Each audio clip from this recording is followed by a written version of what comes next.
Chapter 2959. The Divine Land. More than a year had passed. Apart from the major battlefields, the Divine Land had basically regained its vitality.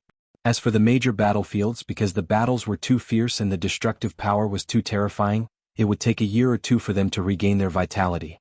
But now, some people had returned to the Divine Land. The people who came back first were all relatively strong. After all, they were the same as Qin Feiyang. Qin Feiyang had the gate of time and space, so he could come and go in an instant. But the others had to fly to the Divine Land through the four seas, so their speed was naturally slower. So, the people and beasts who rushed back to the Divine Land were basically all in the Nine Heavens realm. Looking at the major battlefields and the disappearing Divine Dragon Island, everyone was full of shock. Clang. Above Divine Dragon Island. With a loud noise, the gate of time and space appeared out of thin air. Qin Feiyang, Fire Lotus, and Shengguanqiu walked out one after another. Divine Dragon Island was undoubtedly the center of the battlefield. The battle between Qin Feiyang and the Dragon God Sword, the battle between the Frenzy and the Prince of Dragons, and the battle between the Ancient Castle and the Ice Dragon Sacred Sword all happened here. So it was even more tragic here. It was estimated that no grass would grow here for decades or centuries. The entire inland sea was filled with the aura of death. Shengguanqiu glanced down and felt the aura of death. His heart could not help but tremble. After leaving the Divine Land, what kind of earth-shattering battle had happened here? Greetings, Your Excellency. Suddenly, a sea of people came from all directions, tens of thousands of them, all in the Nine Heavens realm. Hello. Qin Feiyang smiled and then said, "You don't have to call me Your Excellency. Just call me by my name." How can we do that? Someone shook his head. I don't like to be called Your Excellency because we are equal. Qin Feiyang smiled. Your Excellency is really modest. Well, we'll do as you say. Qin Feiyang, thank you so much. You are the savior of the Divine Land. Please accept our bow. Everyone knelt in the void and prostrated themselves. Qin Feiyang did not try to dissuade them because he knew it was useless. He smiled and said, "Get up." Everyone stood up one after another. Someone asked, "Where are the Qin Emperor and the others?" Qin Feiyang smiled, "They are all recuperating in the Black Tortoise world." That's true. Although I didn't see it with my own eyes, I can tell that the battle between you and the dragons must have been very fierce. Let them rest well. We won't disturb the three of you. After this battle, we still need to rebuild our home. We'll head back first. Everyone laughed. All right. Qin Feiyang nodded. Brothers, let's go. The surrounding people immediately scattered and disappeared into the horizon. Hero, can I have your autograph? Shengguanqiu looked at Qin Feiyang with admiration. Qin Feiyang shook his head and laughed. Shengguanqiu said, "To be honest, don't you feel a sense of accomplishment now that everyone is admiring you?" A sense of accomplishment? Qin Feiyang was slightly stunned. He shook his head and said, "Not really, but I'm happy to see the smiles on everyone's faces." Yeah. This is a smile of relief. After being oppressed by the dragons for so many years, I'm finally free. Fire Lotus smiled slightly. Shengguanqiu nodded and said, "The destruction of the dragons is indeed very satisfying." Buzz. All of a sudden, the image crystal rang. Qin Feiyang took out the image crystal. A shadow appeared. It was Jiang Dafei. Jiang Dafei smiled and said, "Young lord, you've indeed returned to the Divine Land." Just returned. You're quite well informed. Qin Feiyang smiled. Someone just sent me a message saying that you've returned to the Divine Land, so we immediately sent you a message. Jiang Dafei said. Qin Feiyang was stunned. Jiang Dafei smiled and said, "All the city lords are with me. They also want to meet you. Then come to the Divine Dragon Island." Qin Feiyang gave Jiang Dafei a coordinate. Okay. Jiang Dafei nodded and the image disappeared. Swish. In a short while, one figure after another descended upon the void in front of them. There were thousands of people in total. Greetings, young lord. Thousands of people bowed in unison. Thank you for your hard work. Qin Feiyang smiled slightly. These people did not go to the Black Tortoise realm. Instead, they followed the creatures of the Divine Land and moved to the four major domains. Besides, they also had a mission to maintain order. After all, there were so many creatures in the Divine Land. If all of them moved to the four major domains at once, it would cause a lot of commotion. Therefore, they needed people to guard. Jiang Dafei and the others were undoubtedly the best candidates. It's not our hard work. It's yours. Jiang Dafei waved his hand. Qin Feiyang smiled and asked, "Are the city lords of the west, north, south, and east all here?" "Yes. Jiang Dafei nodded. An old man said respectfully, "Young lord, we've long wanted to meet you but you've been too busy. Why do you want to meet me?" Qin Feiyang smiled. The old man said, "We want to follow you, so please control us." Control? Qin Feiyang was stunned. He shook his head and said, "This is the first time I've seen someone take the initiative to ask me to control them." "We're willing to," the old man said. "Yes. It's our blessing to be able to follow you. Please take us in." Except for the city lords of the north, the others bowed and said. Qin Feiyang glanced at these people and said with a smile, "The battle is over. There's no need to control them anymore." No need to control them? Everyone was stunned. "Not only that, I'll also release the control on those who were controlled before." After Qin Feiyang said that, with a thought, the slave seals on Jiang Dafei, Lei Bing, Fan Yunzhang, and the others immediately disintegrated. This, Jiang Dafei and the others looked at each other. "I controlled you back then as a precaution. Now that the dragons are gone, there's no need to continue controlling you." Qin Feiyang smiled slightly. "But," Jiang Dafei hurriedly said, "I know what you want to say. But you also know my origin. I'll leave the ancient realm sooner or later." Qin Feiyang said with a smile. Everyone was stunned for a moment and quickly asked, "When will you leave?" "I don't know yet." "Of course. Even if I leave, I won't forget you. And if there's a chance, I'll come back to drink with you. At that time, don't think I'm troublesome." Qin Feiyang said with a smile. No, it's our honor." Jiang Dafei waved his hand. Qin Feiyang smiled faintly. He looked at the several thousand people and said, "You are all city lords with heavy responsibilities. Don't disappoint my expectations of you and don't disappoint everyone's trust in you. Don't worry. We'll be loyal to our duties and follow your will to protect this land," Jiang Dafei said. "That's good."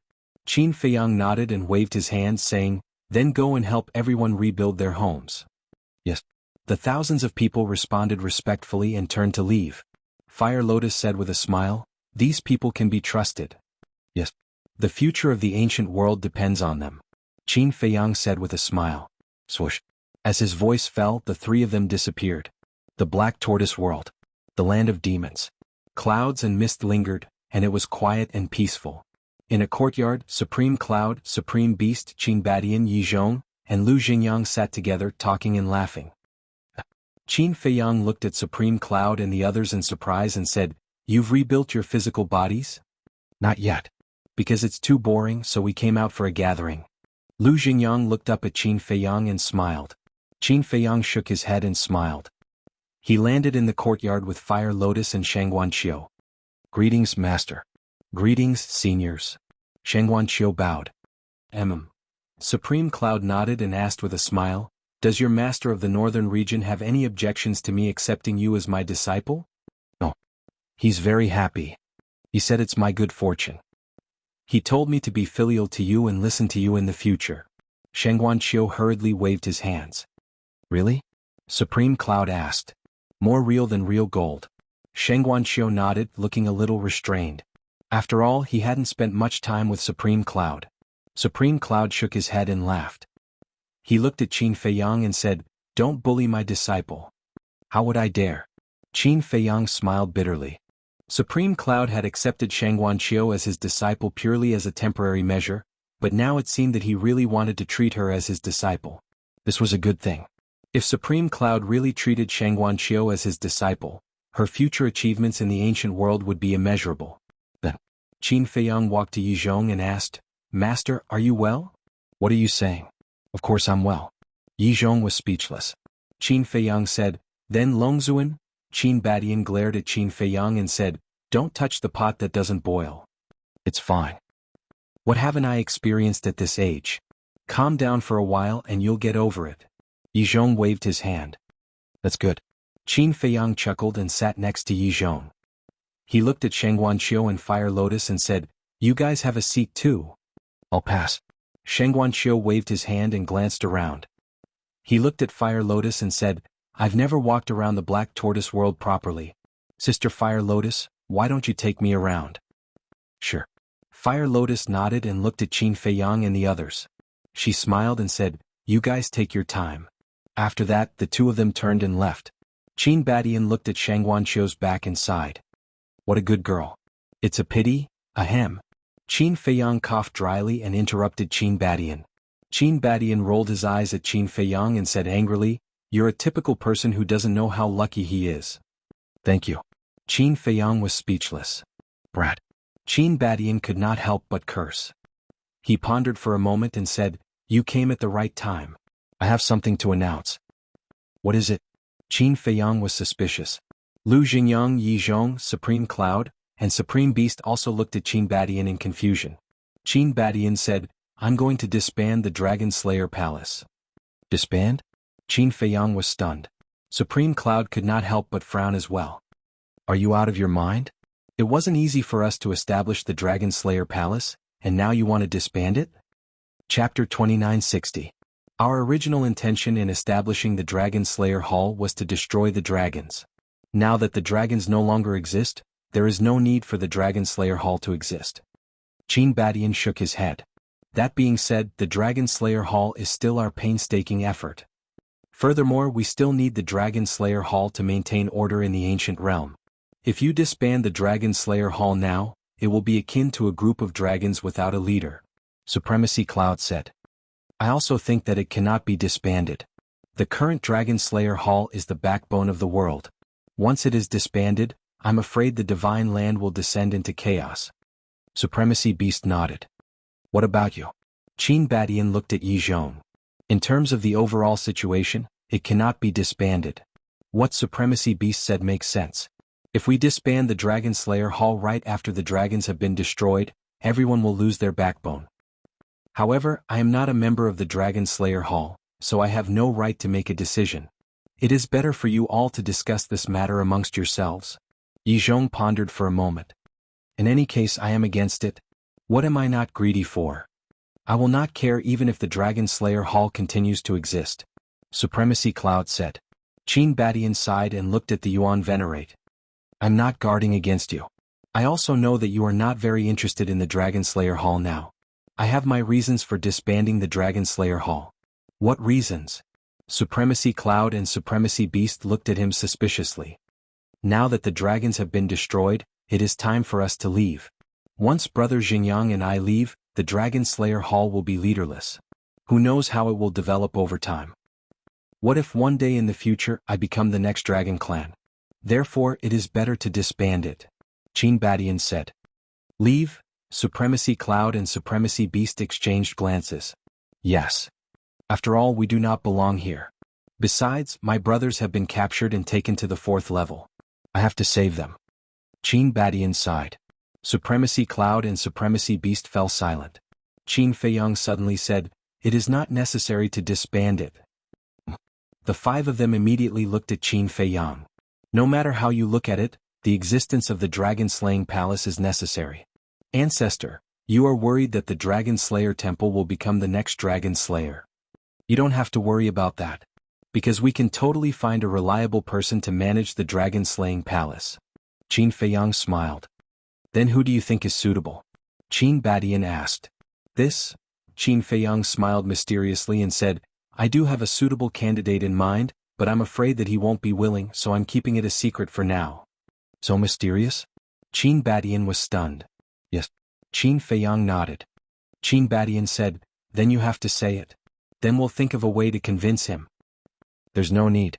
When we leave, we'll just leave this mess to him. I think with his character he definitely won't sit back and do nothing. Qin Feiyang smiled.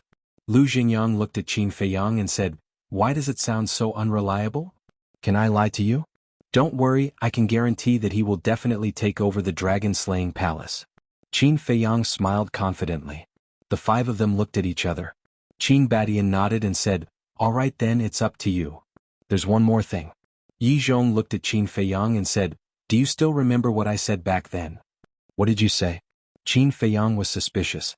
Yi Zhong said, I'll support you as the master of the ancient world. Don't. Please don't.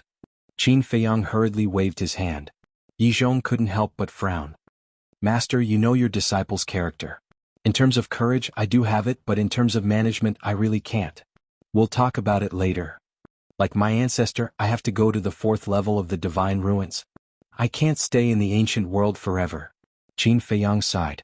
Yi Zhong frowned and said, Why do you have to go? Master, you don't know. When I was born, there were a total of 2 divine artifacts. The castle and Changshui respectively. Back then at the divine ruins, Changshui was snatched away by small beast. So I have to take it back. There's also the blood feud between the inner demons and big cousin. I can't just let it go like this. Qin Feiyang said. Yi Zhong fell silent. Actually, after being in the Black Tortoise realm for so many years, he also knew a little. It was just that he didn't expect Qin Feiyang to be so persistent. I'm a person who is very afraid of trouble, but I have to do these things. Qin Feiyang said. Alright then. Yi Zhong nodded. A forcibly picked melon is not sweet. But don't worry, your disciple already has a suitable candidate in mind. This person is more suitable than your disciple to be the master of this ancient world. Qin Feiyang laughed. Are you talking about lunatic? Yi Zhong was suspicious. I'd like to, but he's a wild horse. Can you tie him up? Qin Feiyang shook his head. Hearing this, everyone couldn't help but shake their heads and laugh. Indeed. With lunatic's character, no one could tie him up. Wait. Why don't I see lunatic? Where is he? Qin Badian asked. I don't know. After returning to the North region, he disappeared. He didn't even come back to attend Hui Yi and Shangguan Fenglan's wedding ceremony. I sent him a message, but he didn't respond. I don't know where he is fooling around. Qin Feiyang shook his head. Hearing this, the few of them smiled bitterly. These young people were all very outstanding, but one was more unreliable than the other. Helpless, Qin Feiyang looked at Qin Badian and said, Ancestor, let's choose a time to go back. Qin Badian pondered for a while and said, when the physical body is reconstructed, we'll leave. Okay. Qin Feiyang nodded and looked at Yi Zhong. Master, do you want to go to our hometown to take a look? This? Yi Zhong hesitated. Buzz. Suddenly, the image crystal rang. Qin Feiyang took out the image crystal. A shadow appeared. It was lunatic. Immediately, lunatic cursed and shouted, Damn you, you didn't wait for me when you went back to the divine land. You still have the nerve to say that? Where are you going without saying anything? Qin Feiyang said angrily. Cut the crap, I'm outside now, come out and pick me up. Lunatic said. Just outside.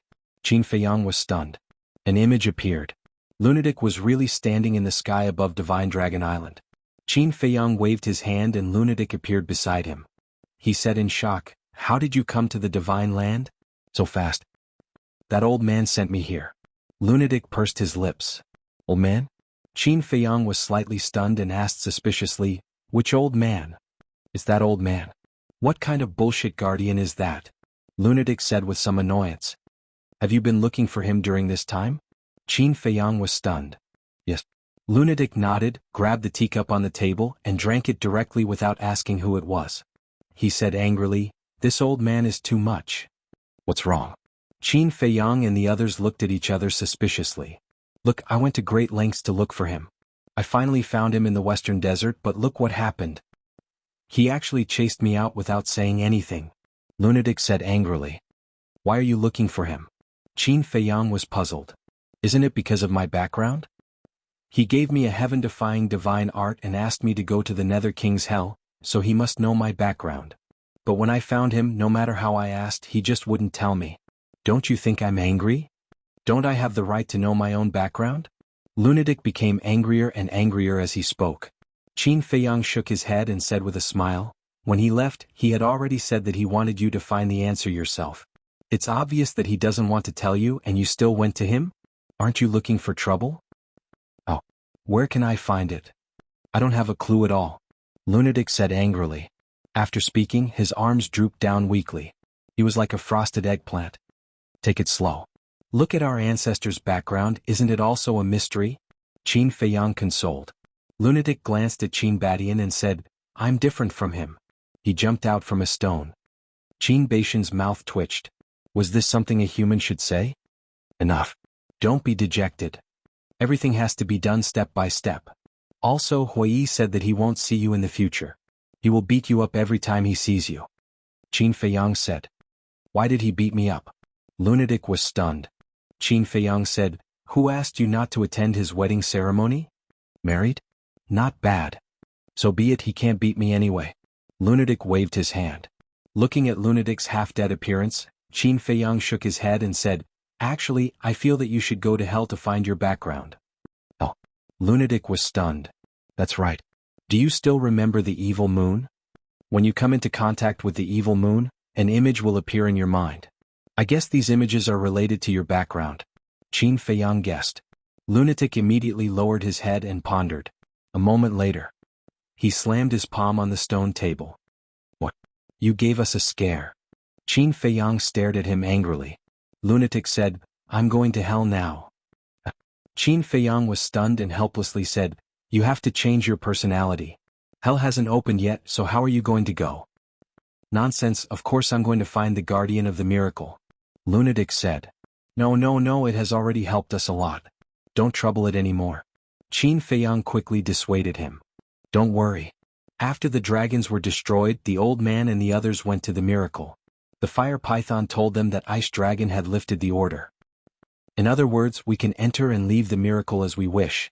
Lunatic said. Qin Feiyang was stunned and asked, really? Why would I lie to you? Lunatic rolled his eyes. Qin Feiyang suspiciously asked, then why did Ice Dragon lift the order? Is there a need to think? Of course it's us. If he didn't lift the order, how can we go to the 4th floor? If we don't go to the 4th floor, who will he take revenge on? Lunatic shook his head.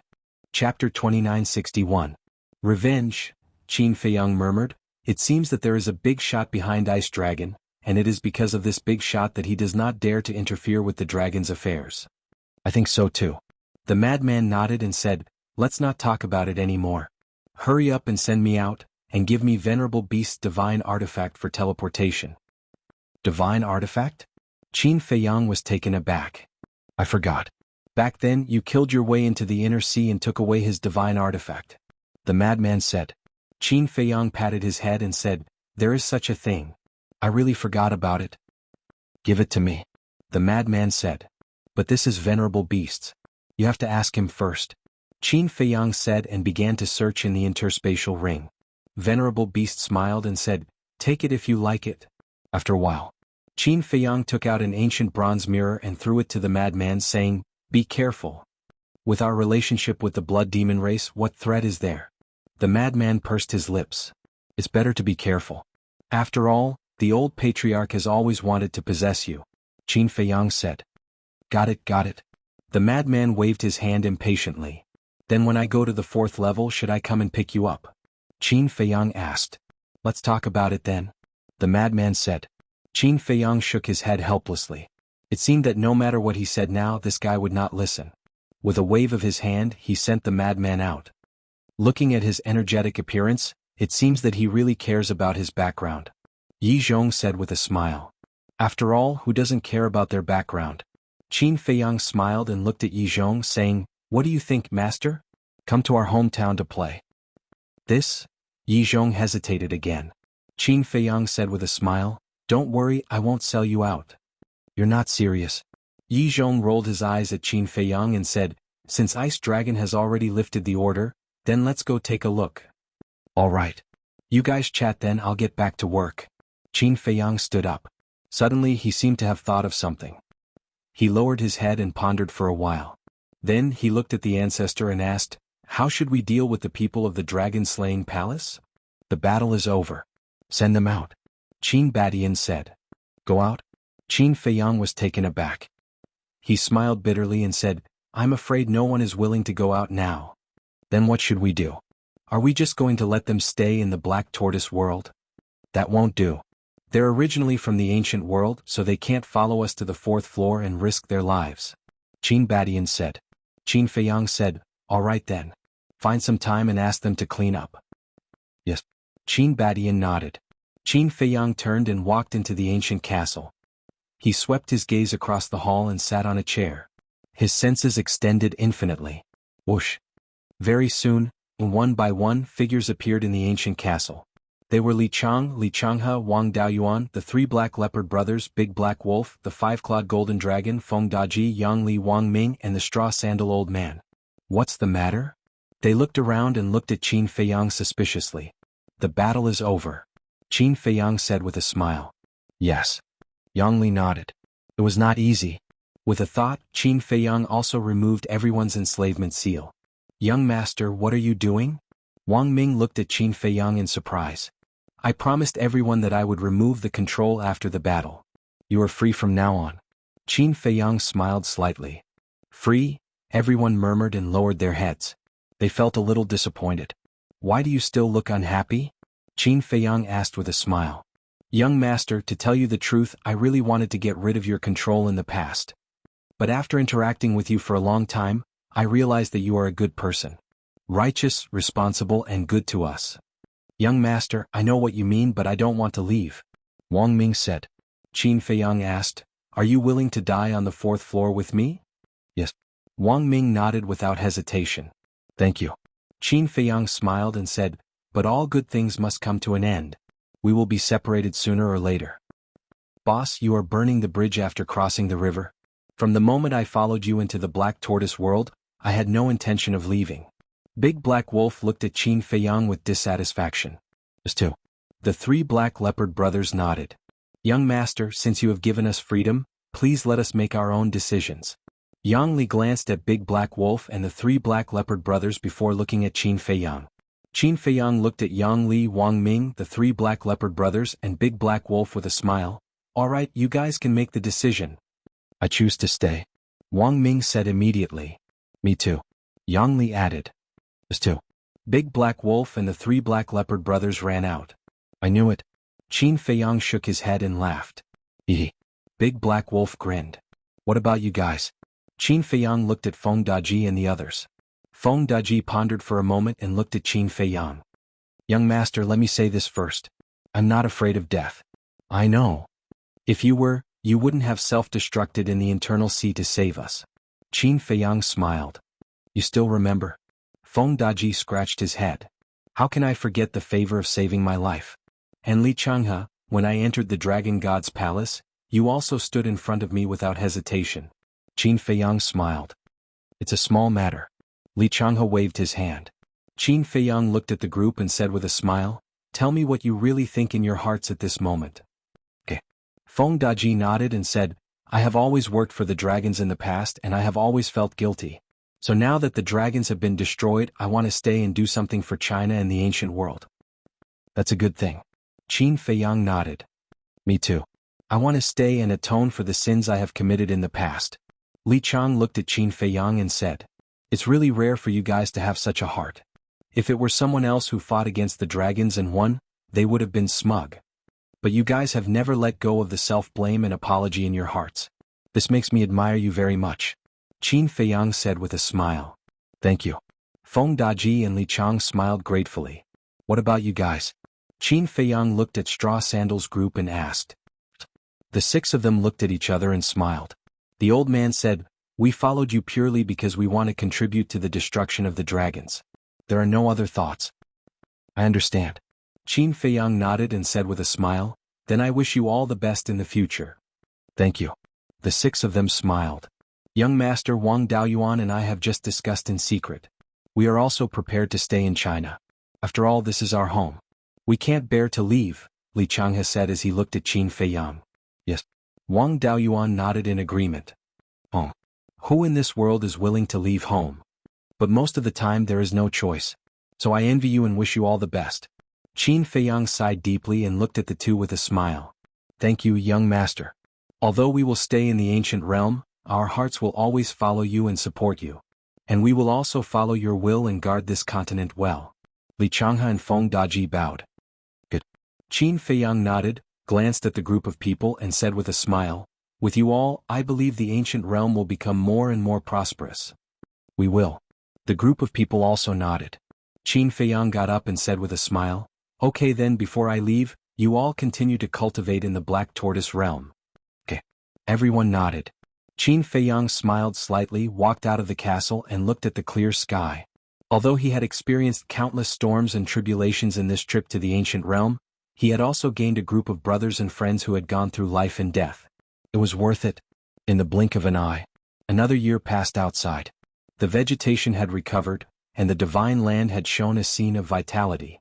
Moreover, under the leadership of Jiang Dafei and the others, the major cities had also risen from the ground, returning to their former glory. Qin Feiyang was really pleased with the performance of Jiang Dafei and the others. They were orderly and conscientious. Yi Zhong and the others had also reconstructed their physical bodies. On this day, Qin Feiyang, Qin Badian, Yi Zhong, Supreme Cloud, and Beast Supreme left the Black Tortoise realm and traveled to every corner of the Divine Land. Looking at the brand new cities and the smiling faces, their hearts were incomparably warm.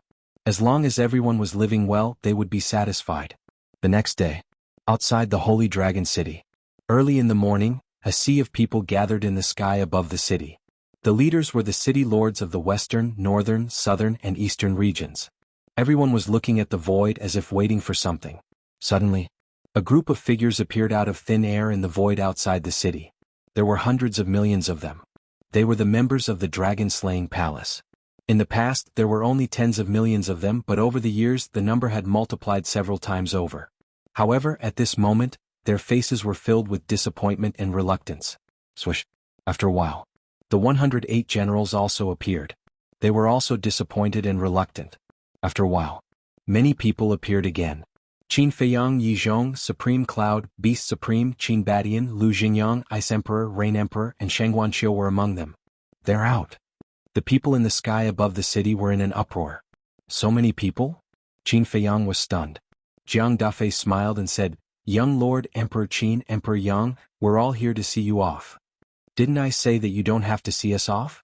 Qin Feiyang looked at the faces and said, "No. You've done so much for us. If you don't even come to see us off, are we still human?" "That's right. We want to see you leave with our own eyes. We want to remember your faces. We don't want to forget your faces for the rest of our lives." Everyone roared in high spirits. "Thank you." Qin Feiyang was extremely touched. He smiled and said, "The peace now is not easy to come by. You must protect it well. When I come down, I hope to see a more harmonious ancient world." "We will." Everyone nodded. "All right then. I've told you what I should tell you before. I have nothing else to say now. Then let's part ways here." Qin Feiyang looked at the city lords and said with a smile. Then he waved his hand and opened the space-time gate. Chapter 2962. Jiang Dafei glanced at the space-time gate and looked at Qin Feiyang's back. "Young lord." "What's wrong?" Qin Feiyang turned to look at Jiang Dafei and asked with a smile. "Blah."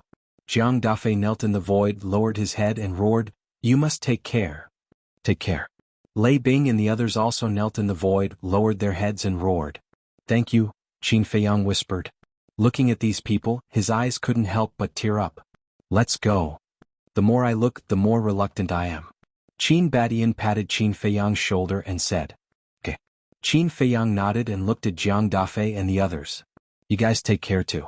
After saying that, he turned around and stepped into the space-time gate. Qin Badian and the others followed closely behind. "Farewell, young lord." "Farewell, Emperor Qin." "Farewell, Emperor Yang." Jiang Dafei roared. The next moment, everyone present, including the hundreds of millions of people from the Dragon Slayer Palace, knelt in the void and roared. Their voices were like a bell that resounded through the world. Land of the undead. After many years, this place was still barren and lifeless. Whoosh! A group of people appeared out of thin air. It was Qin Feiyang and the others. Supreme Cloud, Supreme Beast, Shangguanqiu, Feng Daji, Li Chang, the Ice Emperor, the Straw Shoe Old Man, and the others also followed. They weren't going to the great Qin Empire. They just wanted to see Qin Feiyang and the others leave the ancient realm. Qin Badian turned to look at everyone and said with a smile, "Farewell will come eventually. Let's stop here." Supreme Cloud said, "We've already come this far. It doesn't matter if we have to go one more time." Okay. Qin Badian and Qin Feiyang looked at each other and nodded with a smile. The group entered the land of the undead and flew toward the portal. They didn't move fast and didn't chat along the way. They silently cherished this last moment together. Unknowingly, the ancient portal entered everyone's sight. The reluctance on everyone's faces became more and more obvious, especially Shangguanqiu. She looked at Qin Feiyang's back with tears in her eyes.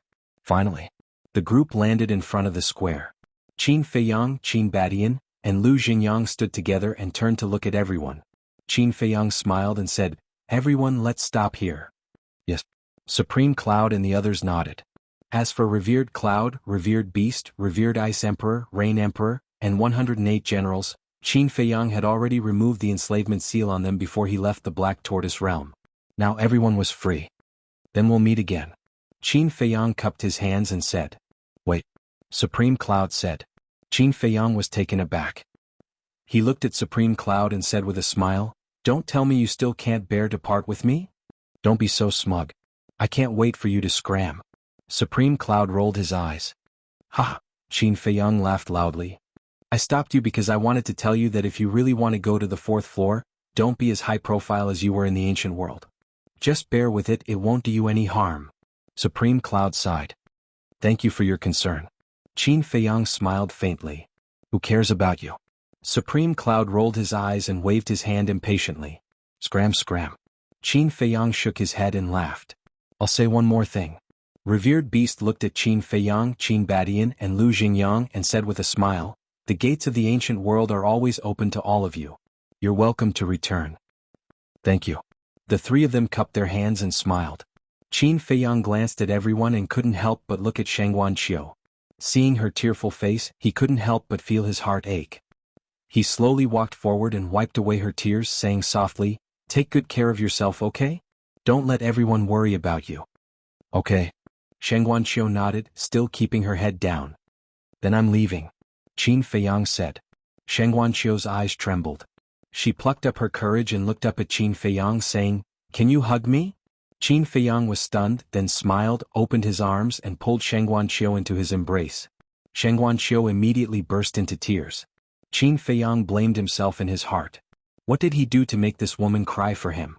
He had let down too many good girls in his life. He was not a good man at all. Because a good man would never let a woman cry for him. But there was no room for another woman in his heart. He could treat Shangguan Qiu as family, as a confidant, but he could never treat her as a lover. If there was no love between a man and a woman, he could not force them to be together. Otherwise both of them would be hurt in the end. "I'm sorry," Qin Feiyang murmured. Shangguan Qiu shook her head and said, "You didn't do anything wrong. I did it willingly." "I'm not worth it," Qin Feiyang said. Shangguan Qiu smiled and said, "Whether it's worth it or not, I know the scale in my heart." "You little girl," Qin Feiyang shook his head and smiled. "All right." Shangguan Qiu got out of Qin Feiyang's arms, wiped the tears from her face and said with a smile, "I'm not that weak. Don't worry about me. Go." Qin Feiyang looked at Shangguan Qiu deeply, then turned and walked toward the portal without looking back. Shangguan Qiu suddenly said, "Don't let the mermaid princess down again." Qin Feiyang paused and smiled. "Thank you. I'll cherish it." Then he stepped into the portal. Qin Badian looked at Shangguan Qiu and sighed in his heart. He then looked at Supreme Cloud and the rest, cupping his hands and smiling. "See you again, everyone. See you again." Supreme Cloud and the rest also cupped their hands and sent him off. The first level of the miracle. Whoosh. In the sky above a mountain, figures appeared one after another. They were led by Qin Feiyang, Qin Badian, Lu Jingyang, and Yi Zhong. After that, dozens of people appeared. Surprisingly, Xia Yuan was among them. Boom. As soon as this group of people appeared, terrifying rule-bending powers descended from the sky, their auras firmly locked onto them. "What's this?" Yi Zhong was shocked. "This is the rule power of the miracle. The first level of the miracle only allows those below the god of war to enter." Qin Badian said in a low voice. "Don't worry." Qin Feiyang waved his hand and smiled, facing the rule power calmly. Whoosh. Almost as soon as he finished speaking, a beast shadow appeared in the sky. It was the fire python. When the fire python saw that it was Qin Feiyang, it immediately dispelled the rule power and smiled. "Brother Qin. Brother Fire." Qin Feiyang also laughed out loud and quickly went up to greet him. "Long time no see." The fire python looked at Qin Feiyang and said, "Your strength has improved a lot. I've barely reached the half-step imperishable realm." Qin Feiyang waved his hand. "Half-step imperishable realm, that's still very powerful, okay? Look at me, I've been cultivating in the temple all these years, but I've only just reached the Paragon God realm," the fire python said. "Even if you're only at the Paragon God realm, I'm still not your opponent." Qin Feiyang laughed. "That's nice to hear." The fire python laughed and looked at Yi Zhong and the others. "Aren't you going to introduce us?" Yes, I must." Qin Feiyang smiled and pointed at Yi Zhong. "This is my master, Perfect Imperishable Realm." Perfect Imperishable Realm. The fire python was shocked.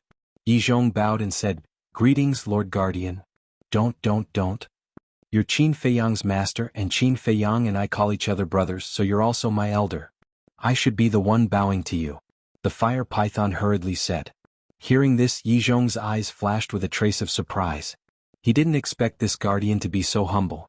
Qin Feiyang pointed at Qin Badian and Lu Xingyang and said with a smile, "These two are my two ancestors, Qin Badian and Lu Xingyang. I've heard a lot about you." The fire python looked at the two of them and smiled. "You're welcome." Qin Badian waved and cupped his hands. "Thank you for taking care of Feiyang all these years. We're friends, so it's only right to take care of each other." The fire python smiled slightly. As for them, Qin Feiyang looked at Xia Yuan's group and asked with a frown, "Ancestors, why have they come as well?" There were a total of 54 people here. In other words, half of the 108 generals had followed them. "You don't know yet, right? Xia Yuan and the others are also people of the Great Qin." Qin Badian smiled. "What?" Qin Feiyang was stunned. "Didn't a group of subordinates follow me into the ancient realm back then?" "That's them. There used to be more than 100 people, but they fought with the dragons in the ancient realm and many died in battle." Qin Badian sighed. "I see." Qin Feiyang suddenly understood and cupped his hands. "Thank you for taking care of my ancestors." "Your Highness, don't say that. It's the Qin Emperor who has always taken care of us." Xia Yuan smiled. "Your Highness?" Qin Feiyang was stunned. "Now that we've left the ancient realm, the Dragon Slayer Palace has nothing to do with us. We can't call you young lord anymore, right? You're a prince of the Great Qin Empire, so we should call you your Highness instead," Xia Yuan said. Qin Feiyang shook his head and smiled. He looked at the fire python and said, "I won't introduce them one by one because even I don't know their names." The fire python nodded and smiled. "Then what are you doing now?" "We're going back to the Great Qin Empire first. My ancestors haven't gone back for a long time, so they want to go back and take a look," Qin Feiyang said. "What about the 4th level of the divine site?" the fire python asked. "We'll have to go there sooner or later." Qin Feiyang clenched his fists, and his eyes shone with a shocking sharpness. "Thank you," the fire python said gratefully. "Why are you thanking me?" Qin Feiyang was puzzled. "You didn't hesitate to go to the 4th level to avenge my father. How can I not thank you?" The fire python sighed. "It's not all because of the fire dragon. I also have some personal grudges, so I have to go to the 4th level," Qin Feiyang said. "No matter what, I have to thank you," the fire python said. "All right then, I'll accept your thanks." Qin Feiyang smiled and said, "By the way, you didn't see Frenzy?" "Yes. Some time ago, he came alone and said that he was going to the Nether King's Hell to find the mystery of his origin. At that time I asked why you didn't come back." The fire python said with a smile. "Is he going to the Nether King's Hell now?" Qin Feiyang said. "Yes. I sent him there personally." The fire python nodded. Qin Feiyang asked, "Are Ice Dragon and Small Beast in the divine site now?" "I'm not sure about the 4th level, but there are no traces of them in the 3rd, 2nd and 1st levels." The fire python shook its head. Qin Feiyang nodded and said, "Then back then, when you let us go back to the ancient world without permission, did they pursue your responsibility?" "No. They didn't even mention it, which surprised me," the fire python said with a smile. "That's good." Qin Feiyang breathed a sigh of relief. Chapter 2963. Qin Feiyang was afraid that the fire python would be implicated because of him. The fire python's care for him was indescribable. If it was because of him, it would be punished or even lose its life. He would feel guilty for the rest of his life. But fortunately none of this happened. However, putting aside the small beast, it didn't care about these things. But what did this ice dragon mean? It didn't even ask? The fire python asked, "Then this emperor will send you back to Great Qin now?" "Wait a moment." Qin Feiyang hurriedly opened his mouth and asked, "Brother Fire, tell me the truth, did you see a fire Qilin at the scene?" He had always been concerned about the fire Qilin. This was because he always had an inexplicable sense of familiarity with the fire Qilin. However, this fire Qilin was not referring to the beast venerable. It was the fire Qilin that he had met in the Forgotten Continent. "This?" The fire python hesitated. Qin Feiyang asked, "Looking at your reaction, you have seen it before, right?" "To tell you the truth, I have indeed seen it before. Back then, when you were training in the miracle, it had already gone to the 3rd floor. And there was a divine beast with it," the fire python said. "Then why didn't you tell me earlier?" Qin Feiyang was suspicious. "The fire Qilin didn't want me to say it. Because at that time, we didn't know what was on the 3rd floor. The fire Qilin was afraid that you would take the risk to look for it," the fire python said. Qin Feiyang frowned and was suddenly stunned and said in surprise, Wait, you just said that there was another divine beast? Yes. He had the appearance of a human, but I could tell that he was a divine beast. And at that time he had the cultivation of a false god. The fire python said. The appearance of a human, the cultivation of a false god? Qin Feiyang was slightly stunned, and a figure gradually appeared in his mind. Immediately, with a wave of his hand, the figure of a middle-aged man condensed. The fire python nodded. That's right, it's him. I didn't expect them to be together. Qin Feiyang murmured. He looked at Qin Badian and said, Ancestor, you should be familiar with this person, right? Qin Badian glanced at the middle-aged man and nodded. That's right, he's the mythical beast from the endless ocean of the Forgotten Continent. That's him. Back then you sealed him, causing his cultivation to remain at the false god realm. The last time he entered the divine site, it was to find you. Because at that time, they all said that you entered the 3rd floor. Qin Feiyang said. Actually, it wasn't me who sealed it, it was the broken sword. At that time I was only a war god. How could I have such a powerful method to seal him? Qin Badian said. I see. Qin Feiyang nodded in realization and said, then to break his seal, isn't that only broken sword can do it? Not necessarily. Those whose strength has reached broken sword's level can forcefully break it. Qin Badian smiled slightly. Then his seal should still be there because there's no such powerhouse on the 3rd floor. Qin Feiyang's eyes trembled as he said this and he said in surprise, wait, why didn't I see them on the 3rd floor? Qin Badian said, the 3rd floor is so big, it's normal that you didn't see them. No. From the 2nd floor to the 3rd floor, they appeared in the divine demon forest. I'm very clear about how terrifying the divine demon forest is. With the strength of the fire Qilin and the mythical beast uncle, it's impossible for them to escape from the divine demon forest. Qin Feiyang said in a deep voice. That means, Qin Badian frowned. Qin Feiyang pondered for a while and nodded, yes, they're probably doomed. Back then, I didn't have the qualifications to enter the 3rd floor, so I don't know what happened after they entered the 3rd floor. But over the years, I've been looking for them on the 3rd floor. The fire python said. How was it? Qin Feiyang asked. I didn't find them. The fire python shook its head. Qin Feiyang's body stiffened when he heard this and he sighed. It seems like they really died in the divine demon forest. I'm sorry. If I knew that the 3rd floor was so dangerous I wouldn't have let them in. The fire python said. That has nothing to do with you. Qin Feiyang smiled slightly and then frowned slightly. But back then when I entered the 3rd floor, the door of the temple was tightly shut, and there was no way out. Could it be that the door of the temple was open when they entered? The fire python nodded. The door of the temple was indeed open in the past. No wonder. Qin Feiyang muttered and sighed. I just hope that they're still alive. Putting the fire Qilin aside, let's talk about the mythical beast uncle. Back then, when he was beheaded in public, the mythical beast uncle came all the way to the Great Qin to save him. Although it was his great-grandmother who invited him, he couldn't forget this kindness. Heaven helps the worthy, don't worry too much. Taking a step back, even if they died in the Nether King's hell, I believe that they won't blame anyone. The fire python said. The fire Qilin won't, but this mythical beast uncle. Qin Feiyang couldn't help but look at Qin Badian when he said this. Why are you looking at me? If he hadn't stirred up trouble back then, would the broken sword have sealed his cultivation? To be honest, if it were me, if it were someone else, they wouldn't have given him a way out at all. Qin Badian said. That's true. Qin Feiyang nodded. This mythical beast uncle had stirred up a storm in the Forgotten Continent back then.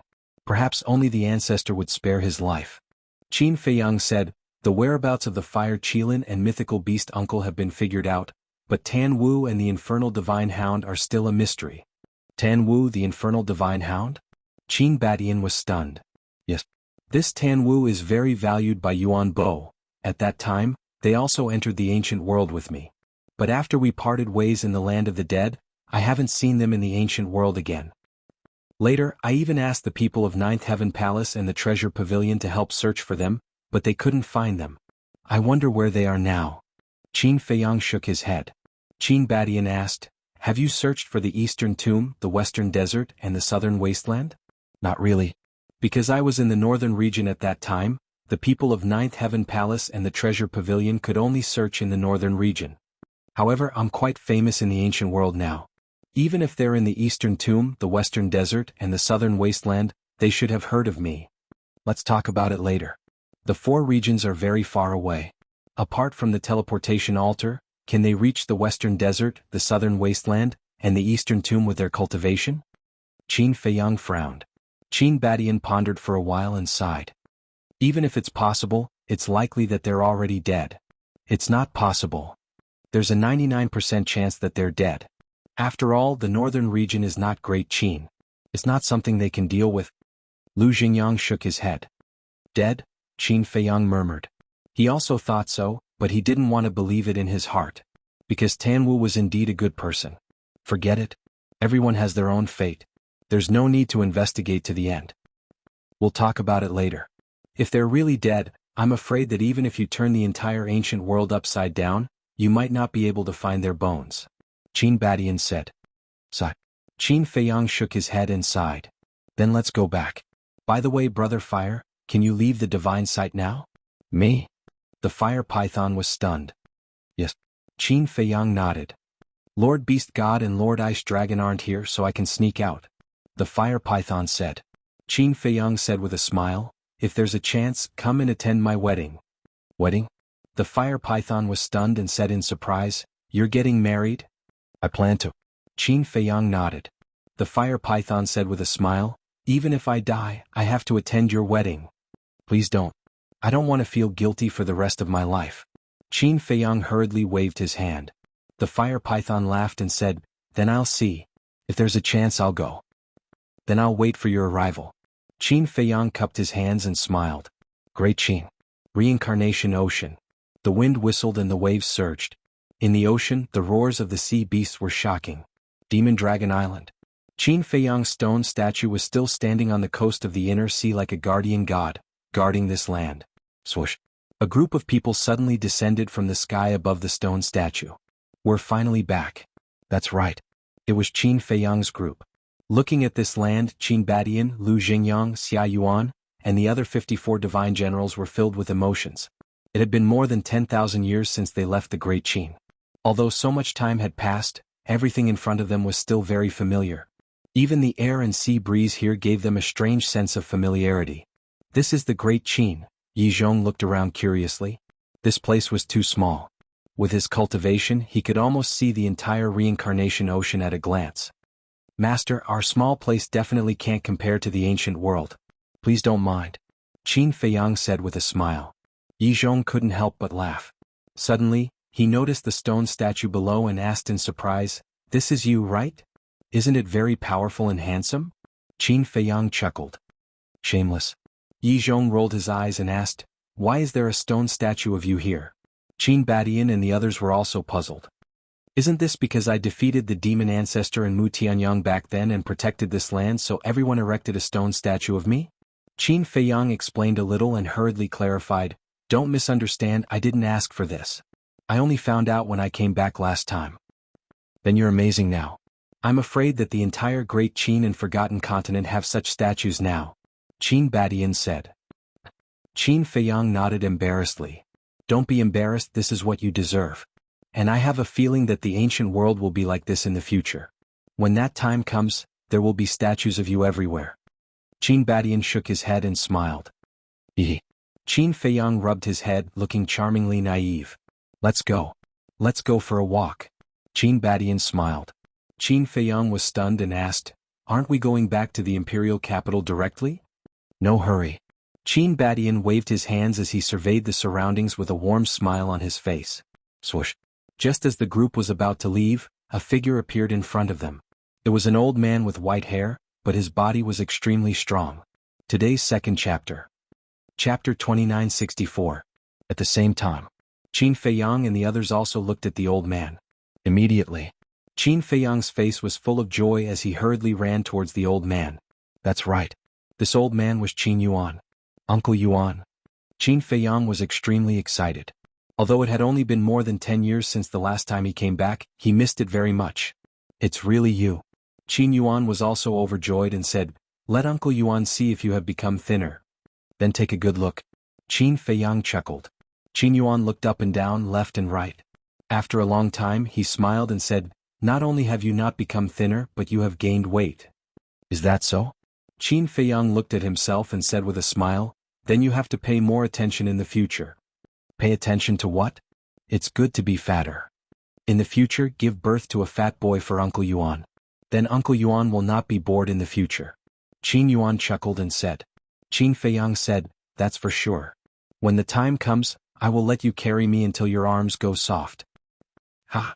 Qin Yuan laughed loudly, unable to hide the joy in his heart.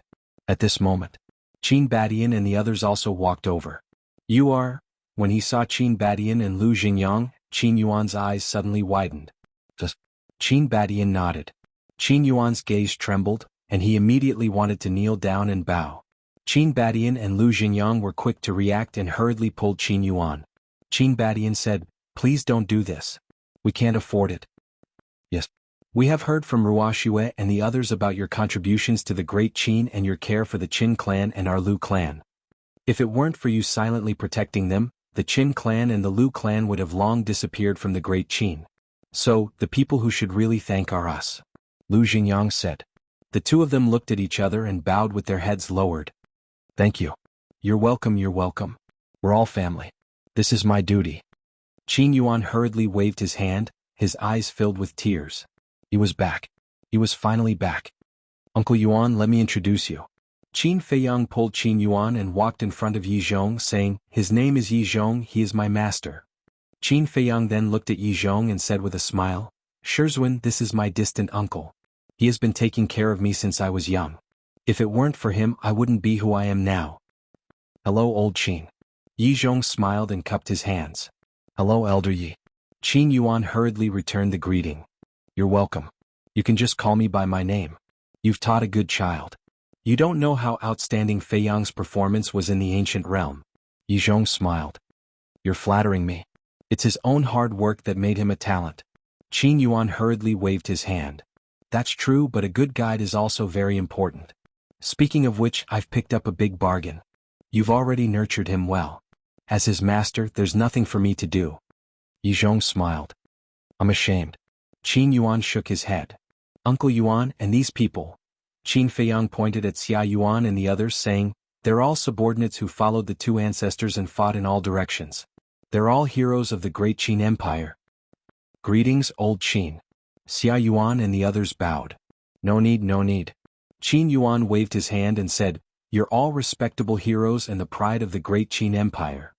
Don't mention it. We're just basking in the glory of Emperor Qin, Emperor Yang, and your highness. Xia Yuan said. Although Qin Yuan was already considered a junior in front of them, Qin Yuan's contributions to the Great Qin Empire were worthy of all of their respect. Qin Yuan glanced at everyone and looked at Qin Feiyang, saying, you're all back. What about the ancient realm? Qin Feiyang smiled and said, the matter of the ancient realm has been settled. Great.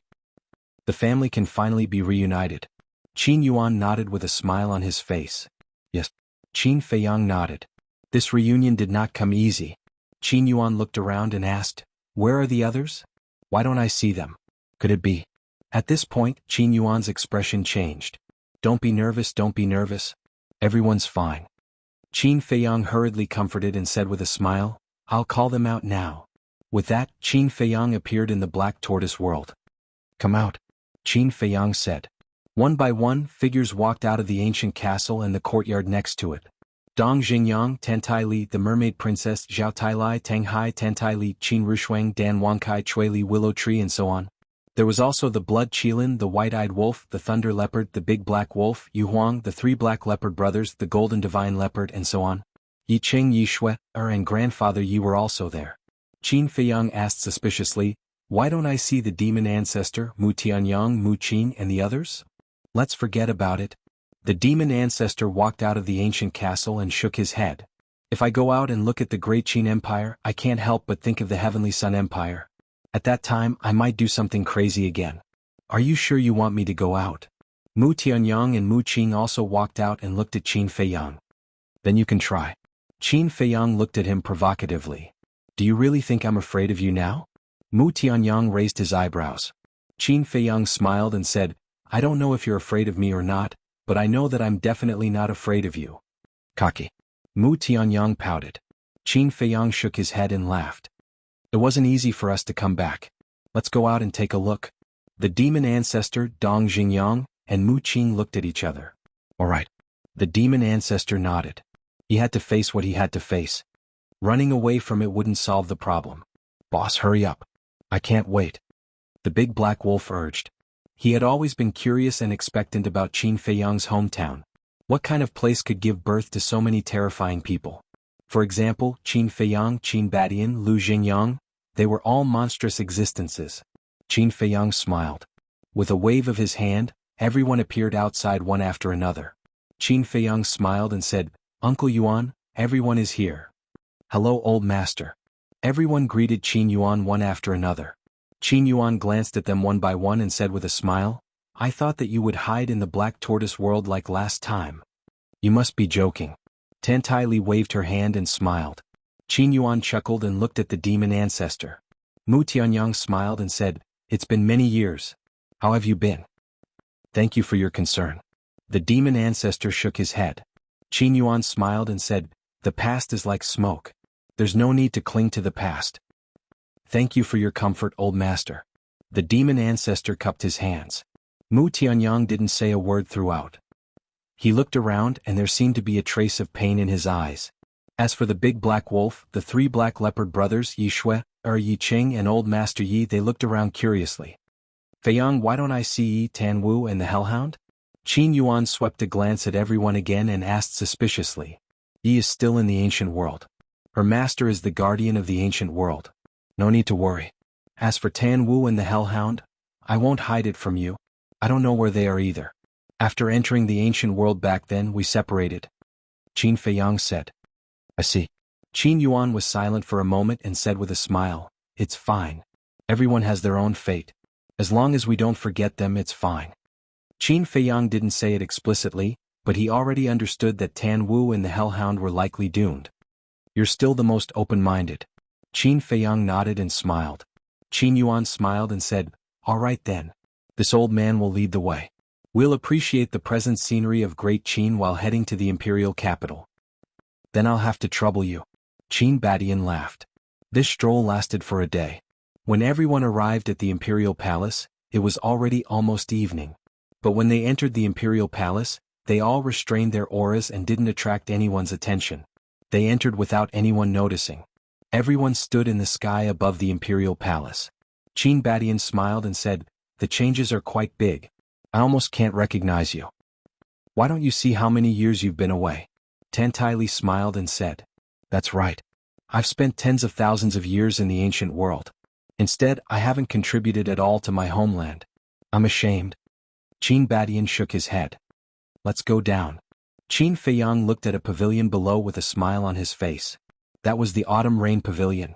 After more than 10 years, it was still so familiar. Let's go.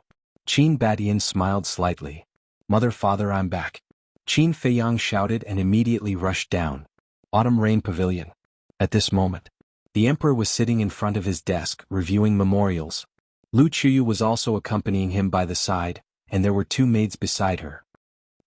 When Qin Feiyang's voice sounded, the couple was stunned. The emperor put down the memorials in his hand, looked at Lu Qiyu and asked, Qiyu, did you hear Feiyang's voice? Yes. Lu Qiyu nodded. It seems that we missed him too much and had an illusion at the same time. The emperor shook his head and smiled. Lu Qiyu nodded. Your Majesty, Queen Goddess, it shouldn't be an illusion, right? Because we heard it too. The two maids looked at each other and said, You heard it too? The couple was stunned. Yes. It's indeed His Highness's voice. The two nodded. The couple looked at each other and immediately got up. They ran to the balcony and saw a group of people descending from below. Wasn't the person at the front the child that they had been thinking about day and night? Mother, father? Qin Feiyang landed on the balcony with a smile on his face. Lu Qiyu looked at Qin Feiyang and said in a daze, Why are you back? Are we dreaming? Pinch it. Qin Feiyang grabbed Lu Qiyu's hand and put it on his face. Lu Qiyu gently pinched it with her fingers, then immediately looked at the emperor and said, It's Feiyang.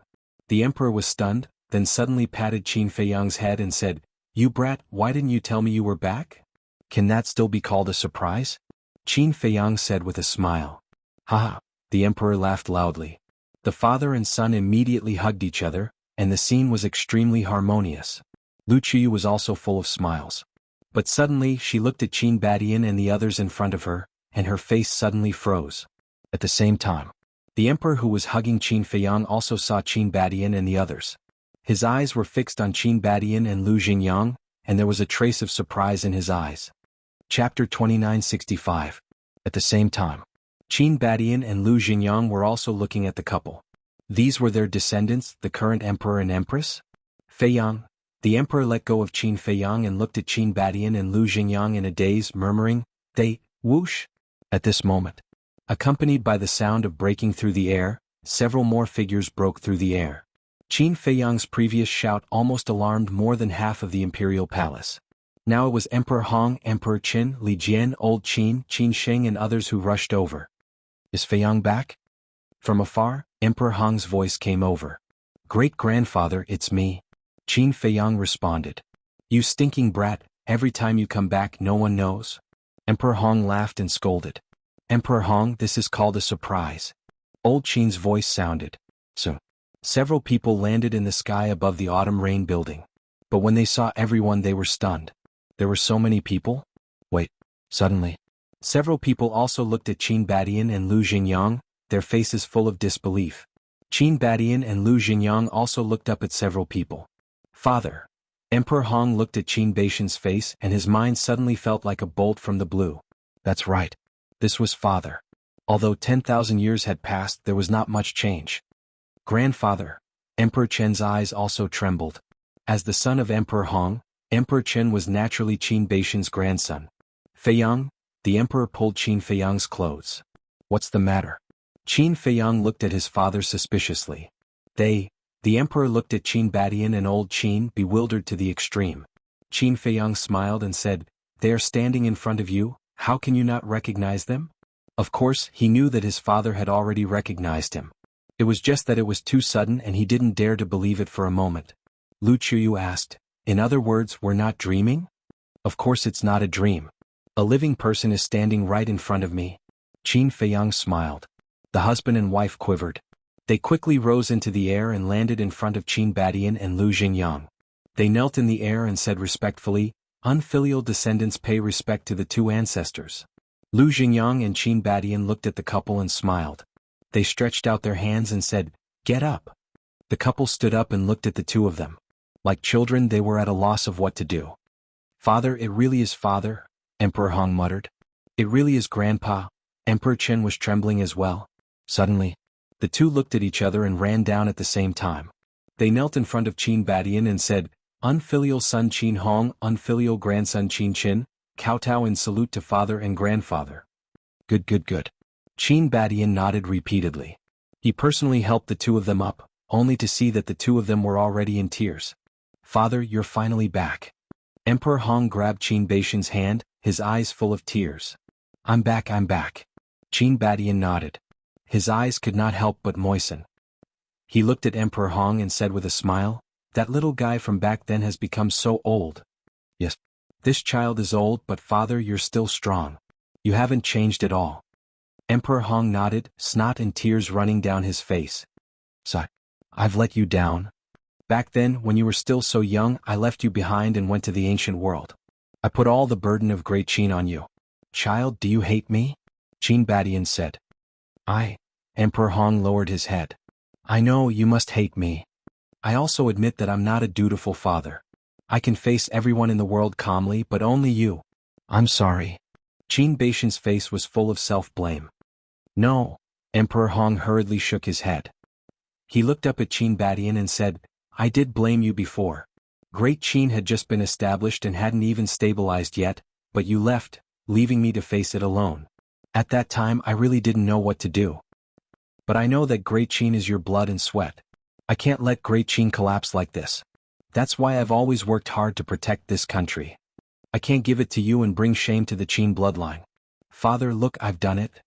Great Qin is still here. Your blood and sweat is still here. I didn't lose face for you." Emperor Hong cried like a child. "I saw it all. Father is proud of you." Qin Badian nodded. "Hate?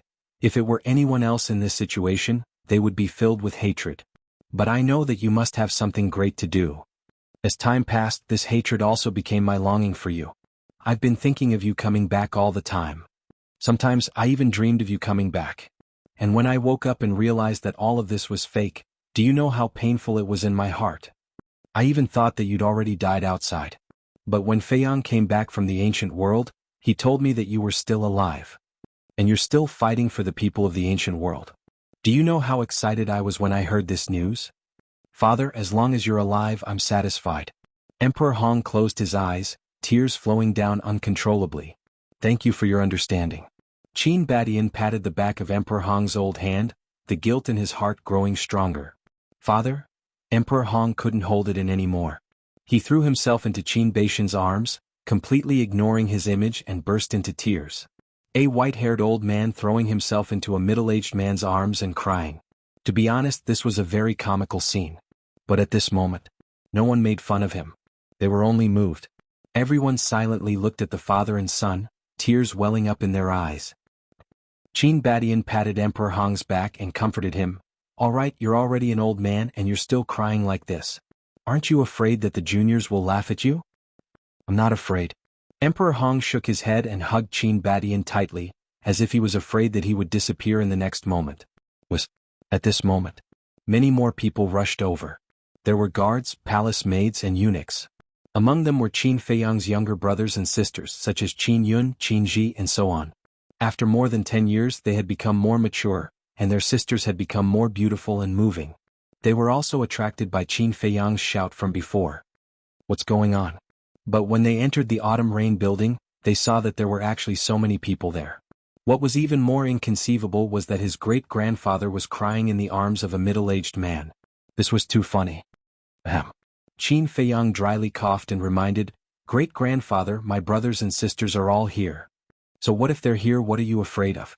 Emperor Hong angrily rebuked, looked up, and hurriedly got out of Qin Baishan's arms and smiled embarrassedly. They really came. You think I'm lying to you? Qin Feiyang smiled. Emperor Hong glared at Qin Feiyang, wiped the tears on his face, and pulled Emperor Qin over with a smile. Father, this is my son, your grandson, Qin Qin. Grandfather. Emperor Qin bowed. Qin Badian looked at Emperor Qin and joked, Even my grandson is old, I should admit that I'm old. At this moment, everyone laughed. What? Father? Grandfather? Those palace maids, eunuchs, guards, and Qin Yun were dumbfounded. Great-grandfather's father? Grandfather's grandfather?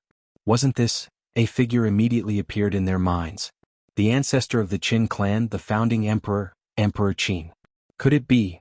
They hurriedly ran to the emperor and his wife and looked at Qin Badian. When they saw his face clearly, their eyes suddenly trembled.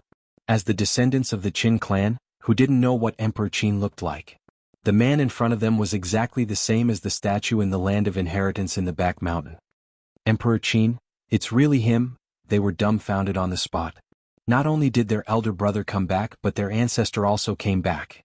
Emperor Hong waved to the emperor and his wife and said with a smile, You too come here. The couple walked over. Emperor Hong said with a smile, Father, they are my grandson and granddaughter-in-law. Yes. Qin Badian nodded, looked at the couple and said, Thank you for your hard work. Not at all, not at all. The emperor hurriedly waved his hand. As the emperor of a country, the highest power of the great Qin, his means and courage were naturally quite impressive, but at this moment in front of Qin Badian, he was incomparably reserved. You guys come over too. Emperor Hong waved to Qin Yun and the others. They hurriedly walked over. Emperor Hong looked at them and said with a kind smile, Do you recognize him? Yes. They nodded, their eyes fixed on Qin Badian. Father, these are the children of the two of them, and also Feiyang's younger brother and sister. Emperor Hong looked at Qin Badian and said with a smile. Qin Badian glanced at them and said with a smile, Not bad, my Qin clan can be considered prosperous. Emperor Hong looked at them and said, What are you guys still standing there for? Quickly kneel down. Oh. The few of them nodded and hurriedly knelt in the air, saying respectfully, Greetings, ancestor. Good. Qin Badian nodded, his face full of gratification. So lively? At this time, a slightly cold voice rang out. Everyone looked over and saw an imposing young man with an outstanding temperament, stepping on the air. Qin Feiyang looked up and a smile suddenly appeared on his face. That's right. This person was Qin Haotian. He was also attracted by Qin Feiyang's voice. Originally, he thought that only Qin Feiyang had returned, but he didn't expect there to be so many people. Haotian, come here quickly. Emperor Hong waved his hand. Qin Haotian scanned the audience, and when his gaze fell on Qin Badian and Lu Jingyang, his pupils suddenly shrank. But then he returned to normal and landed directly in front of Qin Feiyang. Emperor Hong frowned and said, "I told you to come over, what are you doing in front of your big brother?" Qin Haotian didn't say a word, looking at Qin Feiyang as if to distinguish between real and fake. "Don't look, it's the real deal." Qin Feiyang laughed. "Greetings, big brother." Qin Haotian smiled and bowed. "Big brother?" Qin Feiyang murmured. "Don't misunderstand, I just politely called you big brother in public, I don't really like you." Qin Haotian said lightly. "You brat?" Qin Feiyang shook his head and laughed. "Badian, this kid's temperament is not bad." Lu Jingyang looked at Qin Haotian and laughed in a low voice. Qin Badian nodded his head. Even without mentioning Qin Wentian's talent, Qin Baishan's temperament wasn't something ordinary people could compare to. Chapter 2966. After greeting Qin Feiyang, Qin Haotian walked in front of Emperor Hong. Emperor Hong pulled Qin Haotian and said with a smile, "Haotian, let me introduce you." "No need to explain, I know who they are." Qin Haotian shook his head and bowed. Qin Haotian, descendant of the Qin clan, greets the two ancestors. "Good." The two nodded. Qin Badian asked with a smile, "I heard that you have also reached ancestral awakening?" "Yes." Qin Haotian waved his hand, and a wisp of purple gold dragon power appeared. Not bad, my Qin clan finally has a successor." Qin Badian nodded and laughed. Qin Haotian asked suspiciously, "Ancestor, what do you mean big brother doesn't count?" "Count, definitely count. You are all good sons of my Qin clan, the future of the Qin clan depends on you," Qin Badian said. "Ancestor, you are young and strong, why do you say such old words? With you here, the future of the Qin clan, do you still need us to contribute?" Qin Feiyang laughed mischievously. "What? Are you ready to be a hands-off shopkeeper?" Qin Badian stared at Qin Feiyang. Qin Feiyang said, "I don't. If there's anything you need me for, just say the word." "You stinking brat. Look at yourself, even your great-grandfather and grandfather are so old, let alone me. Shouldn't I be a little older?" Qin Badian rolled his eyes. Yes. Qin Feiyang nodded repeatedly. Emperor Hong said, "Father, don't keep standing here, let's go in and talk slowly. There are so many of us, can we sit in the room?" Qin Badian smiled. Of course. The emperor nodded and hurriedly led the way. A group of people entered the hall one after another. Don't say. There were too many people, it was really crowded. But no one cared. Beside the coffee table, Qin Badian looked at Yi Zhong and said with a smile, "Brother Yi, please take a seat." "No need, this old man is fine." Yi Zhong waved his hand and smiled. "How can that be? You are our esteemed guest. How can we neglect you?" Qin Badian shook his head. At this moment, Emperor Hong and the others finally noticed Yi Zhong. In fact, they had seen them before, but they only thought that they were Qin Baishan's subordinates. But looking at it now, it didn't seem right. He was actually so polite. Emperor Hong looked at Qin Badian and asked suspiciously, "Father, this is?" "I haven't had the chance to introduce him yet. This is Yi Zhong. He's a famous figure in the ancient realm. This time we invited him to visit the great Qin Empire. Furthermore, he has another identity." Qin Badian smiled mysteriously and kept them in suspense. "What identity?" Everyone was surprised. Qin Badian smiled and said, "He is Feiyang's master." Feiyang's master. Everyone's heart trembled. They were very clear about Qin Feiyang's strength. It was not an ordinary strength. But this old man was actually Qin Feiyang's master? Then how terrifying was his strength? It can be said that in the current ancient realm, he can be considered one of the strongest. Qin Badian said with a smile. One of the strongest. Everyone was shocked and hurriedly bowed, saying, "Greetings, old Senior Yi," including Emperor Hong and Emperor Qin. Not to mention this person's strength, just saying that he was Qin Feiyang's master was enough to treat him as an esteemed guest. "You're welcome." Yi Zhong waved his hand and smiled and said, "Don't listen to Qin Baishan's nonsense. This old man is just an ordinary person. Old Senior is too modest." Emperor Hong shook his head and smiled. To be able to become Qin Feiyang's master, how could he be an ordinary person? Moreover, with Qin Feiyang's eyesight, he would not take an ordinary person seriously, let alone acknowledge him as his master. And, Qin Badian pointed to Yi Qing and the other two and said with a smile, "He is Yi Qing, Brother Ye's younger brother, and she is Yi Shui, Brother Ye's granddaughter, and this old man is Brother Ye's father." Shui, greets uncle, auntie, uncle's grandfather. Yi Shui bowed to everyone. You're welcome, you're welcome. Lu Chuyu waved her hand. She was really a sensible and well-behaved little girl and said with a smile, in the future treat this as your own home. Don't be reserved. Okay, auntie. Yi Shui smiled sweetly. White-eyed Wolf muttered, Little Qinzi, this little girl is too honest now. This was not Yi Shui's character. It's a little abnormal. Qin Feiyang secretly nodded. At this moment, Lu Chuyu walked in front of the mermaid princess, grabbed the mermaid princess's hand and said with a smile, Girl, you must have suffered with Feiyang all these years. No. The mermaid princess shook her head. Lu Chuyu smiled slightly, then looked at Zhao Tailai and the others and said with a smile, No matter what, it's good that you're back. A smile appeared on everyone's face. Lu Chuyu looked outside, then looked at everyone and said with a smile, It's only evening. I'll go tell the Imperial Kitchen to prepare some food and wine for you all to have a good gathering. I'll go too. The Emperor stood up and said. Lu Chuyu said, Don't you want to stay with everyone? Feiyang and the others will accompany me. The Emperor smiled, looked at Qin Feiyang and said, Treat everyone well. Okay. Qin Feiyang nodded, and there was a trace of suspicion in his eyes. What was wrong with his father? As the master of the Imperial Palace, why didn't he stay to accompany them? What's wrong with you? When the couple walked out of the Chuyu pavilion, Lu Chuyu also looked at the Emperor suspiciously. This time I brought back so many powerhouses, the pressure is a bit too much. Let me take a break first. The Emperor said. Lu Chuyu was stunned and then she laughed. Laugh all you want. The Emperor pursed his lips and said in a low voice, Say, how strong is Feiyang's master? How would I know? But seeing how the two old ancestors are so polite, he must be extraordinary. Lu Chuyu said. The Emperor shook his head and said with a smile, Our child is capable. Of course, who gave birth to him? Lu Chuyu said proudly. The Emperor said, Then it's my share. What does it have to do with you? Feiyang came from my stomach. Lu Chuyu said. The Emperor looked around and seeing that there was no one around he laughed and said, Then if I don't sow seeds, would you be able to conceive him? What nonsense are you talking about? Lu Chuyu's cheeks turned red and she glared at the man in front of her. The older he got, the more indecent he became.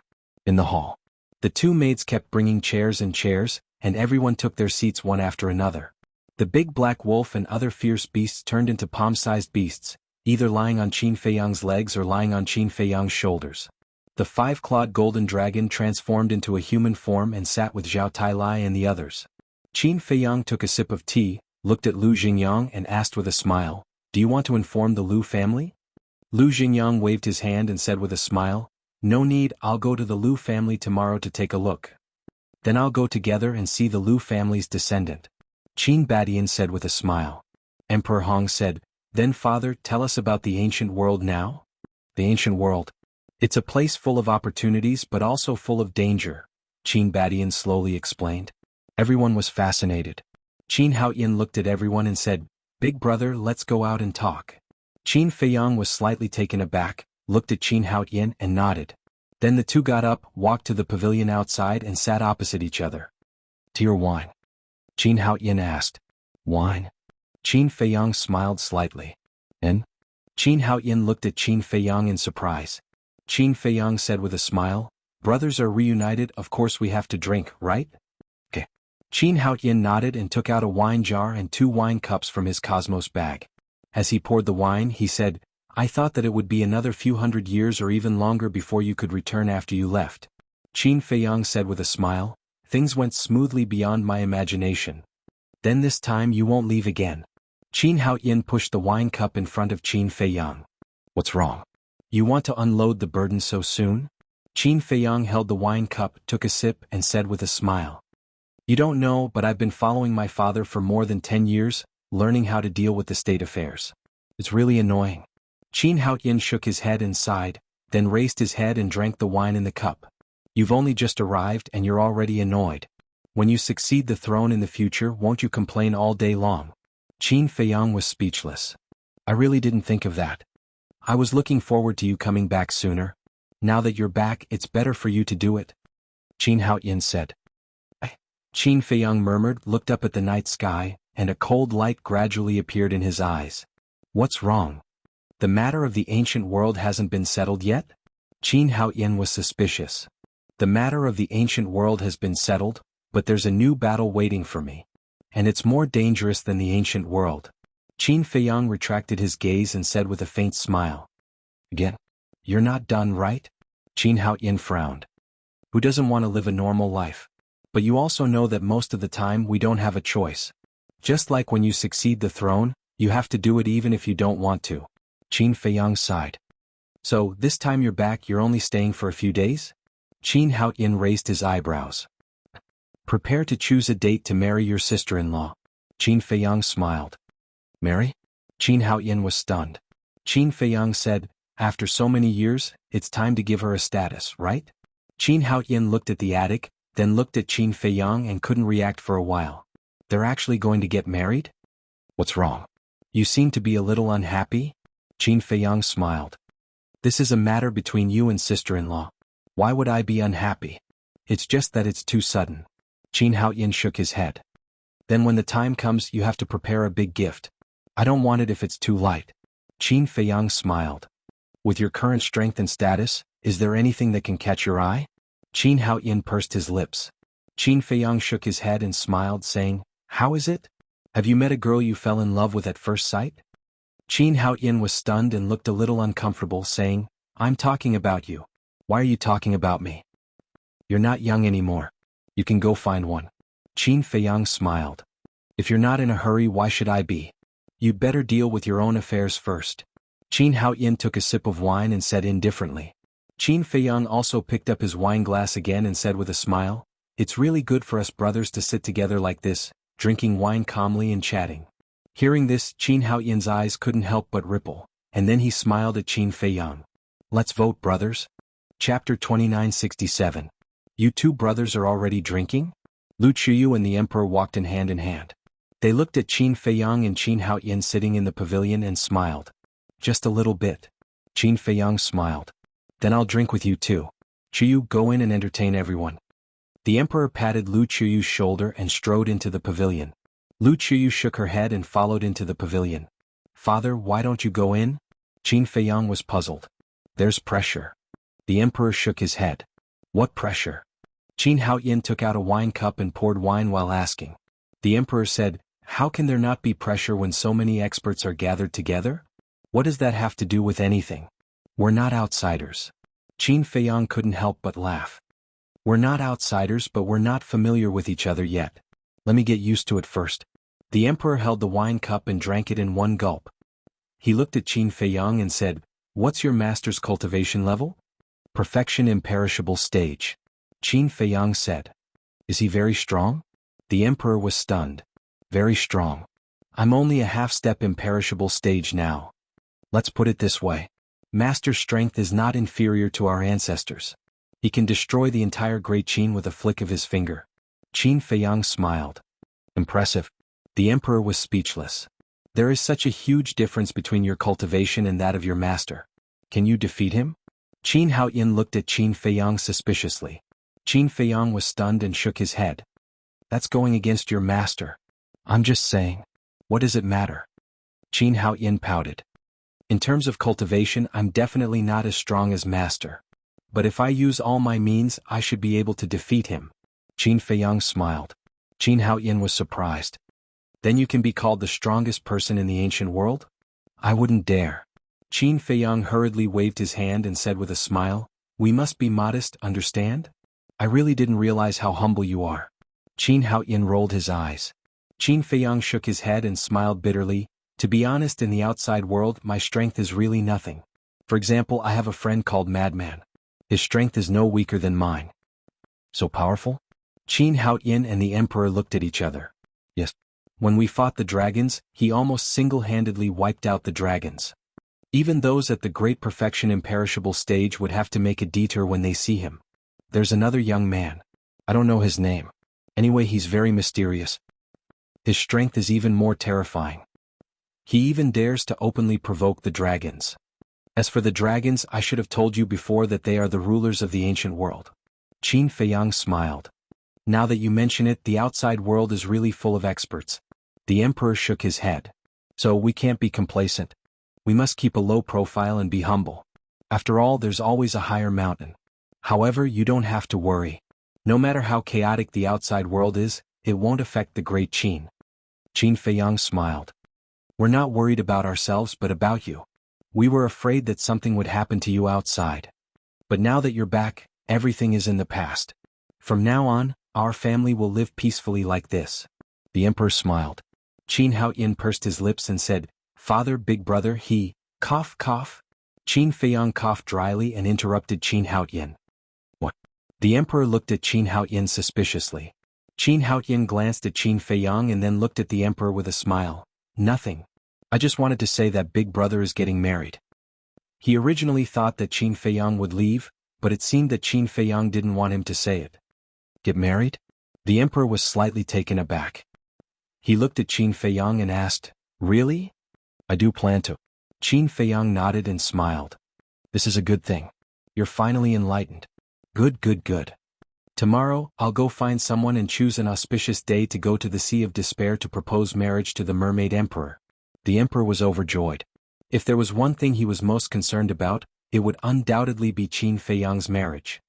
Father, don't be anxious. I haven't asked her yet. Qin Feiyang said. Yura has followed you for so many years. What does she want from you?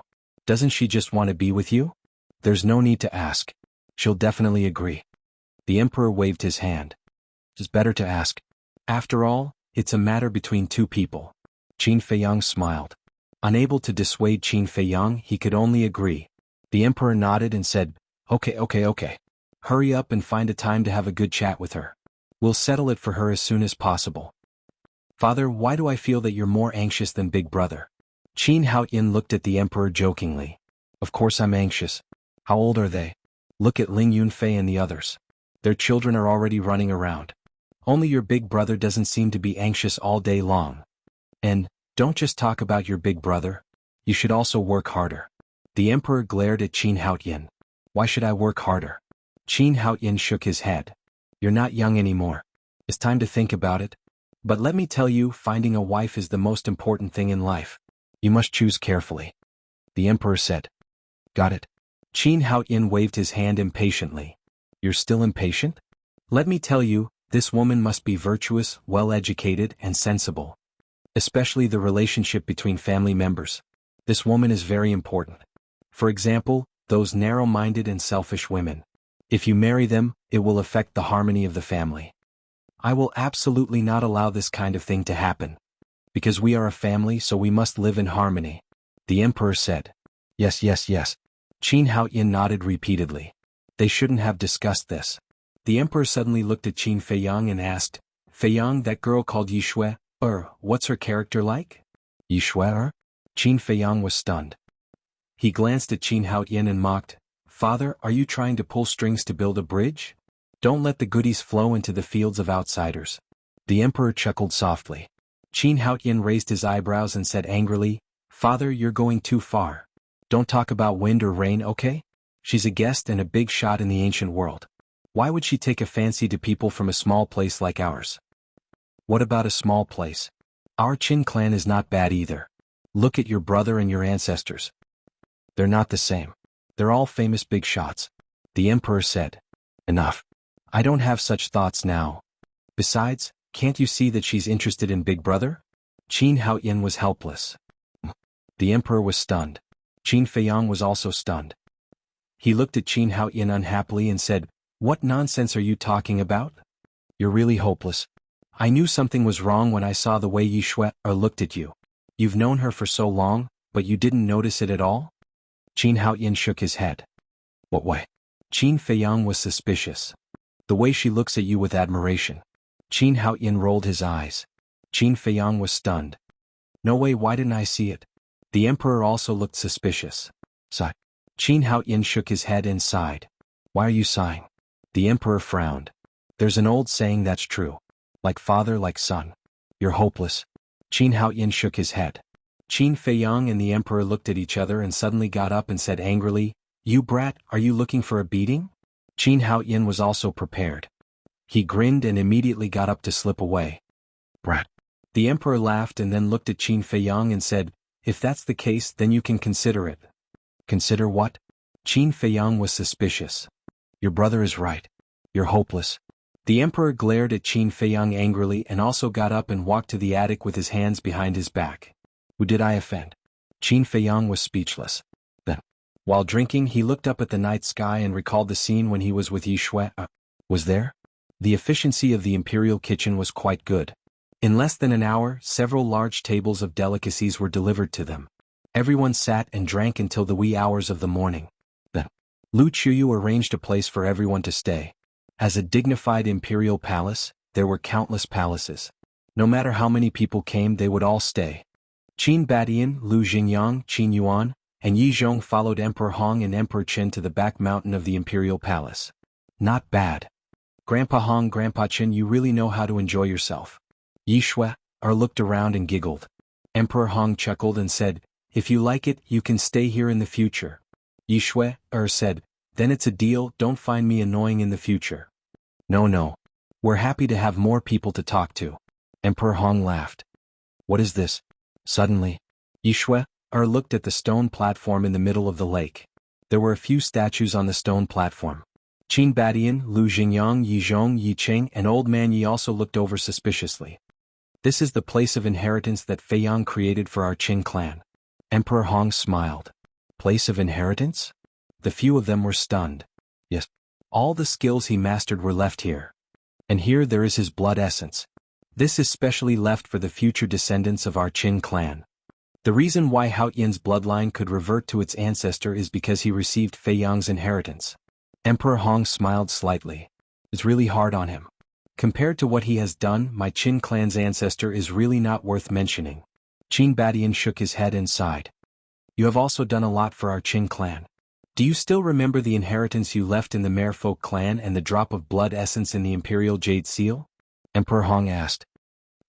Qin Badian nodded. It was because of your inheritance and that drop of blood essence that Feiyang's bloodline reverted to its ancestor. Emperor Hong said. All of this is destined by the heavens. Qin Badian chuckled, then turned to look at Yi Zhong and asked with a smile, Brother Yi, are you used to it? Cultivators like us, aren't we the same wherever we go? Yi Zhong smiled slightly. That's good. If you need anything in the future, just let me know. Qin Badian said. I won't be polite with you. Yi Zhong smiled. Then let's rest. Tomorrow I'll take you around. Qin Badian said. Okay. Yi Zhong nodded. Chapter 2968. At the same time. In the pavilion of the House of Autumn Rain. A man and a woman snuggled together, looking at the full moon in the night sky. It was very warm. Feiyang, it feels good to be home. That's right. The two of them were Qin Feiyang and the Mermaid Princess. Yes. I really don't want to leave. Qin Feiyang smiled and nodded. I don't want to leave, the Mermaid Princess pondered for a while and said, then why don't you let it go? Let it go, Qin Feiyang murmured and sighed. Chang Shui, Mermaid Emperor, Black-Winged Emperor, Sword Emperor, White-Winged Emperor, Big Cousin, Inner Demons. How can I let go of all of them? The Mermaid Princess fell silent. Qin Feiyang looked down at the woman in his arms and asked, You're persuading me to let it go, but can you let it go yourself? The Mermaid Princess' expression stiffened and she shook her head. The Mermaid Emperor, Black-Winged Emperor, and White-Winged Emperor were her ancestors. How could she let it go? Qin Feiyang comforted her. Don't worry, I will definitely find them. Okay. The Mermaid Princess nodded. The two ancestors didn't mention these things. Obviously, they didn't want father and grandfather to know. So, we have to be careful when we talk in the future. Don't let it slip. Qin Feiyang said. I know. The Mermaid Princess replied. Qin Feiyang smiled and said, There's one more thing I want to discuss with you. What is it? The Mermaid Princess was stunned. Qin Feiyang hugged the Mermaid Princess tightly and whispered, Let's get married. The Mermaid Princess' body trembled. I've really let you down all these years. You've been living in fear and wandering around with me. I really don't know how to make it up to you. You also know that I'm a very dull person. I don't know how to sweet talk.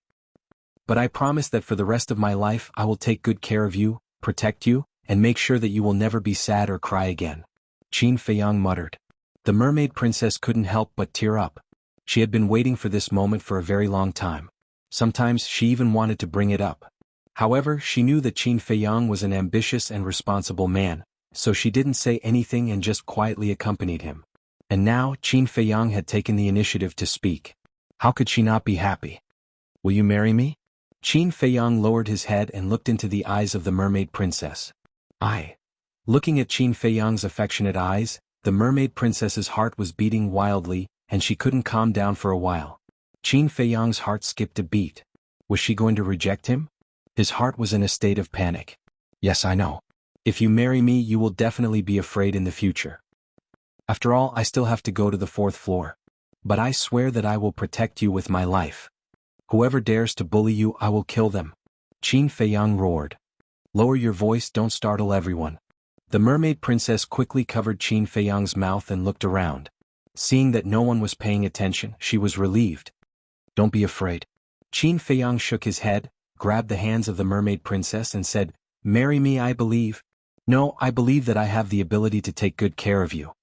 Looking at Qin Feiyang's expectant eyes, the mermaid princess turned her head and leaned on the stone table, holding her chin with both hands.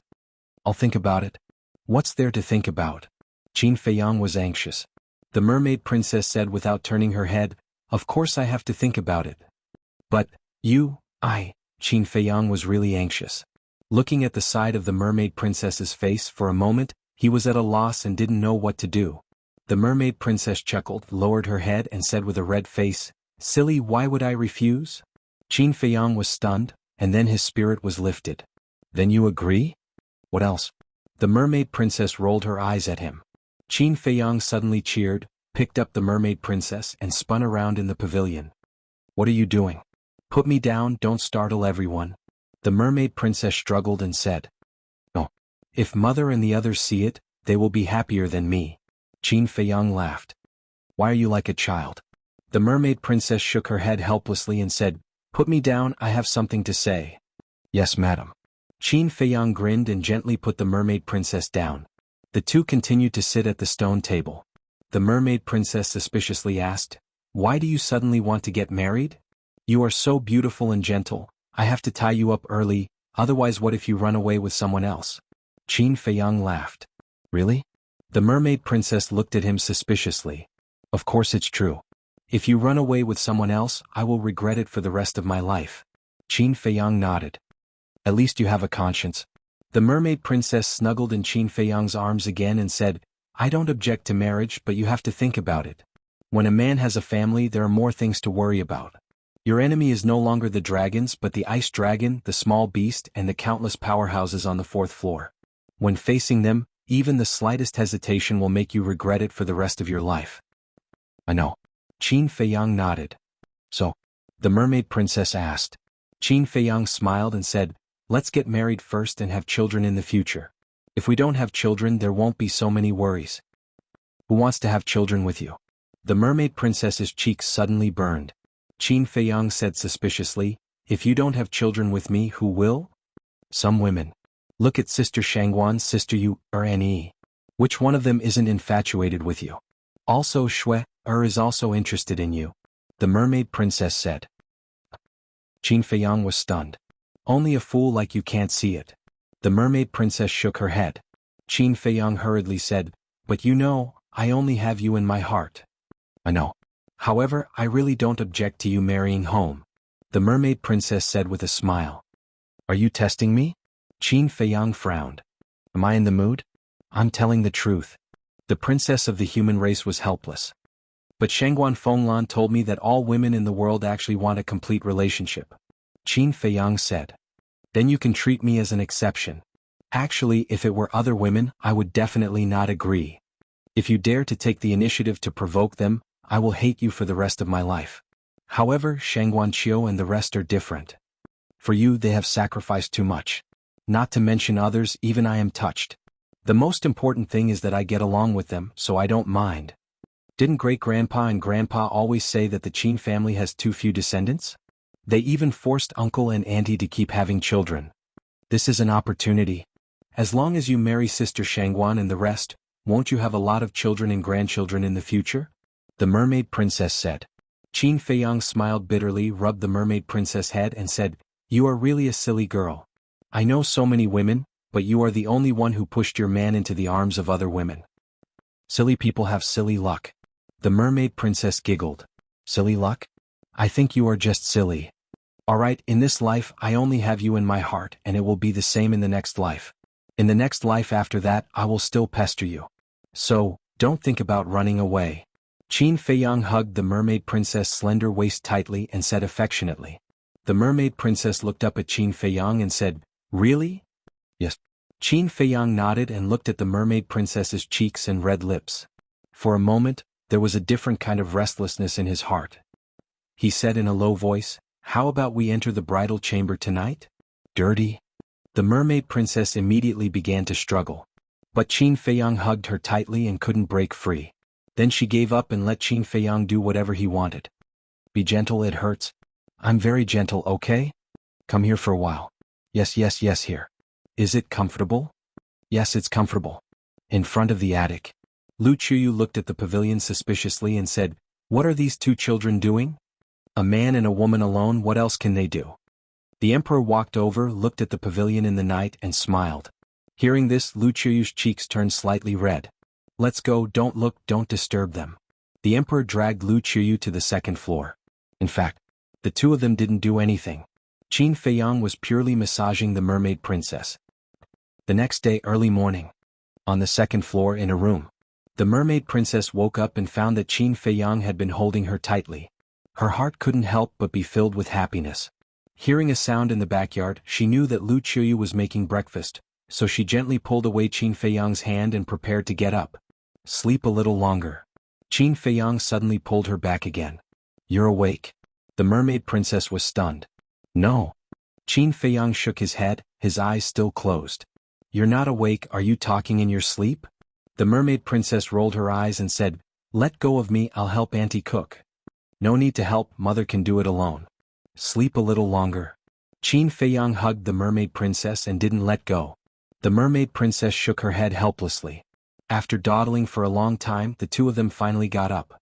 Qin Feiyang stretched and said, "I slept so well." The mermaid princess tidied up her clothes and said, "You slept well, but I was tortured by you." "How did I torture you?" Qin Feiyang was stunned and looked at her suspiciously. "After being together for so many years, I only just realized that you snore when you sleep. It's so noisy that I can't sleep well all night." The mermaid princess stared at Qin Feiyang snappily. "Snore? Why don't I know?" Qin Feiyang was stunned.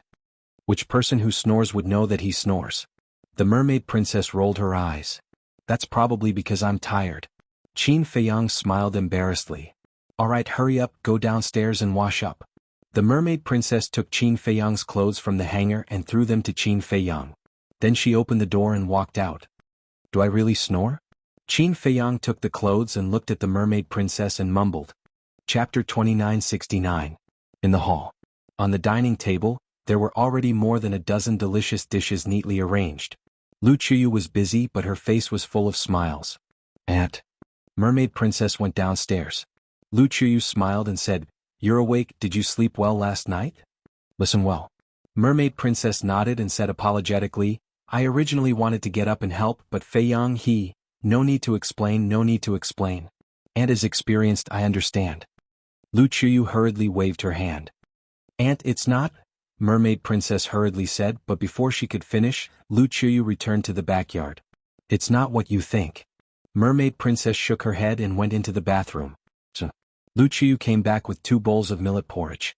Mermaid princess had also finished washing up. She walked to the table, smelled it and said with a smile, "It smells good." "Smells good. Eat more later." Lu Chuyu smiled. "Yes, aunt." Mermaid princess nodded and giggled. Lu Chuyu rubbed Mermaid princess's head and turned to enter the backyard. "Wait." Suddenly, Lu Chuyu turned to look at Mermaid princess and said, "Girl, shouldn't you change your way of addressing me?" Mermaid princess looked at the table full of side dishes and couldn't help but want to steal some. Suddenly she heard Lu Chuyu's voice and was startled. She quickly retracted her hand and looked at Lu Chuyu. As for Lu Chuyu's words, she didn't hear it clearly. "Forget it if you didn't hear it." Lu Chuyu shook her head.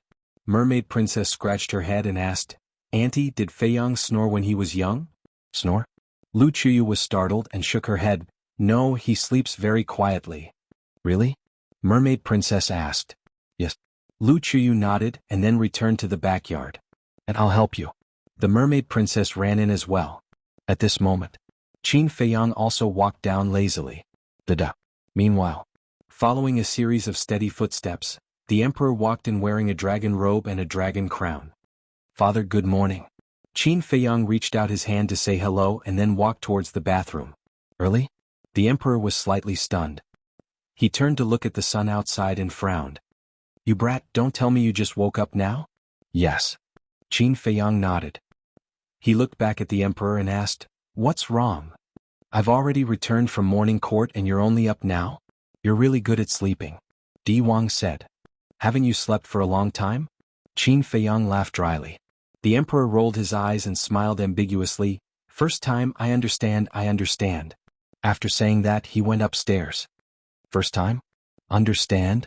What the hell? Qin Feiyang scratched his head in confusion, then turned around and entered the bathroom.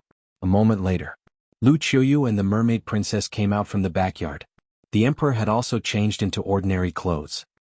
It's time to eat. Lu Qiuyu smiled. Qin Feiyang walked out of the bathroom looking a lot more energetic. Where are the others? Seeing that there was only his family, Qin Feiyang asked suspiciously. Lu Qiuyu said, Your master, your grandfather, and great-grandfather all followed the two ancestors to the Lu family. Qin Feiyang said, What about the white-eyed wolf and the others? The white-eyed wolf took a group of fierce beasts and left early in the morning. I don't know where they went. Lu Qiuyu shook her head. Qin Feiyang was stunned and asked again, What about Zhao Tailai and those divine generals? Lu Qiuyu said, They all went out early. Qin Feiyang said in astonishment, So you're saying that we're the only ones who just woke up? You just found out. Lu Qiuyu rolled her eyes at Qin Feiyang, but her hands kept picking up food for the mermaid princess and said with a smile, Girl, eat more. Okay. Auntie, the food you cook is so delicious. The mermaid princess giggled. Lu Qiuyu smiled and said, We will be a family from now on. I will cook for you every day. How can that be? You have worked hard all your life. It's time for me and Feiyang to take care of you and uncle. Mermaid princess hurriedly said. We don't need you to take care of us. You just need to eat. If you really want to thank us, then give us a few fat boys as soon as possible. Lu Qiuyu smiled. Mermaid princess suddenly blushed, lowered her head and ate silently. Mother, did I snore when I was young? Qin Feiyang suddenly looked up at Lu Qiuyu and asked. Snore? Lu Qiuyu was stunned. She looked at Qin Feiyang, and then looked at the mermaid princess with a strange expression. You didn't snore when you were young. The emperor said. Did you hear that? I don't snore, so I must be too tired.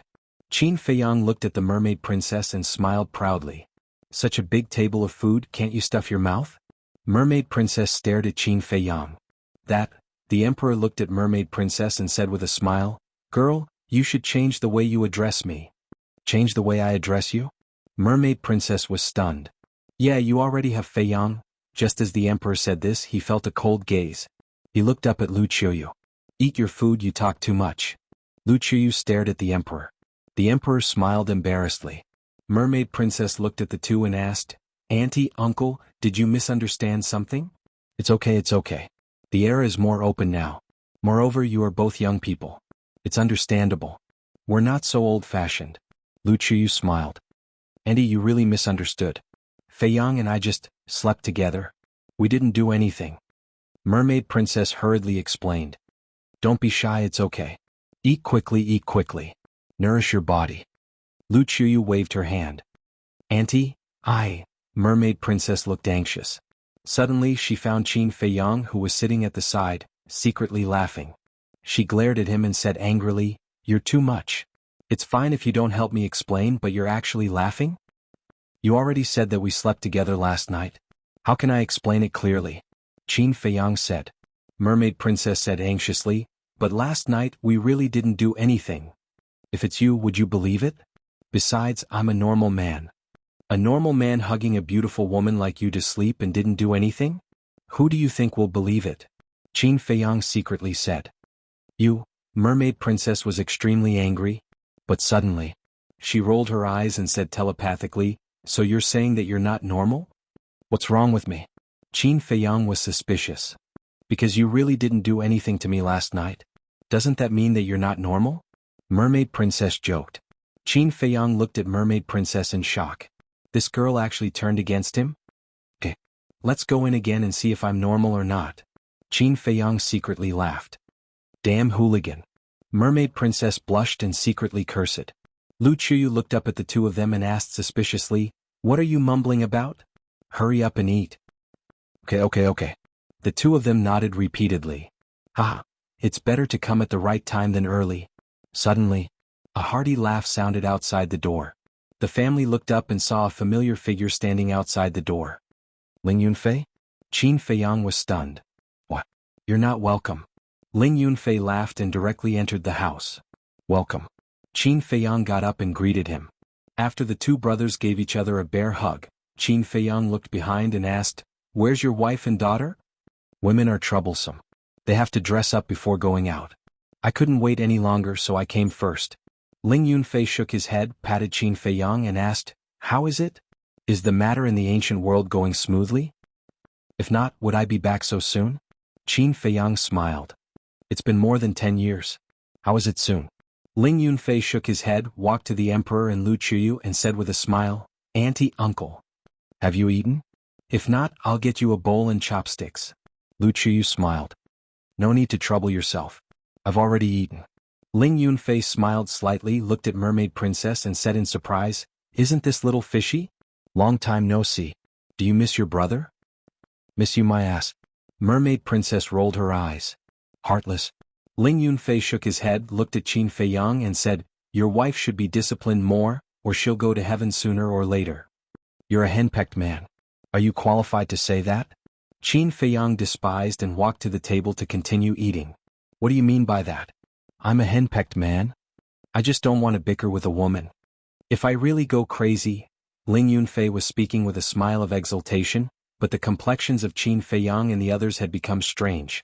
Because at this time 3 more people came in. These 3 people were Zhao Shuanger, Lu Ji and a girl. Zhao Shuanger made a gesture to Qin Feiyang and the others to keep quiet. She quietly walked behind Ling Yunfei with Lu Ji and the girl. Qin Feiyang's face suddenly became playful. He looked at Ling Yunfei and said, "What if I go crazy?" Ling Yunfei didn't notice Zhao Shuanger behind him and said, "If I go crazy, that woman surnamed Zhao will have to lie down obediently immediately." "Really?" Qin Feiyang looked surprised. Ling Yunfei frowned and said, "Are you doubting my words?" No, you're good. Take care, young man." Qin Feiyang gave him a thumbs up and then went back to eating. "Take care?" Ling Yunfei was stunned. What did she mean? Ling. Suddenly, Zhao Shuanger shouted. Ling Yunfei's eyes suddenly trembled. When did this woman come? Qin Feiyang and the mermaid princess couldn't help but laugh. The emperor couple also couldn't help but laugh. Lu Ji had no intention of persuading him. The girl was even more direct, gloating. Ling Yunfei slowly turned around and looked at Zhao Shuanger behind him. His face suddenly turned pale. Zhao Shuanger's slender arm directly raised and pulled Ling Yunfei's ear. "Wife, listen to me," Ling Yunfei hurriedly cried. "Explain?" Zhao Shuanger sneered and said, "Aren't you very impressive? What's there to explain? Come, go crazy. Let's see if I'll lie on the ground or not." No, I'm just joking. Even if I ate a leopard's gall, I wouldn't dare to go crazy on you. Ouch. Let go of me. In front of my brothers, leave me some face, okay? Ling Yunfei wailed and begged for mercy. This was going to be big. Chapter 4, please vote. Chapter 2971. You want face but I don't? Zhao Shuanger was like a mad tiger. She exerted more strength in her hand, and Ling Yunfei's ear was about to be pulled off. I'm sorry, my dear wife. When we go back, I'll kneel on the washboard. What do you think? Backbone? That was no longer important. Saving his life was more important. If this tigress was really angry, he would not have a good life in the future. You said kneel on the washboard. I didn't force you. Zhao Shuanger said. No, I'm willing. Ling Yunfei nodded repeatedly. Zhao Shuanger snorted coldly and let go of her evil claws.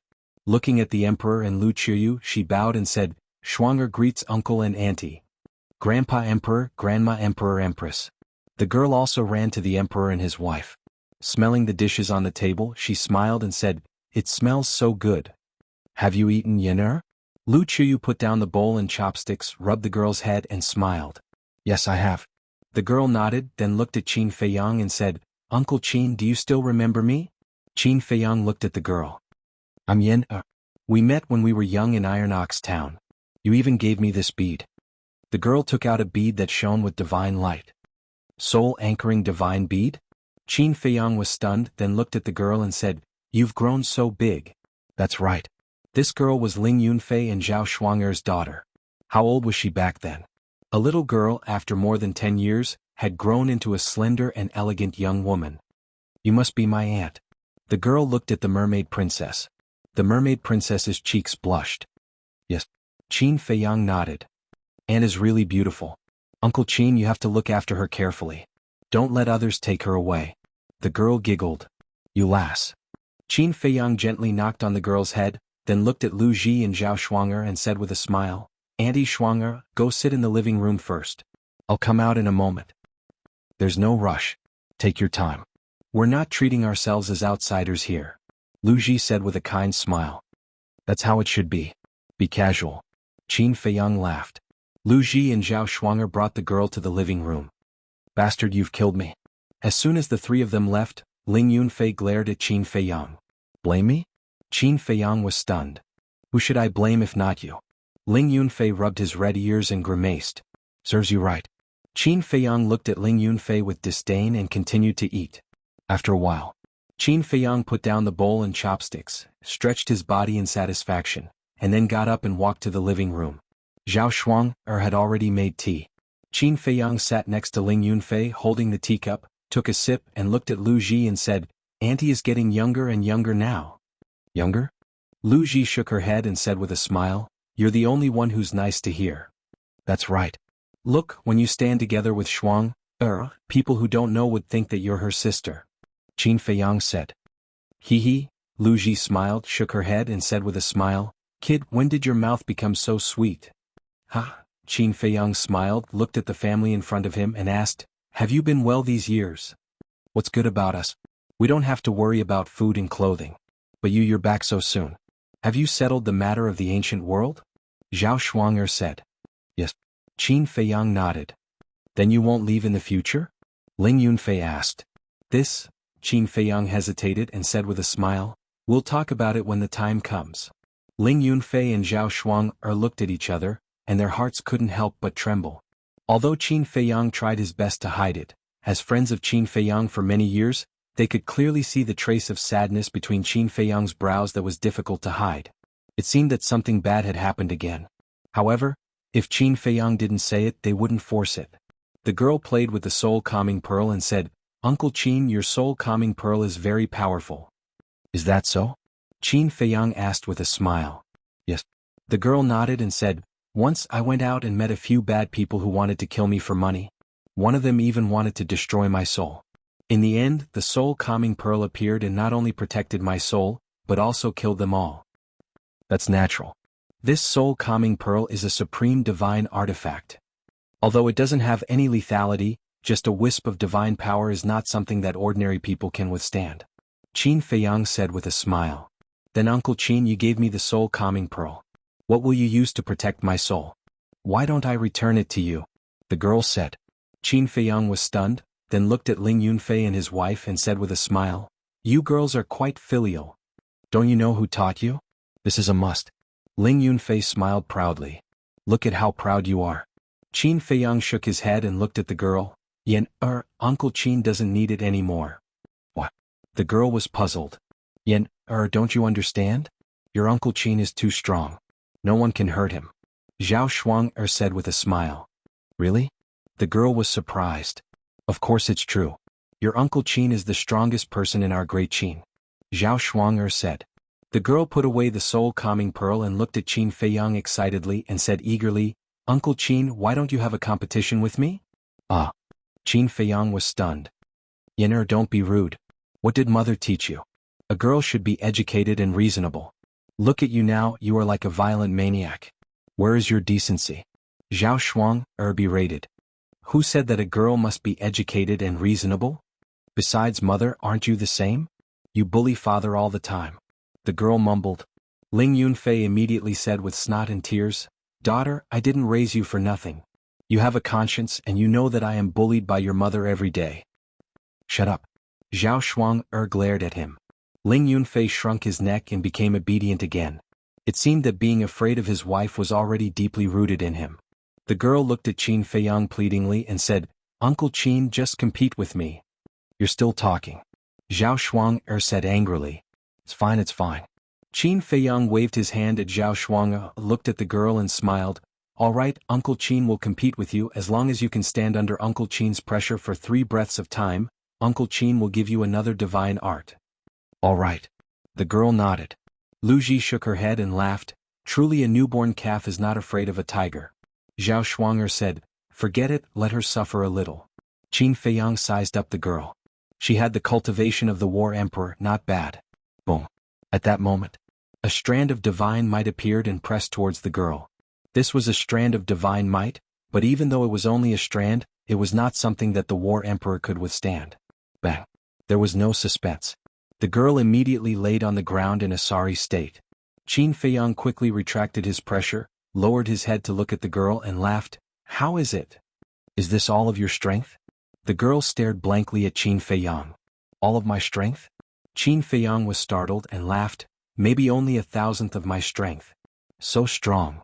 The girl was extremely shocked. She immediately got up and looked at Qin Feiyang with a face full of admiration and said, then Uncle Qin, please teach me how to cultivate. Me? Qin Feiyang was startled. Yes. The girl nodded.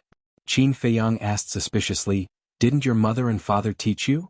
How can they compare to you, Uncle Qin? The girl said. Cough cough. Zhao Shuang and Ling Yunfei immediately coughed and stared at the girl. That's how it is. The girl muttered. Qin Feiyang looked at the girl and smiled faintly. Learning from me will be very difficult. I'm not afraid. The girl shook her head. You might even die. Qin Feiyang said again. So serious? The girl was startled. Qin Feiyang nodded. I'm not afraid either. The girl hesitated for a moment and said firmly. Qin Feiyang laughed and said, all right, if there's a chance in the future, I'll bring you to a place and I guarantee that you'll become stronger quickly. Thank you, Uncle Qin. The girl beamed with joy. Qin Feiyang rubbed the girl's head, looked at Ling Yunfei and asked, by the way, how did you know that I'm back? Brother Wolf told us. Ling Yunfei said. White-eyed wolf. Qin Feiyang was startled. Before dawn, it brought a group of berserk beasts and ran to Iron Ox Town, saying that you were back. Then we immediately rushed over. Ling Yunfei said. It really knows how to run. Qin Feiyang shook his head and asked, then where are they now? Ling Yunfei shook his head and said, I don't know, they said that they were preparing to go to Forgotten Continent for a stroll. Qin Feiyang shook his head and laughed and said, then Old Man Ren and the others should also know that I'm back. They're in Butterfly Valley, so of course they know. They should be here soon. Ling Yunfei said. At this moment, Mermaid Princess walked out and looked at Lu Ji with a smile. Hello, Auntie. Good, come and sit. Lu Ji nodded repeatedly, patted the chair beside her and smiled. Mermaid Princess walked over. Lu Ji smiled and said, child, did Feiyang bully you outside? If he bullies you, tell Auntie. Auntie will help you take care of him. No.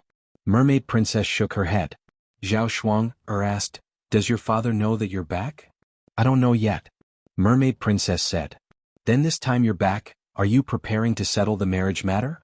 Ling Yunfei said. It's time to settle it. The Emperor's voice came and the Emperor strode over and said, we've all slept together. If we don't settle it, people will gossip. Tomorrow, I will personally go to the Sea of Despair and propose marriage to the Mermaid Emperor. What? Slept together? Ling Yunfei looked at Qin Feiyang in shock. Cough cough. Qin Feiyang coughed dryly and looked at the Emperor. Father, can't you be more reserved? What's wrong with that?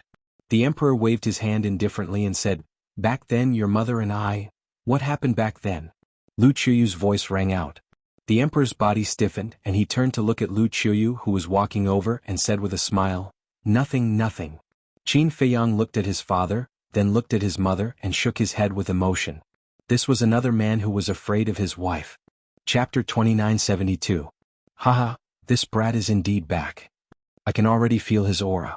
Suddenly, accompanied by hoarse laughter, a group of people descended outside the pavilion. Qin Feiyang and the others looked at each other, hurriedly stood up, and walked out of the pavilion, their faces full of smiles. The people who came were Old Master Ren Yen Nanshan and the others. Old Master, Uncle Yen, Uncle Jiang and Shui Anyun, you're all here. Qin Feiyang laughed. Yen Nanshan said, since you're back, how can we not come and take a look? Then I'm quite popular. Qin Feiyang said. Shameless, who welcomes you? We're just here to see if you're missing an arm or a leg. Feng Ling'er looked at Qin Feiyang and said. Qin Feiyang looked at Feng Ling'er and said, your mouth is too vicious, you deserve to be unable to get married. Scram. Feng Ling'er's face darkened. At the side, Ren Wushuang and Luo Qingzhu could not help but cover their mouths and snicker. Let's talk inside. Lu Qiyu laughed. Then we'll be disturbing you. Old Master Ren smiled slightly. Everyone entered the living room. Master. Suddenly, another excited cry rang out. Qin Feiyang was startled. He raised his head and saw 3 figures appear in the sky. It was Wang Xiaojie, Yan Wei and Wang Yangfeng. Young Master. Yan Wei and Wang Yangfeng were also very excited. Qin Feiyang smiled slightly and said, how have you been these 10 years? Good. The 2 of them nodded. Master, you're too mean. What did you say back then? Qin Shin had already returned, but when I returned, I didn't see him at all. Wang Xiaojie looked at Qin Feiyang in dissatisfaction. Qin Feiyang laughed. Isn't this for your own good? Then tell me honestly, did Qin Shin follow you to the ancient realm? Wang Xiaojie said. Yes. Qin Feiyang nodded. Where is he now? Wang Xiaojie asked. He is in seclusion in the Black Tortoise world. Qin Feiyang smiled. Yesterday, everyone came out except for Qin Shin. As expected, you've gone too far. I'm your disciple, okay? Wang Xiaojie coldly snorted. Don't I want you to stay in the clan and take good care of your sister and mother? How are they now? Qin Feiyang said. Not bad. The child in my sister's stomach has also been born. It's a boy. Now that he's grown up, he's even taller than me. Wang Xiaojie laughed. You're an uncle now. You have to be more mature and stable. Do you understand? Qin Feiyang said. I know. Let me go to the Black Tortoise world to see Qin Shin. I haven't seen him in a long time. I miss him. Wang Xiaojie smiled. Okay. Qin Feiyang nodded. With a wave of his hand, he sent Wang Xiaojie to the Black Tortoise world. Then he looked at Yan Wei and said with a smile, have a seat inside. So, Fatso, Li Yen, Situ Feiyang, Li He, Gong Sun Bei, Yishu, the monkey-faced old man, the hook-nosed old man, and Pei arrived one after another. Everyone was familiar with each other, so they greeted each other and started chatting. In the evening, a large group of people returned.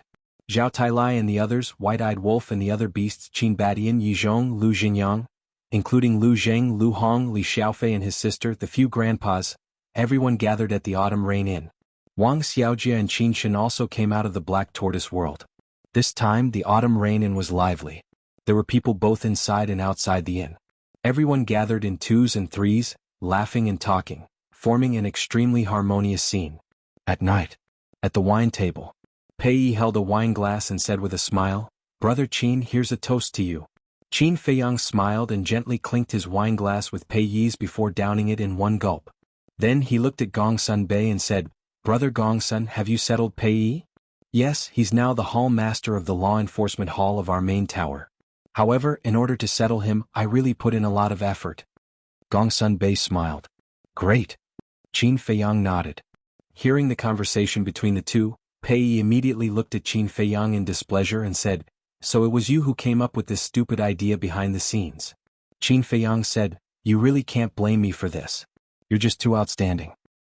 Bullshit. Pei Yi shook his head. What about Sister Yuer? The mermaid princess asked.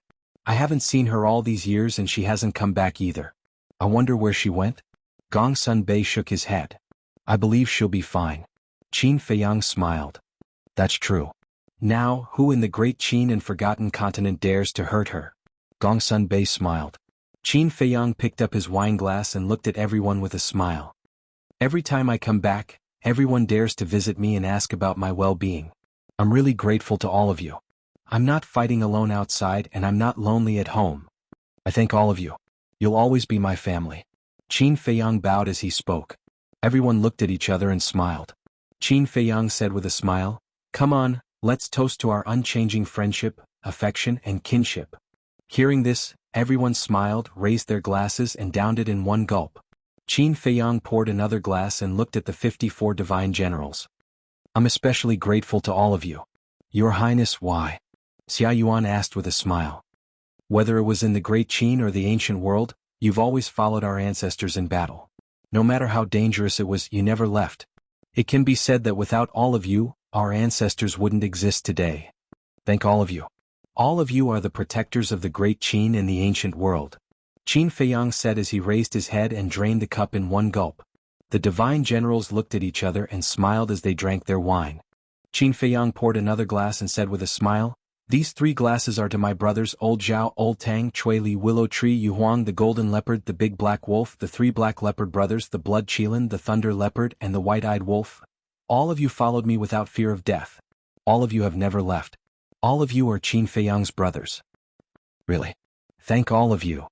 I'm really lucky to have all of you." After Qin Feiyang said that, he downed another glass. "You're a man. Don't be so emotional." The White-Eyed Wolf laughed. "Are you going to drink or not?" Qin Feiyang asked. "Yes, I have to drink." The White-Eyed Wolf nodded, grabbed a jar of wine and started drinking. Qin Feiyang shook his head and laughed. He poured another glass and said, "As for this 4th glass, I want to toast the people around me." After that, Qin Feiyang looked at the Mermaid Princess. The Mermaid Princess was surprised. She asked, "Why are you toasting me?" "Thank you for your silent sacrifice, your silent protection, your silent companionship, and your understanding of me. For the rest of my life I will take good care of you." Qin Feiyang smiled. "Is this the rhythm of a proposal?" The Blood Qilin was shocked. "It looks like it." The 3 Black Leopard brothers nodded. "Then hurry up. Boss, we're all waiting to see." A group of beasts suddenly began to jeer. Ling Yunfei pursed his lips and said, "They have already started to make babies. Is there still a need to propose?" "Make babies?" Everyone was stunned. "Yes. Don't you know? They were in the same room last night." Ling Yunfei chuckled. "Really?" The White-Eyed Wolf asked. "Yes. Uncle said it himself. How can it be false?" Ling Yunfei didn't mind too much. God has finally opened his eyes. Little Qinzi is finally enlightened. The White-Eyed Wolf suddenly howled. Looking at this scene, everyone couldn't help but laugh. This wolf cub was so sad for Qin Feiyang. The Mermaid Princess's face was also red. Qin Feiyang smiled awkwardly. However, there was a trace of disappointment in one person's eyes. That person was Yi Shui. There are some things that you can't ask for." Yi Zhong noticed Yi Shui's strange expression and smiled comfortingly. "I know, Grandpa." Yi Shui nodded and took a deep breath. She was relieved. As for Qin Feiyang, she only had a little bit of feelings for him. And after living in seclusion with old Master Yi for a long time, her personality was also relatively weak, so she was more open-minded. If you can't force it, don't force it, lest both parties be sad in the end. Qin Feiyang hugged the Mermaid Princess and said with a smile, "Look, everyone is so supportive. Why don't we do as they wish?" "What do you mean by doing as we wish? This is your own business. Don't you want to do it?" Feng Ling'er said. Qin Feiyang smiled embarrassedly and lowered his head to look at the Mermaid Princess. "It's up to you." The Mermaid Princess whispered, her cheeks blushing. "That's good. Tomorrow we'll go to the Sea of Despair to propose marriage." Qin Feiyang laughed out loud. He raised his head and drank the wine in his cup. The White-Eyed Wolf said with a sneaky smile, "Do you want us to go with you to cheer you on?" "Of course." Qin Feiyang waved his hand and said with a smile, "Come, come, come. Tonight we won't go home until we're drunk." After a night of revelry, the entire house of Autumn Rain was extremely lively. The next day, morning, the Mermaid Princess woke up early and helped Lu Qiyu prepare breakfast. Qin Feiyang slept until the Mermaid Princess woke him up. "What time is it?" Qin Feiyang asked. "The sun is shining on your butt." The Mermaid Princess shook her head and smiled. Qin Feiyang got up and rubbed his forehead. "My head hurts. I drank too much last night." "If you don't know how to drink, then drink less." The Mermaid Princess was helpless. "I'm happy." Qin Feiyang smiled and hugged the Mermaid Princess's slender waist. "I'm a little nervous now." "Nervous about what?" The Mermaid Princess was suspicious. "Proposing marriage." "Look, I'm not afraid even when facing Long Zun. But now, when I think about proposing marriage, I can't help but feel nervous." Qin Feiyang said. "My father won't eat you. What's there to be nervous about?" The Mermaid Princess was speechless. Qin Feiyang was stunned for a moment and asked, "Then, do you think he'll deliberately make things difficult for me?" "What do you think?" the Mermaid Princess asked. "I think so." Qin Feiyang pondered for a moment and nodded. "Just like what you said, you're not even afraid of Long Zun. Why are you afraid of my father?" "Don't worry, you still have me." The Mermaid Princess smiled. "You're so nice." Qin Feiyang chuckled and kissed the Mermaid Princess's cheek. Then he quickly got up, put on his clothes and ran downstairs. The mermaid princess touched her cheek and looked at Qin Feiyang's back. She revealed a happy smile and followed him downstairs. Chapter 2973. After breakfast, Qin Feiyang looked at the emperor and Lu Qiyu and said, "Father, Mother, when we reach the Sea of Despair, what should I do?" You don't have to do anything. When the time comes, your mother and I will talk to you," the emperor said. "That's good." Qin Feiyang laughed. "What's wrong? Nervous?" the emperor asked with a smile. Qin Feiyang nodded. "Useless." The emperor shook his head in disdain and said, "We have to be more formal when proposing marriage. Your mother and I will go and pack up first." "All right," Qin Feiyang responded. Boom. Suddenly, a terrifying aura appeared outside. Qin Feiyang hurriedly walked out and saw a group of people standing in the sky in an orderly manner, all dressed in black armor, looking extremely heroic. "You guys?" Qin Feiyang looked at these people in a daze. "Your Highness, it's us," one of them said. When Qin Feiyang heard this voice, he smiled and said, "Xia Yuan, what are you guys doing? I almost couldn't recognize you. Aren't you going to propose marriage? We're going to cheer for you. Look, we're not bad, right?" Xia Yuan said. "Cheer?" Qin Feiyang was stunned. "That's right. You said last night that we should go and cheer for you, so we started preparing early in the morning." Xia Yuan nodded. Qin Feiyang shook his head and laughed. "I drank too much and forgot." "Then do you think we can do this?" Xia Yuan asked. "Yes." Qin Feiyang nodded. 54 divine generals were going to cheer for him. This was a great honor. This kind of battle was also unprecedented in history. Swish. At this time, Qin Badian, Qin Yuan, Lu Xingyang, Emperor Hong, Emperor Qin, Elder Qin, Li Jian, Qin Sheng and the others also appeared one after another.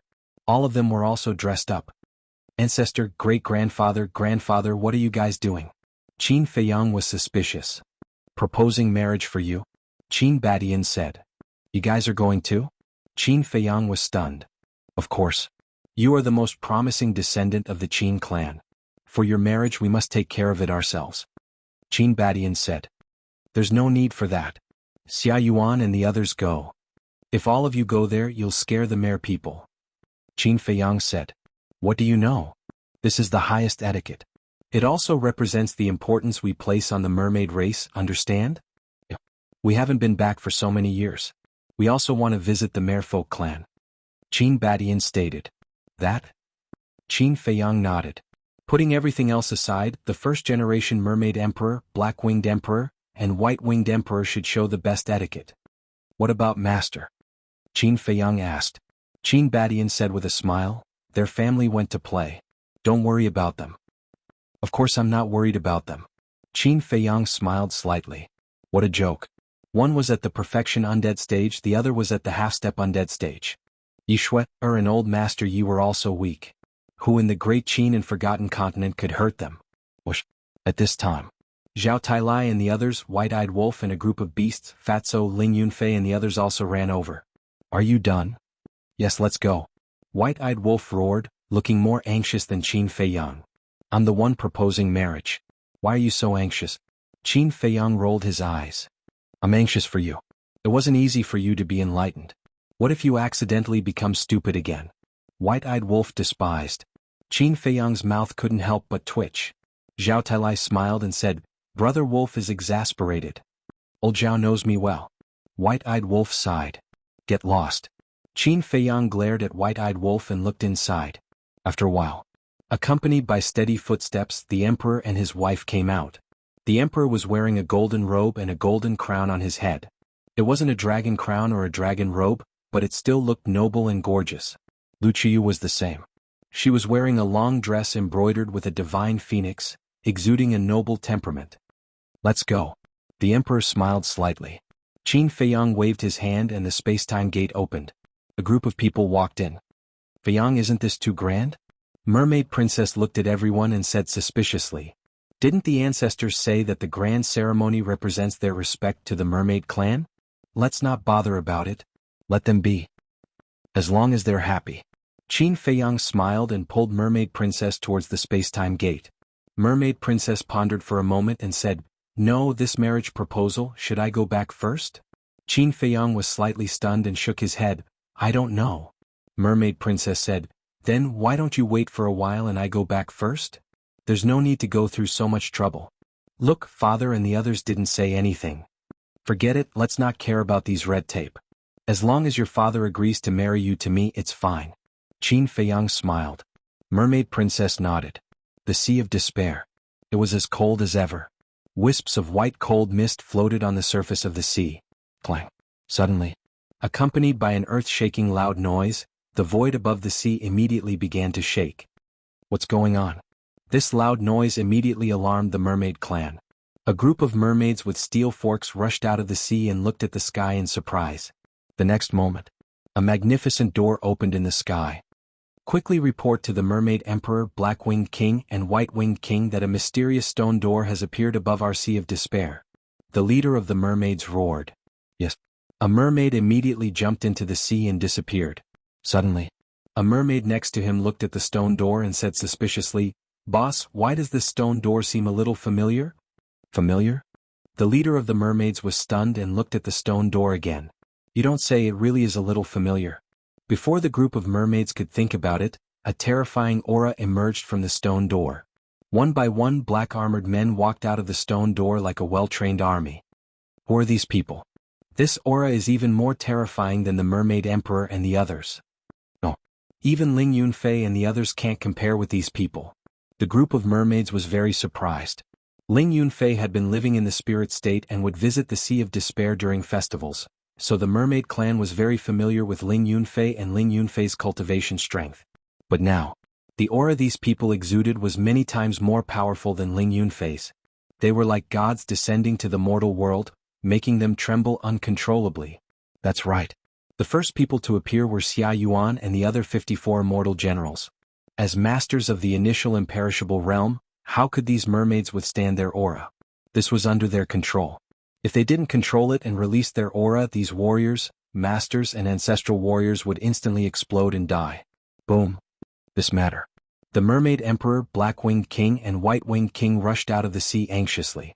When they saw Xia Yuan and the others, their expressions changed drastically. What's going on? Black-Winged King asked. I don't know. They all came out from that door.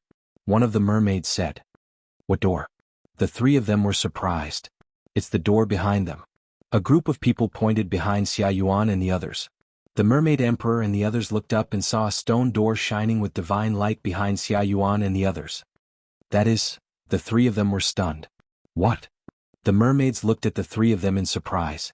That seems to be the space-time door. The Mermaid Emperor exclaimed. The space-time door? Everyone was stunned. In the blink of an eye. At this moment, more figures walked out of the space-time door. The leader was the Emperor and Lu Qiyu. Aren't they the Emperor and Empress of Great Qin? Seeing the couple appear, the mermaid clan was in an uproar. Black-Winged King looked at the Mermaid Emperor and asked, Old man, are they your in-laws? Yes. The Mermaid Emperor nodded. Black-Winged King was stunned. Then what are they doing? Why are they making such a big scene? I don't know. The Mermaid Emperor shook his head, his face full of doubts. Wait, wasn't this space-time door Qin Feiyang's divine item? How could it be in the hands of the Emperor? Could it be that Qin Feiyang gave it to the Emperor when he left last time? The Mermaid Emperor was about to go up and greet them. But at this moment, his gaze suddenly shook as he looked at the person who came out of the space-time door. This person was Emperor Hong. Then, Emperor Qin appeared. Then Li Jian, Old Qin, Qin Yuan, Qin Sheng, and the others appeared one after another. The Mermaid Emperor was completely stunned. What the hell was going on? Even Emperor Hong, Emperor Qin, these peerless figures came in person? Even Qin Yuan had come. Others might not know, but he knew that Qin Yuan was the person Qin Feiyang respected the most. And he was the guardian of this continent. It was difficult for others to see him, let alone come to his Sea of Despair. Did something big happen? The Mermaid Emperor was shocked and quickly flew up. But suddenly, he stopped again and looked at the two people who came out of the space-time door. His eyes were full of surprise. The two were Qin Badian and Lu Jingyang. Lu Jingyang was a stranger to him. It was during these years when he visited the Lu family during the holidays, he saw Lu Jingyang's statue. But Qin Baishan's statue was erected in the Mermaid clan's holy land. He could see it every day, so he was naturally familiar with it. And the person in front of him was exactly the same as the statue in the Holy Land. He was Qin Badian, the Emperor of Qin. Was this a dream? Wasn't the Emperor of Qin in the ancient world? When did he come back? The Emperor of Qin, these two words, that was the legend of the Great Qin. The founding emperor of the Great Qin. And the master of the first mermaid emperor of the mermaid clan, the black-winged emperor and the white-winged emperor followed. That was a man full of legends. Not only the mermaid emperor, the black-winged emperor, the white-winged emperor, and even all the mermaids present were dumbfounded, staring at Qin Badian. They were all wondering if their eyes were playing tricks on them. It was simply unbelievable. Chapter 2974. At the same time, Qin Badian glanced at the sea of despair with a hint of nostalgia in his eyes. In his nostalgia there was a hint of sadness. Whoosh. After Qin Badian and Lu Xingyang appeared, Zhao Tailai, Ling Yunfei, and the others, as well as the white-eyed wolf and a group of beasts, appeared one after another. Wolf cub. Blood Kirin? Golden panther? Zhao Tailai? Looking at those familiar figures, the mermaid emperor's eyes trembled. Could it be? In the next moment, a man and a woman walked out of the space-time gate hand in hand. It's the princess. It's Prince Feiyang. The mermaid clan was immediately in an uproar. The mermaid emperor, white-winged king, and black-winged king also looked at the two in surprise. Father.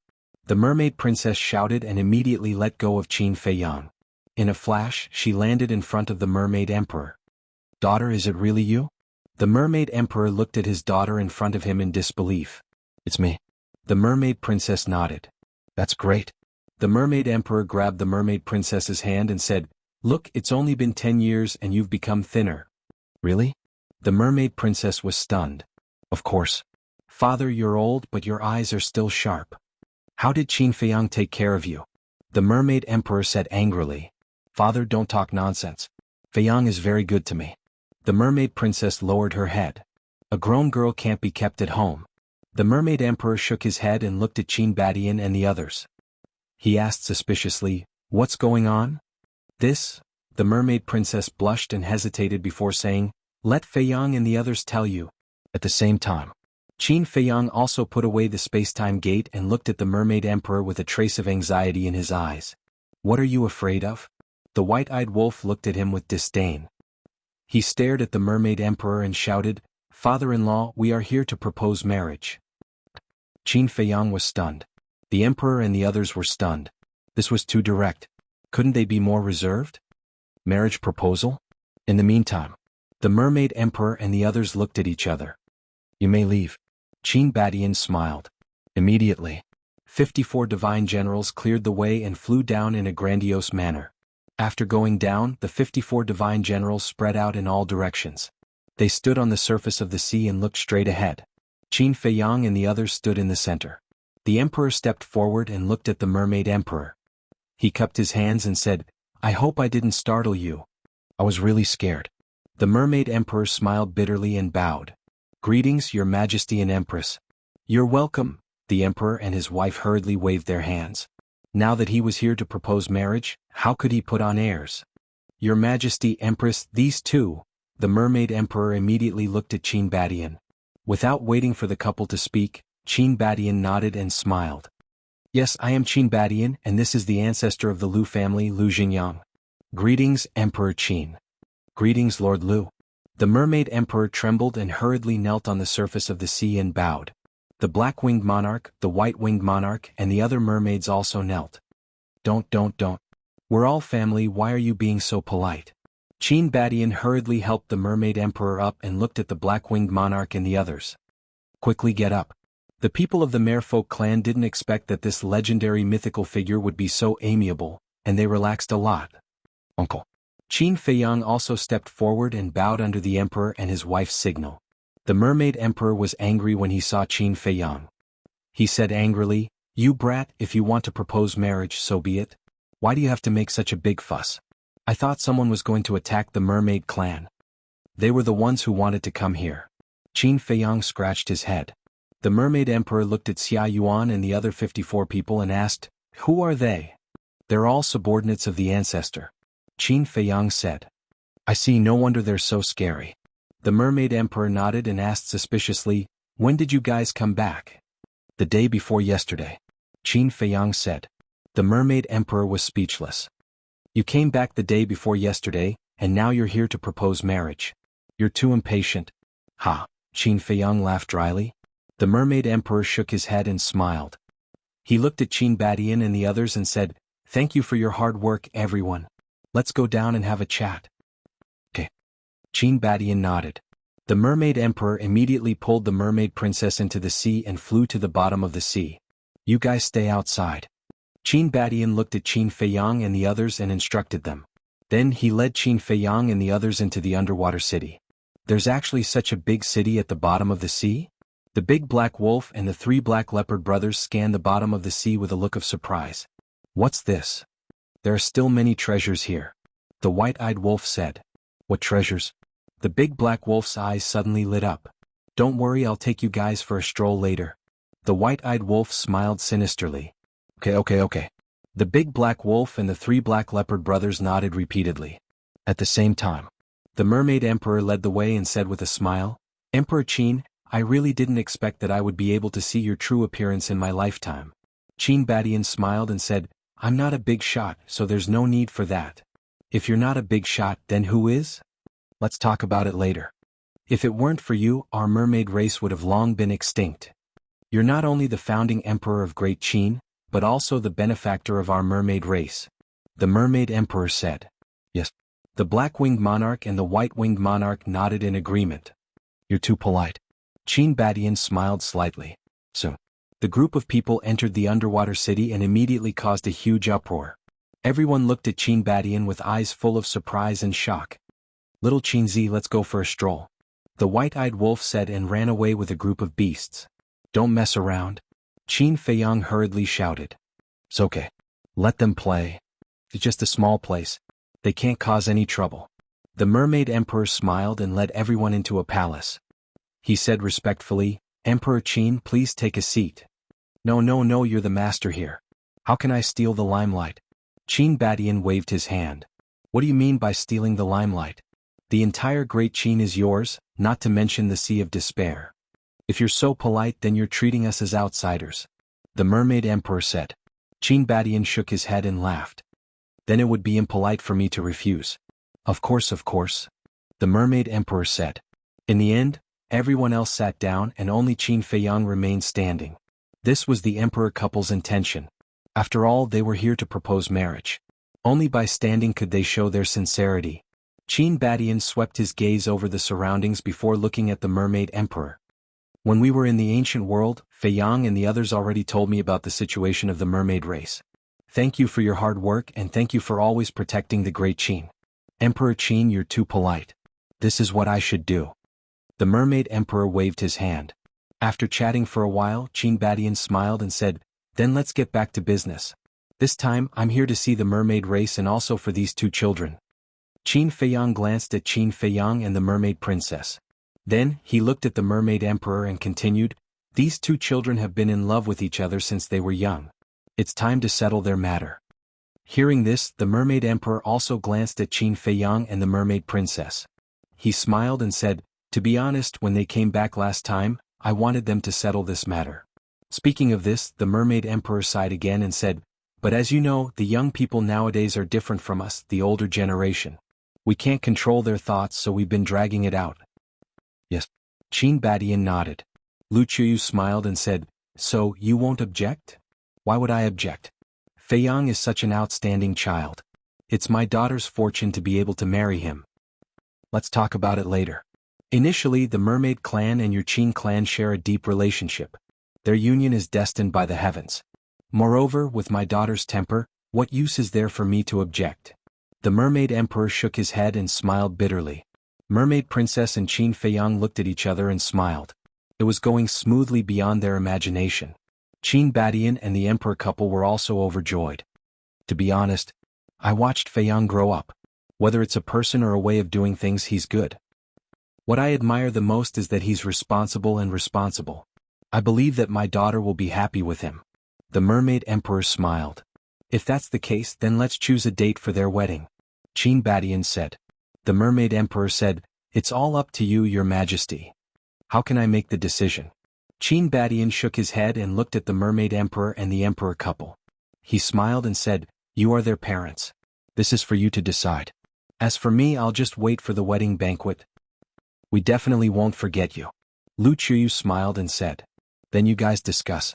I'll go to the Holy Land to take a look. Qin Badian got up and smiled. The Mermaid Emperor hurriedly said, then I'll get someone to bring you there. No need. Qin Badian waved his hand and smiled. I'm quite familiar with this place. I'll go take a look too. Lu Xingyang got up and said. Let's leave too. Ling Yunfei said. At that moment, everyone left the hall one after another. The Black-Winged King and the White-Winged King also left. Only the Mermaid Emperor, the Emperor couple, Qin Feiyang and the Mermaid Princess were left. The Mermaid Emperor looked at Qin Feiyang and the Mermaid Princess and said with a smile, you guys have a seat too. Qin Feiyang looked at the Emperor couple. Why are you looking at us? Your father-in-law has already spoken. How dare we not let you sit? The Emperor joked. Qin Feiyang scratched his head and pulled the Mermaid Princess to sit together. Right. The Mermaid Emperor suddenly seemed to have thought of something. Looking at Qin Feiyang and the Mermaid Princess, he asked, why don't I see the ancestors? The ancestors he mentioned were naturally the first Mermaid Emperor, the Black-Winged King and the White-Winged King. The Mermaid Princess immediately looked at Qin Feiyang. Qin Feiyang's heart couldn't help but tremble. That's right. Since we came back we haven't seen them. You guys didn't seem to have mentioned them either? The Emperor couple also looked at Qin Feiyang and Lu Xingyang suspiciously. Chapter 2975. Seeing that the Emperor and his wife were also curious, the Mermaid Princess transmitted her voice, what should we do? Qin Feiyang thought for a while, looked at the three of them and said, they are still in the ancient world. Why are they still in the ancient world? The three of them were puzzled. The battle has just ended, so they need to take charge of the situation and maintain order in the ancient world. Qin Feiyang smiled. I see. The three of them nodded in realization. You don't have to worry. Now that the ancient world is peaceful, there won't be any danger. Besides, with their strength, no one will be able to injure them. Qin Feiyang said. That's good. The Mermaid Emperor nodded and said with a smile, if that's the case, then wait for them to come back before you get married. Wait for them to come back? Qin Feiyang and the Mermaid Princess were stunned. Yes. We're a family. We have to be complete, right? The Mermaid Emperor chuckled. No need. Because before we left, the three old ancestors said that we don't have to wait for them. The Mermaid Princess said. What? The Mermaid Emperor was puzzled. Father, you don't know how big the ancient world is. The battle with the dragons almost affected the entire ancient world. It will take at least a few thousand years to completely calm down. Therefore, the three old ancestors will take at least a few thousand years to come back. Actually, Feiyang and I don't mind waiting for a few thousand years, but you guys. The Mermaid Princess looked at the three of them. A few thousand years. The Emperor was stunned and shook his head. How can we do that? I want to have a grandchild now. In-law, why don't we not wait then? Of course. We respect your opinion. If you want to wait, we will wait.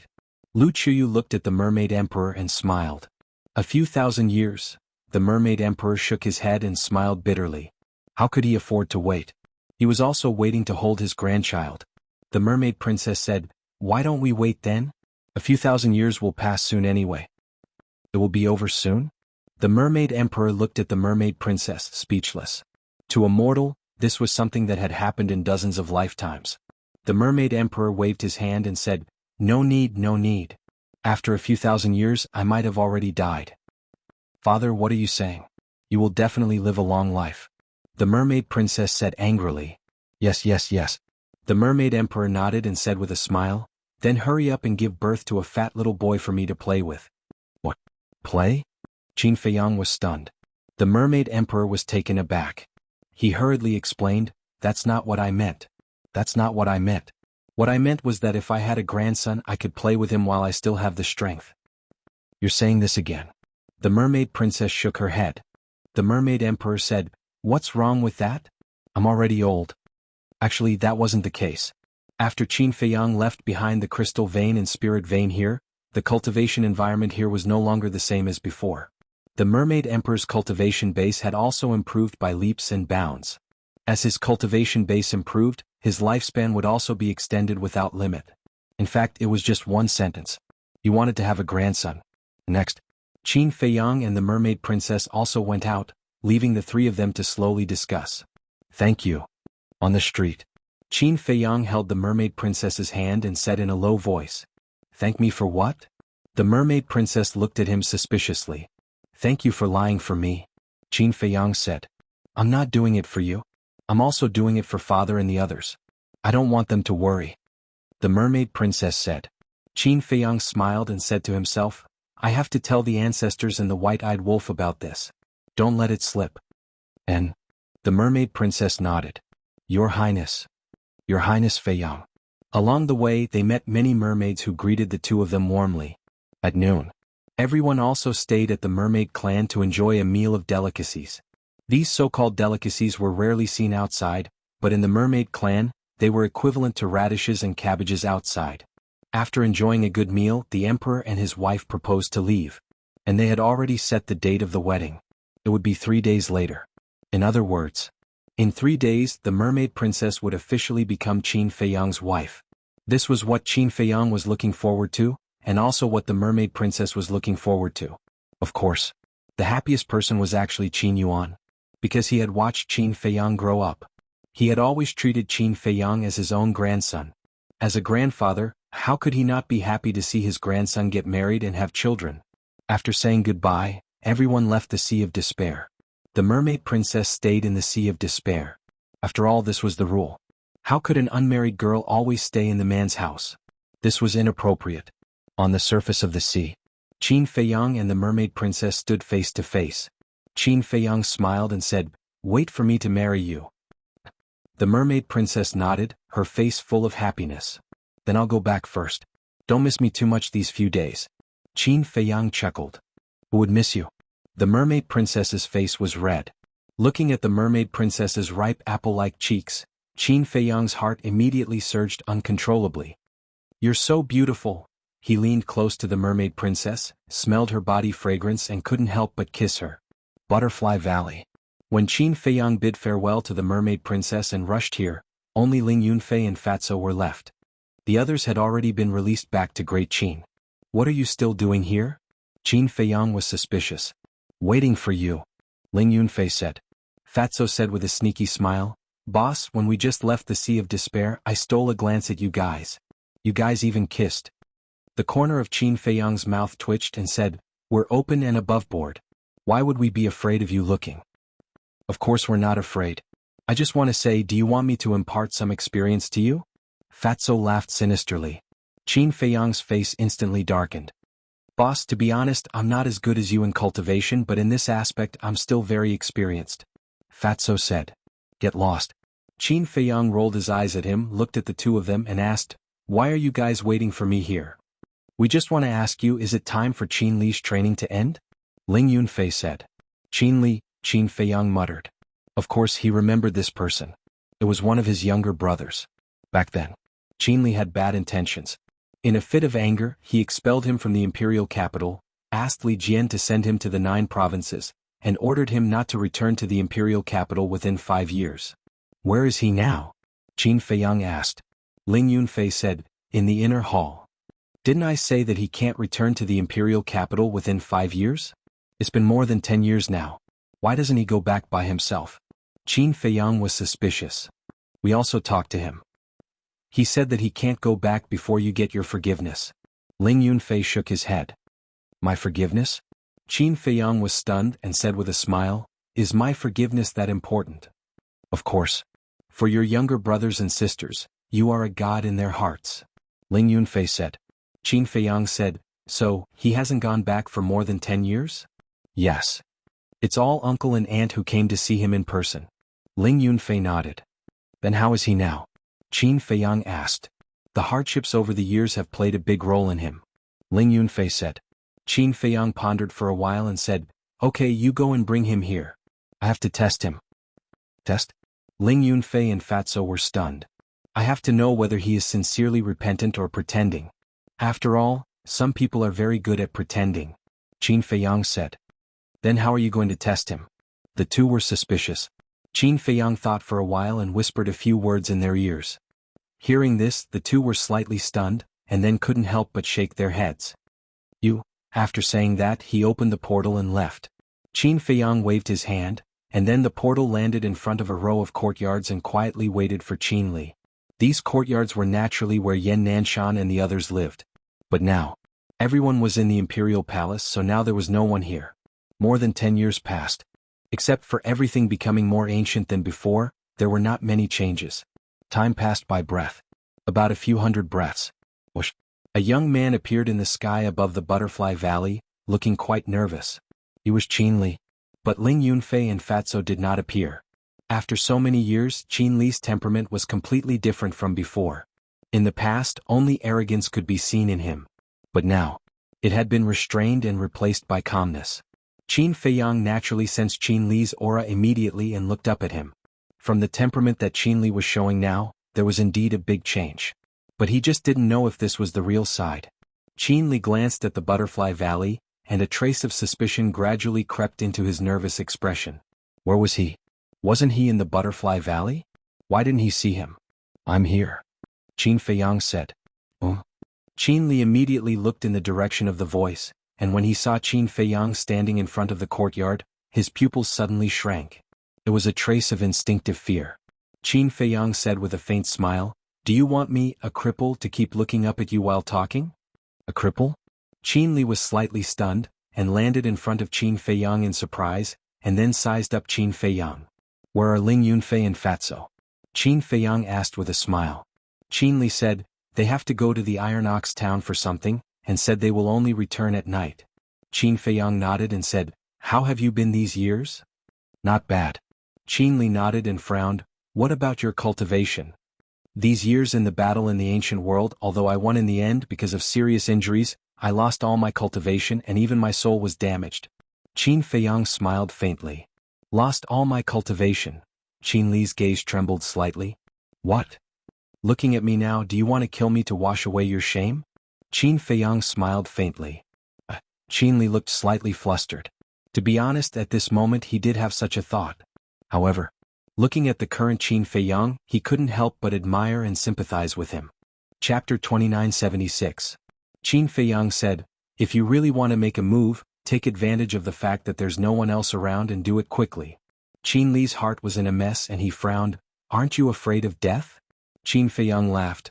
Now that the ancient realm and the great Qin are at peace, it doesn't matter if I die. It doesn't matter, Qin Li muttered and asked, Could it be that in your heart, you only have the common people in the world? Qin Feiyang said, I'm not that great, I just don't want to see the common people suffer. Qin Li lowered his head and remained silent.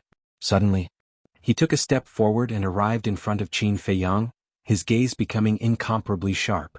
Qin Feiyang's expression remained indifferent from the beginning. But soon after, Qin Li actually knelt in front of Qin Feiyang with a plop and said, Big brother, I respect you. You are a man and you will always be my big brother. Qin Feiyang was slightly startled, it was a little unexpected. Then, Qin Li stood up and reached out to support Qin Feiyang. His eyes became gentle and he smiled, Big brother, let's go home. In the past you protected us, but now let us protect you. Hearing these words, Qin Feiyang was immediately gratified. After more than 10 years of tempering, this younger brother had finally changed completely. Haha, it was also at this moment. Accompanied by loud laughter, Fatso and Ling Yunfei appeared out of thin air. You guys? Qin Li looked at the two of them in astonishment. Fatso teased, You're still protecting him, kid, do you really think your big brother is crippled? Qin Li was stunned and immediately turned his head, looking at Qin Feiyang in surprise. Qin Feiyang smiled slightly, took out a divine-level spirit sea pill and swallowed it.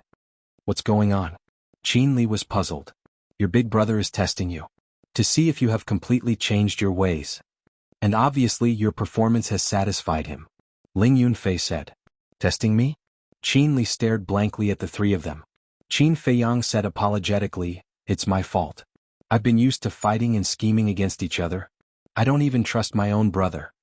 Qin Li finally recovered and said with a wry smile, Big brother, your scheme is really deep. If I don't trick you, how would I know what you're really thinking? Ling Yunfei chuckled and said, It's great now. You siblings are finally reunited. Yes. Qin Feiyang nodded. He looked at Qin Li and smiled, I am very happy that you have turned over a new leaf. I will not treat you unfairly. I will send you to the Black Tortoise World now. Black Tortoise World. Qin Li's eyes suddenly lit up. Although he had been in the spiritual state, he knew about Qin Haoyan, Qin Yun, Lu Xiaofei and Sidu Feiyang. It was because he had entered the Black Tortoise World that his cultivation had become so strong. Therefore, he had longed to enter the Black Tortoise World for a long time. Work hard. The future of the great Qin depends on you guys. Qin Feiyang smiled slightly. Depends on us? Qin Li was slightly stunned and asked suspiciously, didn't you come back? Meh. Qin Feiyang shook his head and smiled. He did not explain and sent Qin Li to the Black Tortoise world. Fatso asked, Boss, if Qin Li really attacked you before, what would you do? What do you think? Qin Feiyang smiled faintly and entered the underground stone room. He opened the teleportation altar and returned to the imperial capital. Fatso pondered for a while, then turned to look at Ling Yunfei and said, I'm afraid I'll really kill him. Do you still need to ask? Ling Yunfei rolled his eyes at him. In a flash, 3 days had passed. In these 3 days, Qin Feiyang was quite relaxed, but the others were extremely busy. Especially the emperor couple. As parents, they naturally wanted to personally attend their children's wedding. Therefore, in these 3 days they had been busy. Moreover, the news of Qin Feiyang's return and marriage had also spread. There was no one in the imperial capital who did not know about it. Even though so many years had passed, Qin Feiyang's deeds had still been passed down to the world. Therefore, everyone was still as respectful to Qin Feiyang as before. In their eyes, Qin Feiyang was still the guardian of Great Qin. The guardian is getting married, then no matter what, we have to go and congratulate him. That's right. I heard that their wedding is in the central square of the first district. Let's go together. For a time, countless people rushed towards the first district. In less than half a day, the first district was packed with people. The wedding was indeed in the central square. Because Qin Feiyang had once said that he wanted to hold a grand wedding for the mermaid princess. Early morning, before dawn, under the urging of the emperor couple, Qin Feiyang got out of bed. Lu Chuyu brought a set of red wedding robes and personally put it on Qin Feiyang. Not bad, my son is so handsome. Looking at the child in front of her, Lu Chuyu's face was full of a proud smile. Qin Feiyang scratched his head embarrassedly. Boss, we're all ready to go. Outside. Fatso's voice also sounded. This wedding procession still had 54 divine generals leading the way. Of course, there would certainly be a lot of fierce beasts like the white-eyed wolf. Moreover, the white-eyed wolf and the blood Kirin also made sacrifices and were willing to be Qin Feiyang and the mermaid princess's ride. Everyone headed towards the Sea of Despair in a majestic manner. As for the emperor couple, Emperor Hong, Qin Badian, Emperor Qin, and the others, they naturally went directly to the central square. At the same time, the undersea city in the Sea of Despair was also full of celebration. Inside the palace, the mermaid princess was wearing a red dress with a phoenix pattern embroidered on it. She looked graceful and luxurious. Daughter, you're going to get married. Take good care of yourself in the future. Remember to come back and see this old man more often. Looking at his daughter in front of him, the mermaid emperor was both happy and sad. Father, the Sea of Despair is not far from the imperial capital. If I want to come back, I can come back at any time. If you want to go, you can go at any time.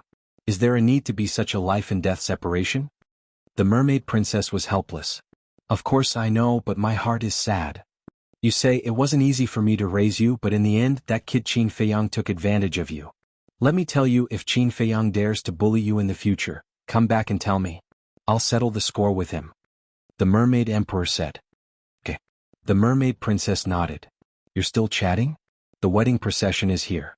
The black-winged king and the white-winged king ran in and looked at the father and daughter speechlessly. The two of them were also dressed very jubilantly. So fast? The mermaid emperor was stunned. The black-winged king urged, yes, they are all flying towards the undersea city. Hurry up. Okay. The mermaid emperor nodded. There was a gorgeous phoenix crown on the table next to him. The mermaid emperor picked up the phoenix crown and personally put it on the mermaid princess. He smiled and said, my daughter is really shining today. The mermaid princess blushed and turned to look outside. The black-winged king teased, Your Highness, how impatient are you? Uncle, even you are making fun of me. The mermaid princess blushed. Ah! The black-winged king and the white-winged king looked at each other and couldn't help but laugh. They're here. A mermaid ran in and shouted. The mermaid emperor and the other two immediately waited solemnly. Soon, accompanied by powerful auras, a group of people and ferocious beasts landed outside the palace gate in a mighty manner. The leaders were the white-eyed wolf and the blood Kirin. At this moment, their bodies were more than 10 meters long and majestic. Qin Feiyang stood on the white-eyed wolf's back. The white-eyed wolf thought, Little Qin Zi, I'm a good brother, aren't I? I'll be your ride. Very good. Qin Feiyang smiled and jumped down. He strode into the palace with the 54 divine generals. You're here. The mermaid princess smiled faintly. Yes. Qin Feiyang nodded and looked at the mermaid princess. He smiled and said, You're so beautiful. The mermaid princess blushed again. Ahem. The mermaid emperor sat on the chair next to them and coughed. Huo Yin followed beside Qin Feiyang and reminded him in a low voice, Big brother Qin, don't chat anymore. Hurry up and greet your father-in-law. Okay. Qin Feiyang nodded and hurried before the mermaid emperor.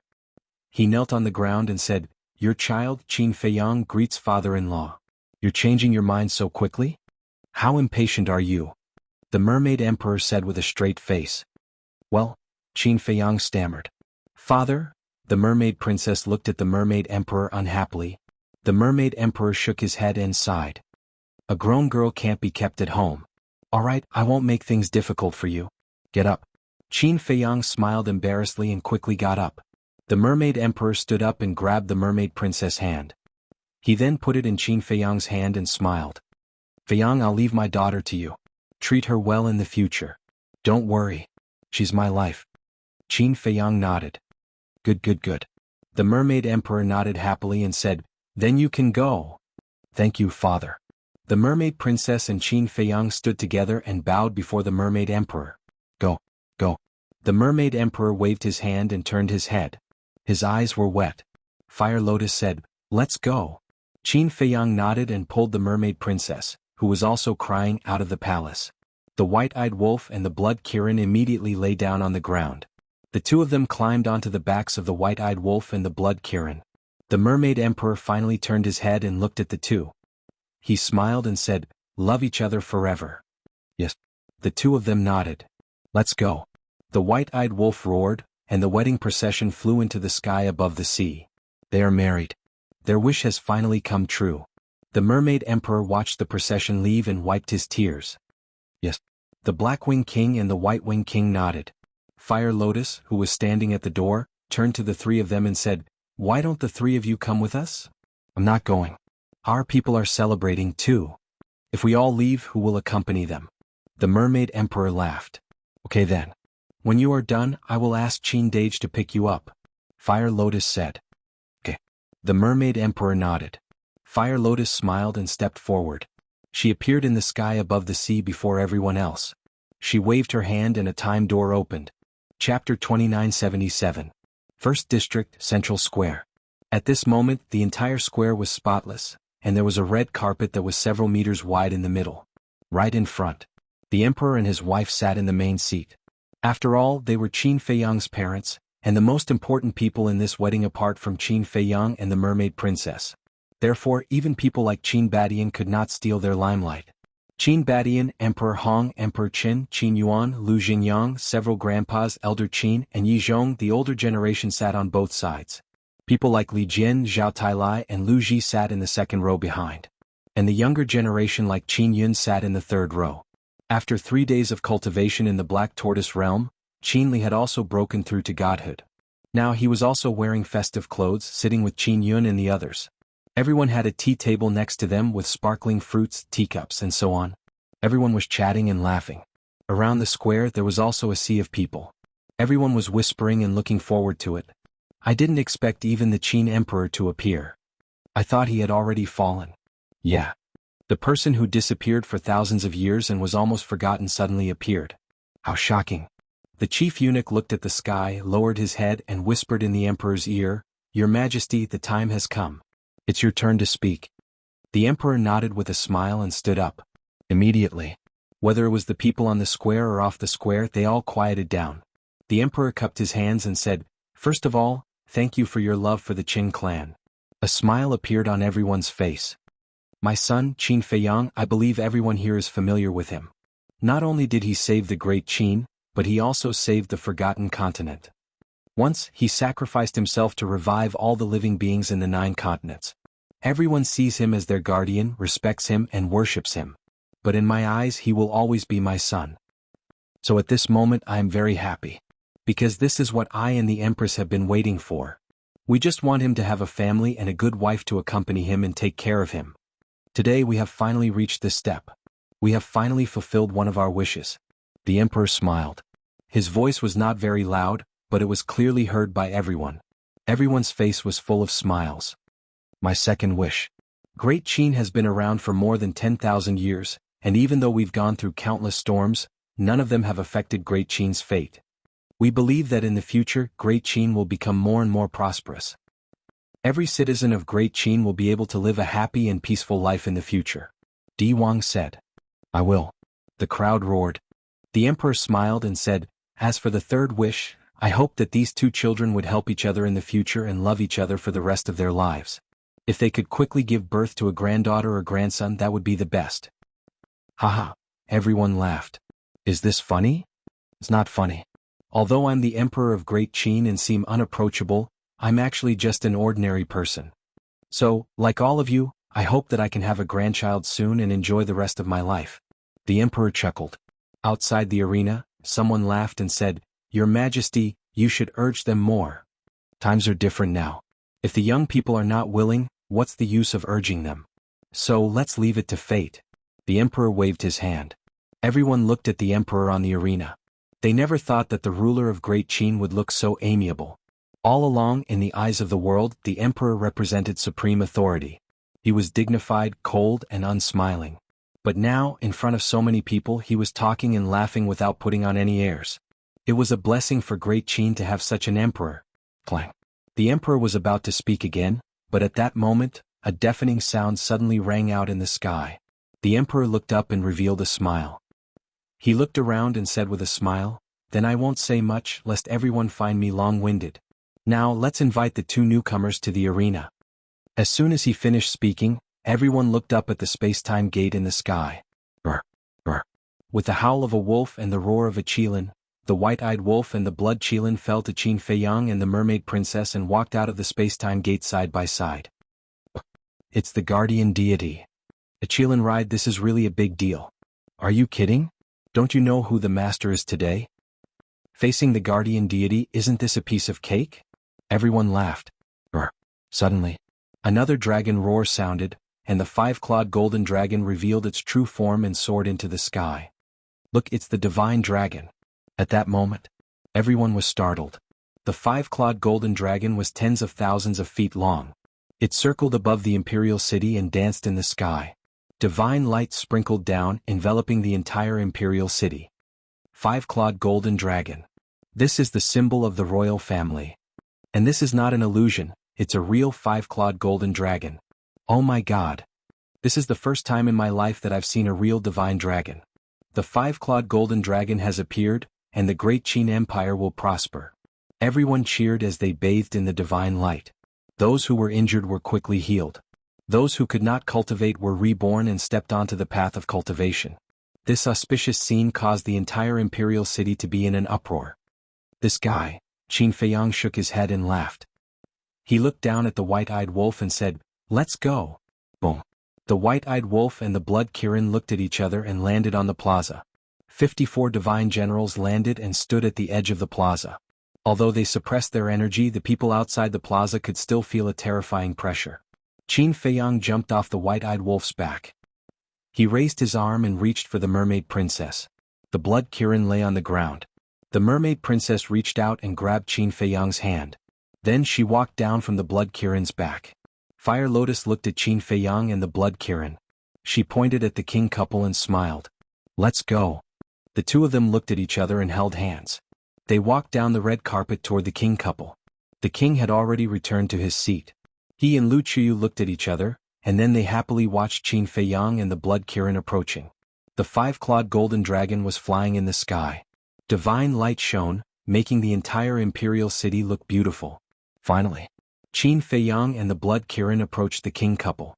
Ling Yunfei and the others, as well as the white-eyed wolf and the other beasts, stood behind them. They were all smiling. Feng Ling smiled and said, Finally they are getting married. Yes, it was not easy. Ren Wushuang nodded. They were also in the bridal procession. Ling Yunfei was taken aback. He turned to look at the two women and said disdainfully, You have not settled down yet. What right do you have to talk about him? Shut up. The two of them immediately glared at him. Be fierce. If you continue to be fierce, you will become a leftover woman sooner or later. Ling Yunfei pouted. Father, mother? Straight ahead. Qin Feiyang looked at the king couple. Good, good, good. Now that you are married, you have to be more responsible in the future. Lu Qiyu smiled. Yes. Qin Feiyang nodded. At this time, under the command of the chief eunuch, 2 maids came over with teacups. The chief eunuch looked at Qin Feiyang and said, Your Highness, it is time to hold the ceremony. You can arrange it. Qin Feiyang smiled. Okay. The chief eunuch nodded and said with a smile, Now let's invite the 2 newlyweds to face the people of the world. Qin Feiyang and the mermaid princess turned around and looked at the crowd outside. First bow to all the people in the world. The chief eunuch shouted. The 2 of them bent down and bowed to the people outside. Ling Yunfei asked suspiciously, Why is it a bow to all the people in the world? Shouldn't it be a bow to heaven and earth? Don't you know? Little Qin Zi has never bowed to heaven and earth, so he changed it to all the people in the world. The white-eyed wolf transmitted the message. I see. Ling Yunfei nodded. He had nothing to say about bowing to all the people in the world. The chief eunuch smiled and shouted again, Second bow to the parents who raised you.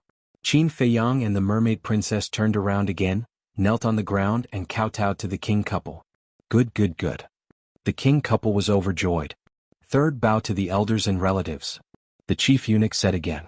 Qin Feiyang and the king couple looked at each other, and then bowed to Qin Badian, Lu Xingyang, Yi Zhong, Qin Yuan and the others. Qin Badian and the others were also full of smiles. The chief eunuch paused and then said with a smile, Next, the couple will bow to each other. The 2 of them turned around, looked at each other and bowed to each other at the same time. After Qin Feiyang and the king couple bowed to each other, the chief eunuch said casually, Let's send them to the bridal chamber. The bridal chamber? Everyone was stunned. Ahem. The chief eunuch coughed and looked at everyone awkwardly. Sorry, I'm a little confused by the change. Everyone burst into laughter. The chief eunuch smiled apologetically and said with a serious face, The 2 newlyweds serve the tea. The 2 maids immediately took the teacups and walked to Qin Feiyang and the king couple. Qin Feiyang took the 2 teacups and said to the king couple with a smile, Father, mother, please have some tea. Okay. The couple took the teacups, took a sip and put them aside. The mermaid princess also took the 2 teacups and respectfully handed them to the couple, saying, Father, mother, please have some tea. Okay. The 2 of them smiled happily, took the teacups and took another sip. The chief eunuch said, Let's toast to the elders here. Qin Feiyang and the king couple got up and walked to Qin Yuan first.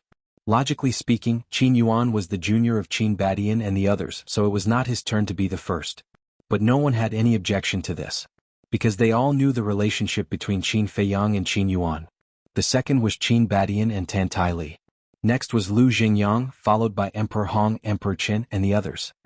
The ceremony is done. After the tea was served, the chief eunuch said with a smile, Now we can send them to the bridal chamber.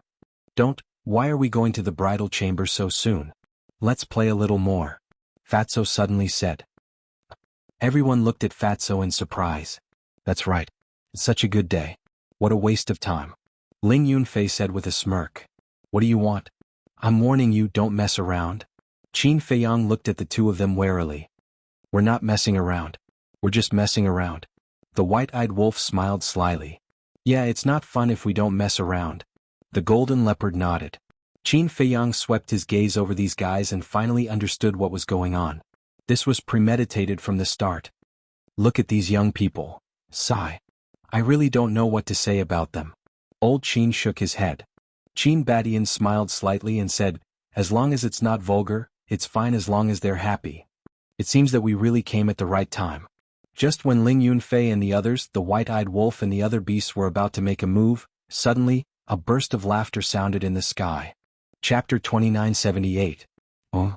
Hearing this voice, everyone was slightly taken aback and looked up suspiciously. This was because this was a very unfamiliar voice. Immediately, above the plaza, 2 figures appeared out of thin air. It was an old man and a young man. The old man was 8 meters tall and wore white clothes. He held a horsetail whisk in his hand and looked sage-like. The other person was a young man. He was also 8 meters tall and wore a purple robe. He had a tall figure and a dignified appearance. He gave off an extraordinary aura. Whoosh. Just as these 2 people appeared, Qin Badian, Yi Zhong, and the others suddenly stood up and stared at the old man and the young man with a trace of shock in their eyes. At the same time, Qin Feiyang's pupils constricted. The young man's cultivation had actually reached the initial stage of the imperishable realm. The white-robed old man's aura was even more unfathomable. Even he could not see through it. The emperor asked doubtfully, "Feiyang, are they your friends?" "No." Qin Feiyang shook his head. He had never seen them before. He had originally thought that they might be from Great Qin or the Forgotten Continent, but after seeing through the young man's cultivation, he realized that these two people's origins were not simple. Great Qin and the Forgotten Continent did not have such experts at all. "They're not?" The emperor was slightly taken aback. "Yes." Qin Feiyang nodded. Although Great Qin did not have any imperishable realm experts, there were many in the ancient world. There were even some hidden experts that he had never seen before. Could it be that these two people were the experts of the ancient world? "Feiyang, they're not from the ancient world." Yi Zhong's voice suddenly sounded in Qin Feiyang's mind. "What?" Qin Feiyang's gaze trembled. "They were not from the ancient world?" "Indeed they're not. I basically know all the experts of the ancient world. There are no such two people. Moreover, that old man has half-step sovereign realm cultivation." Qin Badian thought. Half-step sovereign realm. Qin Feiyang's gaze trembled. "That's right. His aura is even stronger than dragon sovereigns. He must have surpassed the imperishable realm and stepped into the half-step sovereign realm." Qin Badian said. Half-step sovereign. Qin Feiyang couldn't believe it. Even in the entire ancient realm, there were no half-step rulers. Just who were they? The purple-clothed young man looked at Qin Feiyang and the others and said with a smile, "We came all the way here, aren't you going to invite us to your wedding banquet?" He looked very amiable and didn't seem to have any ill intentions. Qin Feiyang cupped his hands and said with a smile, "Everyone who comes is a guest. As long as the two of you don't think it's shabby, it's fine." The purple-clothed youth glanced at the square and shook his head. "It is indeed a little shabby." Qin Feiyang frowned. Just a moment ago, they had said that they didn't have any ill intentions, but in the next moment, the topic of conversation had changed, becoming sharp and unkind. What exactly were these two people trying to do? Forget about the wedding banquet. The purple-clothed young man shook his head and looked at Qin Feiyang with a smile. "Are you Qin Feiyang?" "That's me." Qin Feiyang nodded. Although he looked calm on the surface, he was a little surprised in his heart. He actually knew his name? "You're already a bridegroom. Not bad, not bad." The purple-clothed young man chuckled. The white-haired old man stood beside the purple-clothed young man and didn't say a word. Whoosh! The five-clawed golden dragon shrunk and landed beside Qin Feiyang. He said in a deep voice, "Something seems wrong." "MHM." Qin Feiyang secretly responded. He looked at the purple-clothed young man calmly and asked with a smile, "Brother, may I ask if we've met before?" "No." The purple-clothed young man shook his head. "Then how do you know me?" Qin Feiyang was puzzled. Fighting against the sovereign divine weapon and leading the Dragon Slayer Palace to destroy the Dragon Clan? It's hard for me not to know such shocking deeds. The purple-clothed young man smiled. "You even know these things?" Qin Feiyang's heart trembled. He asked doubtfully, "Are the two of you from the ancient realm?" If they weren't from the ancient realm, how would they know these things? But was there a half-step sovereign in the ancient realm? "No." The purple-clothed young man shook his head. "No." Qin Feiyang frowned and asked, "Then may I ask where the two of you are from?" The purple-clothed young man raised the corner of his mouth and said word by word, "The fourth level of the divine sight." "What? The fourth level?" Qin Feiyang's expression changed abruptly. Yi Zhong, Qin Badian and the others were the same. The white-eyed wolf, the five-clawed golden dragon, and the other beasts also stared at the two of them in shock. They were actually from the fourth level of the divine sight. This was really unexpected. Qin Feiyang took a deep breath and calmed the shock in his heart. He cupped his hands and said, "So, it's the seniors from the fourth level." "Seniors?" The purple-clothed young man was stunned. He shook his head and said, "I don't dare to be a senior." Qin Feiyang asked, "Then, may I ask why the two of you have come to the Great Qin Empire?" "I'm definitely not interested in a small place like this that can be destroyed with a slap. I'm here for you," the purple-clothed young man said. "For me?" Qin Feiyang was suspicious. "Yes." The purple-clothed young man nodded but did not explain. His gaze turned and fell on the mermaid princess.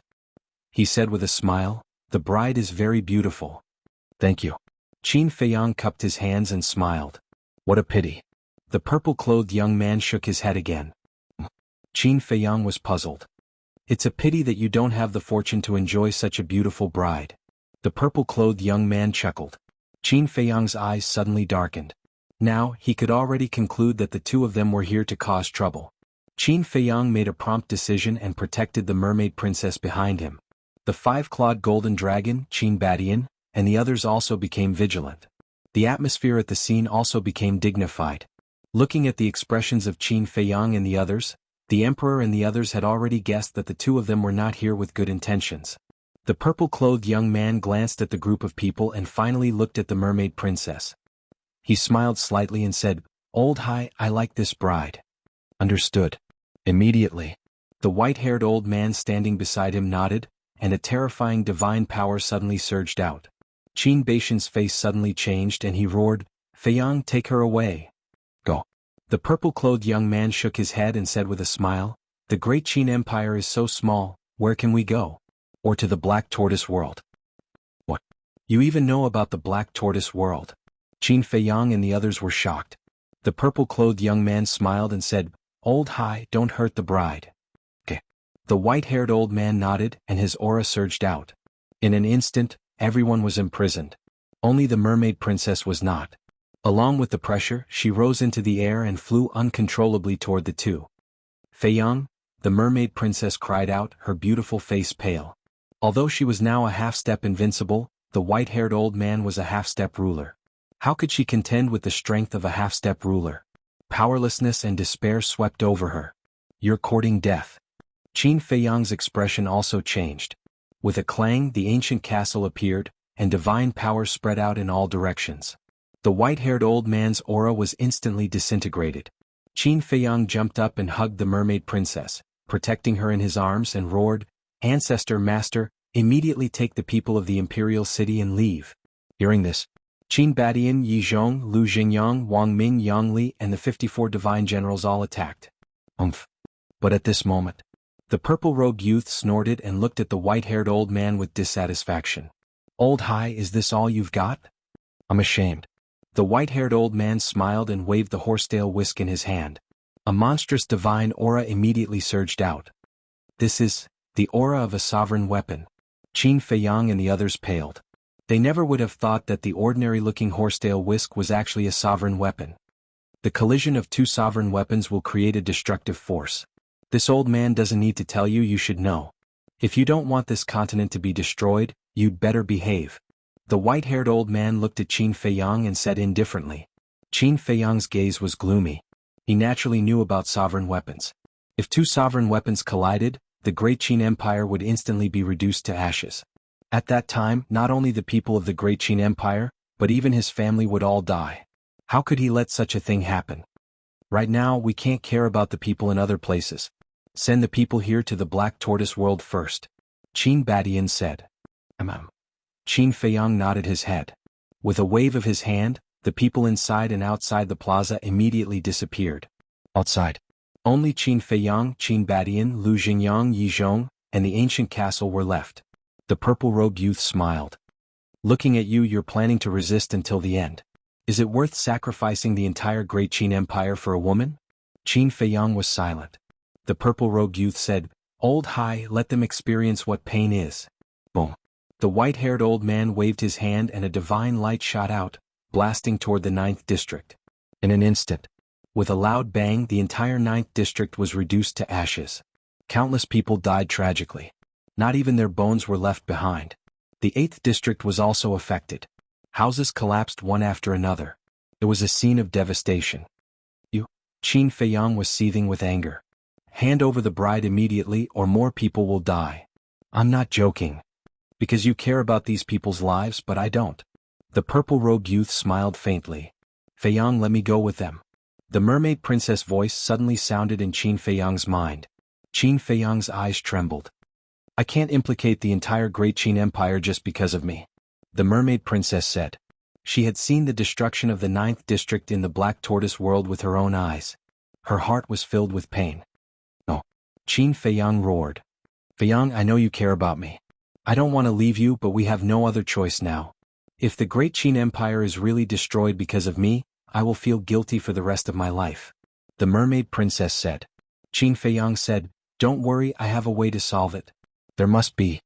Suddenly, his eyes lit up. Qin Yuan appeared and said, Uncle Yuan, quickly use the power of rule force to deal with them. Qin Yuan was slightly stunned. That's right. He could now control the power of rule force of this world. Although he didn't know how strong the sovereign divine weapon was, the power of rule force was the source of this world. It might be able to suppress the sovereign divine weapon. Immediately, he waved his hand, but in the next moment, his expression froze. What's wrong? Qin Feiyang asked. I can't control the power of rule force. Qin Yuan shook his head. Could it be that the small beast lied to us back then? It didn't give you and the white dragon this authority? Qin Feiyang was bewildered. Chapter 2979. No. When we were given this authority, we tried it. We can indeed control the power of laws. I think the reason is because of them. Qin Yuan looked at the purple-clothed young man and the white-haired old man. Qin Feiyang was stunned. They could even interfere with the power of laws? Our methods are not something you can imagine. The purple-clothed young man chuckled and said, Old Hai, let's continue. Okay. The white-haired old man nodded. Wait. Qin Feiyang hurriedly shouted. Have you thought it through? The purple-clothed young man smiled slightly. Qin Feiyang said in a deep voice, Are you related to Ice Dragon? I said it's not important. The purple-clothed young man said. Then why did you take her to the 4th level? Qin Feiyang looked at the purple-clothed young man gloomily. Didn't I say? I like her. The purple-clothed young man chuckled. Qin Feiyang clenched his hands tightly. You're helpless, right? You clearly have a sovereign weapon, but you can only watch us do whatever we want. The purple-clothed young man laughed. Let them go. Let's go somewhere else. I'll fight you however you want. Qin Feiyang said in a deep voice. Somewhere else? The purple-clothed young man smiled playfully and said, Then let's go to the Black Tortoise world. You. Qin Feiyang glared at him. Didn't you say we should go somewhere else? What? Now I agree. Are you still not happy? The purple-clothed young man chuckled. The Black Tortoise world. The white-eyed wolf stared at the purple-clothed young man and roared, I really want to beat his face up so he can't laugh. Calm down. Not only is there a half-step sovereign, but there's also a sovereign weapon. Even if we give it our all and fight with everything we have, we might not be able to defeat them. Fire Lotus said. The mermaid princess muttered, The best way is for me to go with them. Don't even think about it. We won't allow it, and neither will little Qin Zi. The white-eyed wolf looked at the mermaid princess and said, Outside. The purple-clothed young man looked at the silent Qin Feiyang and said with a smile, Great Qin or the bride, you can choose. You can only choose one. Qin Feiyang roared, How could I possibly make such a choice? All right then, I'll help you choose. Old C. The purple-clothed young man said indifferently. Understood. The white-haired old man nodded. With a wave of his wizened arm, a spatial crack appeared. Not good. Yi Zhong's expression changed. This was the law of space-time. Qin Feiyang's expression also changed abruptly. He hurriedly entered the Black Tortoise realm and saw that the white-robed old man had already appeared beside the mermaid princess. Stop him. Qin Feiyang roared. The 5-clawed golden dragon, Wang Ming, Yang Li, the white-eyed wolf and the others immediately pounced on the old man in white. That's. The white-haired old man said indifferently and waved his hand. Without any strength, everyone was instantly sent flying and vomited blood. Immediately after, the white-haired old man grabbed the mermaid princess and disappeared into the spatial crack. Damn it, damn it. Qin Feiyang roared and instantly appeared outside. He saw that the white-haired old man was already standing beside the purple-clothed young man with the mermaid princess. Bastard. Qin Feiyang grabbed the castle and charged at the purple-clothed young man. What an affectionate person. The purple-clothed young man shook his head and smiled. Old C, let's go. Old C waved his hand and another spatial crack appeared. Don't worry, we won't hurt your bride. We'll wait for you on the 4th level. But if you don't come, I'm afraid your bride will be in danger. The purple-clothed young man looked at Qin Feiyang and smiled, then turned and stepped into the spatial crack. Old C also stepped into the spatial crack with the mermaid princess. Feiyang, take care. Mermaid princess turned and looked at Qin Feiyang who was flying away. 2 drops of tears fell from the corner of her eyes. No. Qin Feiyang roared and the castle attacked the spatial crack, but it couldn't stop the 3 of them. Bastard, bastard. Let's go, we'll go to the 4th level now and kill them. Black Tortoise realm. The white-eyed wolf roared, his anger overflowing. Outside. Qin Feiyang lay in the void, his eyes filled with pain. Suddenly, he waved his hand and kept the castle. At the same time, Qin Yuan appeared. Feiyang, Qin Yuan was about to comfort him. Qin Feiyang said, Uncle Yuan, bring me to the demonic dragon island.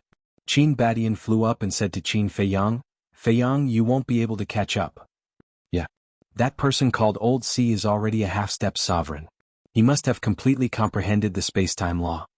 Lu Xingyang also said. Qin Feiyang said angrily, are we just going to watch her be taken away? Qin Badian and Lu Xingyang looked at each other and nodded at Qin Yuan. Qin Yuan waved his hand and disappeared with the few of them. Who on earth is this person? Even the Qin the Arch and the others aren't a match for them. As soon as they left, the imperial city was in an uproar. Demonic Dragon Island. Qin Feiyang looked around and saw that there was no one. He went straight to the bottom of the sea. Beside the altar. Qin Yuan looked at Qin Feiyang worriedly and transmitted his voice to Qin Badian and the others. I can't leave the great Qin. Look after him. Okay. The three of them nodded. As the altar opened, Qin Feiyang walked up with a gloomy face. Qin Badian and the others followed closely behind. Sigh. After the four of them left, Qin Yuan sighed deeply. Couldn't the heavens be nicer to this child? The second level. Above the altar. Qin Feiyang and the others appeared out of thin air. However, when the four of them appeared, they found the fire python lying beside the altar with injuries all over its body. Brother Fire, what happened to you? Qin Feiyang's expression changed. He quickly landed beside the fire python and asked. The fire python was extremely weak and its vitality was fading. Seeing that the situation was bad, Qin Feiyang hurriedly took out a large number of divine-grade life divine pills and stuffed them into the fire python's mouth. Boundless vitality instantly exploded in the fire python's body. Its injuries were recovering at a speed visible to the naked eye. The dissipating vitality also stabilized. After the fire python recovered, it immediately looked at Qin Feiyang apologetically and said, I'm sorry. I couldn't stop them. You've seen them? Qin Feiyang asked in a deep voice. Yes. Not long ago they suddenly appeared on the third level. I immediately asked them. They said they wanted to go to the Great Qin. I thought, why do the people on the fourth level want to go to the Great Qin? So I stopped them and didn't allow them to go. But they were too strong. I couldn't stop them. Just a while ago they came back from the Great Qin and brought your woman. I immediately realized that something was wrong and stopped them, asking them to put down the mermaid princess. But not only did they not listen, they even attacked and almost killed me. The fire python said angrily. As the guardian of the third level, it was humiliating to be injured by outsiders. Qin Badian said in surprise, don't you control the power of laws? How could they hurt you? That's the most terrifying thing. I don't know why, but in front of them I can't control the power of laws. The fire python said. What? You can't control the power of laws either. The four of them were shocked. What do you mean? The fire python looked at the four of them suspiciously. Qin Feiyang said in a deep voice, to be honest, before in the Great Qin, Uncle Yuan couldn't control the power of laws either. Even he can't control it? What's going on here? The fire python frowned. Qin Feiyang shook his head and said, I don't know. Why don't you try again and see if you can control the power of laws now? The fire python nodded. With a thought, the power of laws suddenly descended from the sky. The fire python and Qin Feiyang were dumbfounded. It could actually control the power of laws? It seems that it's as Qin Yuan guessed. The reason is indeed on them. Lu Xingyang said. It's too unbelievable. To be able to interfere with the power of laws, what kind of method is this? Qin Feiyang asked, did they go to the third level? The fire python nodded. Let's go. Qin Feiyang waved his hand and immediately revived the altar. No need to revive the altar. I will bring you guys up directly. As the fire python finished speaking, an invisible force descended. The next moment, the three of them appeared in the shrine. The shrine's door was wide open. Qin Feiyang rushed out of the shrine and stood in the sky, scanning the surroundings. Except for the giant beast, there was no one else. At the same time, the fire python closed its eyes and expanded its perception infinitely. Qin Feiyang and the others looked at it nervously. After a while, the fire python opened its eyes and looked at Qin Feiyang. They're gone. They should have returned to the fourth level. Bastard. I won't forgive them. Qin Feiyang roared, Brother Fire, send me to the fourth level now. Okay. The fire python nodded. Wait. Qin Badian said. What's wrong? Qin Feiyang asked. Qin Badian transmitted his voice. if we go to the 4th level now, what about your father and the others? Qin Feiyang's body stiffened. That's right.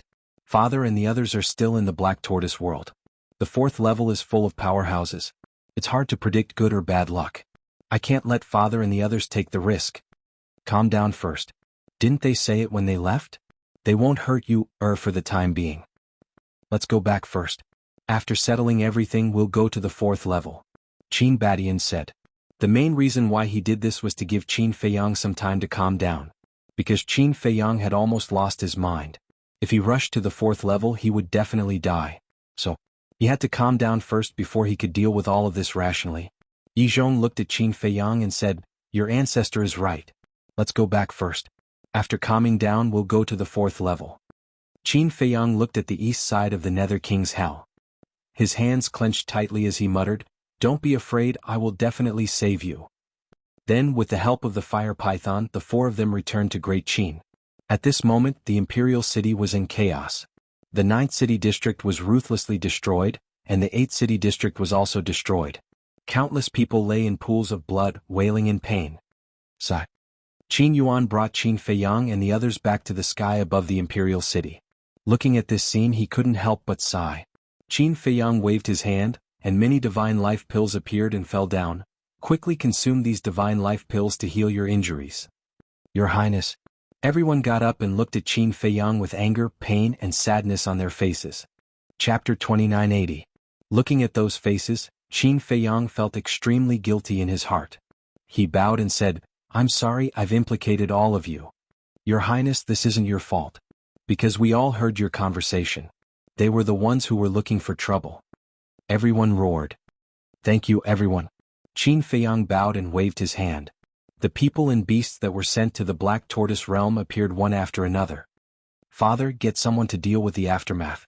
Qin Feiyang looked at the emperor and said a few words, then turned around and walked towards the central square of the 1st district alone. Feiyang? Lu Chuyu looked at Qin Feiyang anxiously. The emperor pulled Lu Chuyu and shook his head. Let him calm down by himself. Why is this child's life so hard? Lu Chuyu's eyes were filled with tears. Since he was young, he had been plagued with disasters.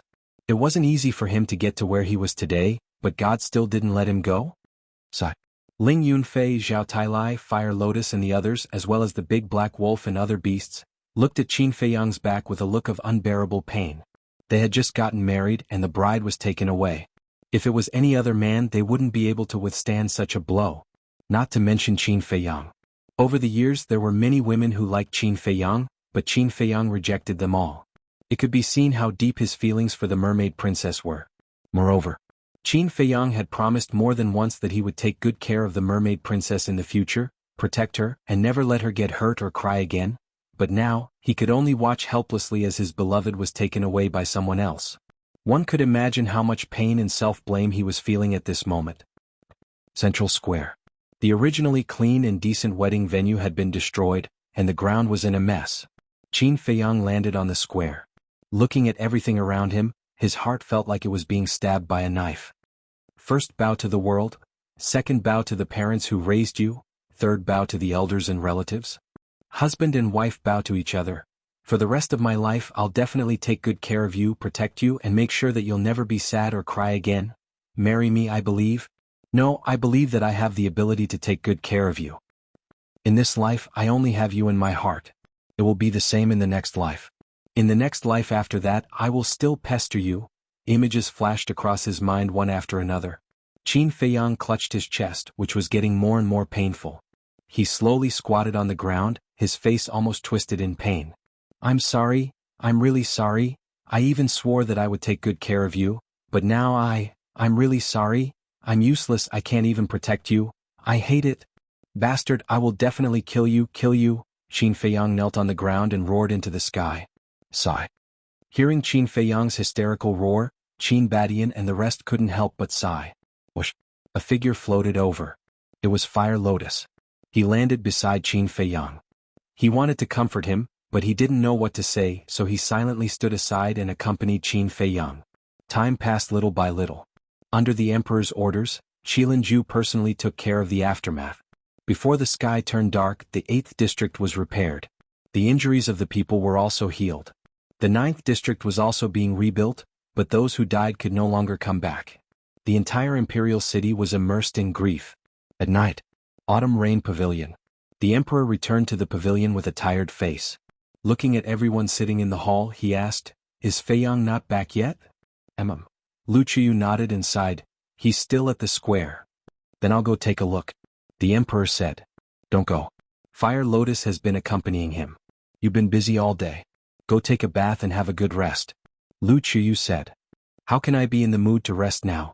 The emperor looked at Qin Badian angrily and said, "Great-grandfather, who are they? Why are they making trouble for no reason?" The others also turned to look at Qin Badian. Qin Badian said, "They are people at the 4th level of the divine rank. They are very strong, and according to my guess they should be related to Ice Dragon." Ice Dragon. People and beasts like Zhao Tailai and White-Eyed Wolf who knew about it suddenly changed their faces when they heard this. But the emperor, Emperor Hong and the others were suspicious. Qin Badian looked at the emperor and the others and said, "You don't have to worry about these things. By the way, have you informed the mermaid emperor?" "Not yet." Wuxia shook her head. Qin Badian said, "As a father, he has the right to know." "Understood." Wuxia nodded and looked at the emperor. "You send someone to inform him now." "I'll go personally." After the emperor said that, he rushed to the Sea of Despair again. Emperor Hong looked at Qin Badian and asked, "Father, is this 4th level very dangerous?" "I already said don't worry about this, don't you understand?" Qin Badian said angrily. Emperor Hong's neck suddenly shrank. Qin Baishan's heart was more irritated than anyone else. First it was the Mermaid Emperor, Black-Winged Emperor, White-Winged Emperor, Sword Emperor, and now it was the Mermaid Princess. This ice dragon was really going too far. The night was as dark as ink. Central Square. Many people had been standing outside the square. They were all citizens of Imperial City. They came spontaneously. Although they were densely packed, everyone was talking and had been silently accompanying Qin Feiyang. Because everyone knew that what Qin Feiyang needed now was not comfort, but silence. Don't disturb him. Huolian had not taken a single step away from him since the day had started and had not spoken a single word. Whoosh! Suddenly, accompanied by the sound of something breaking through the air, 2 figures rushed over like lightning. "In-law, calm down." This was the emperor's voice, very anxious. "My daughter has been taken away, how do you want me to calm down? Today I must find a way to teach that bastard a lesson." This was the voice of the Mermaid Emperor. Hearing this news, the Mermaid Emperor was furious and immediately rushed to the imperial capital, heading straight for Qin Feiyang.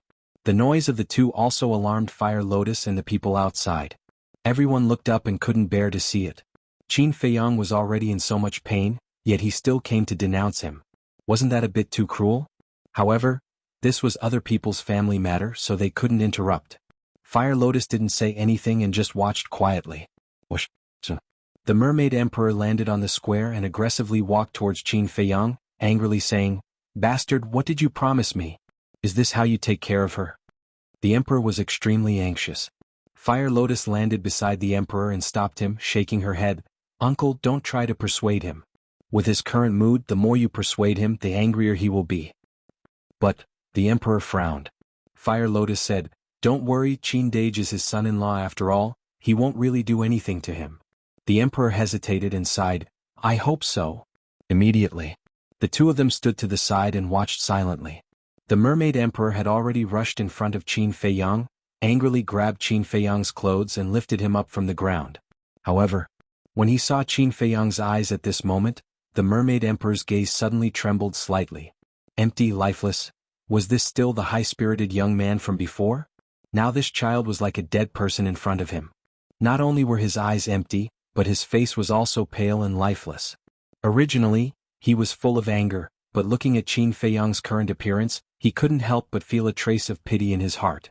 That's right. As a father, hearing that his daughter was taken away, his heart was very painful.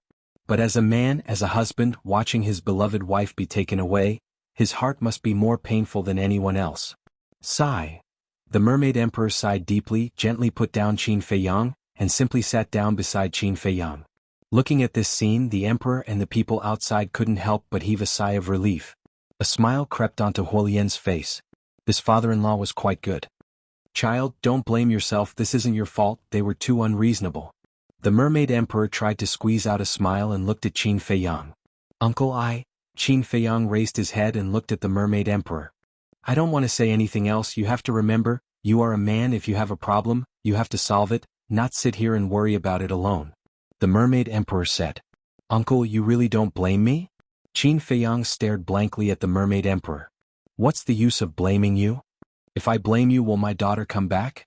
It's useless. Besides, you are now half my son. Why would I blame you? I believe that my daughter will not allow me to blame you. Cheer up, be a man, go and get your woman back. The Mermaid Emperor patted Qin Feiyang's shoulder heavily and smiled encouragingly. Qin Feiyang's body shook. He lowered his head and pondered for a while, then suddenly stood up, looked at the Mermaid Emperor and said, I will, thank you for your forgiveness, uncle. Uncle? The Mermaid Emperor frowned. Qin Feiyang was stunned and quickly said, Thank you, father, for your forgiveness. That's more like it. The Mermaid Emperor nodded in satisfaction. Qin Feiyang looked at the Emperor, and the Emperor also smiled encouragingly. Swish. Qin Feiyang took a step forward, and the decadent aura suddenly disappeared. Standing above the city, he shouted, Gather! Fire Lotus was the first to walk to Qin Feiyang's side. Looking at Qin Feiyang, who finally cheered up, there was a trace of a smile on her beautiful face. It's the boss's voice. Let's go. Autumn reign in. Hearing Qin Feiyang's shout, everyone immediately flew to the first district. But a moment later, everyone arrived above the square. Feiyang? Lu Chuyu looked at Qin Feiyang with tears of joy. Mother, I'm fine.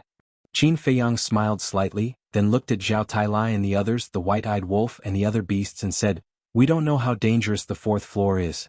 This might be a one-way trip. Before you go, think about it carefully. What's there to think about? Wherever you go, we will follow. That's right. We are brothers and companions. We will share blessings and hardships together. The white-eyed wolf and the other beasts roared. Young master, don't say anything. As long as you say the word, I will even go to hell.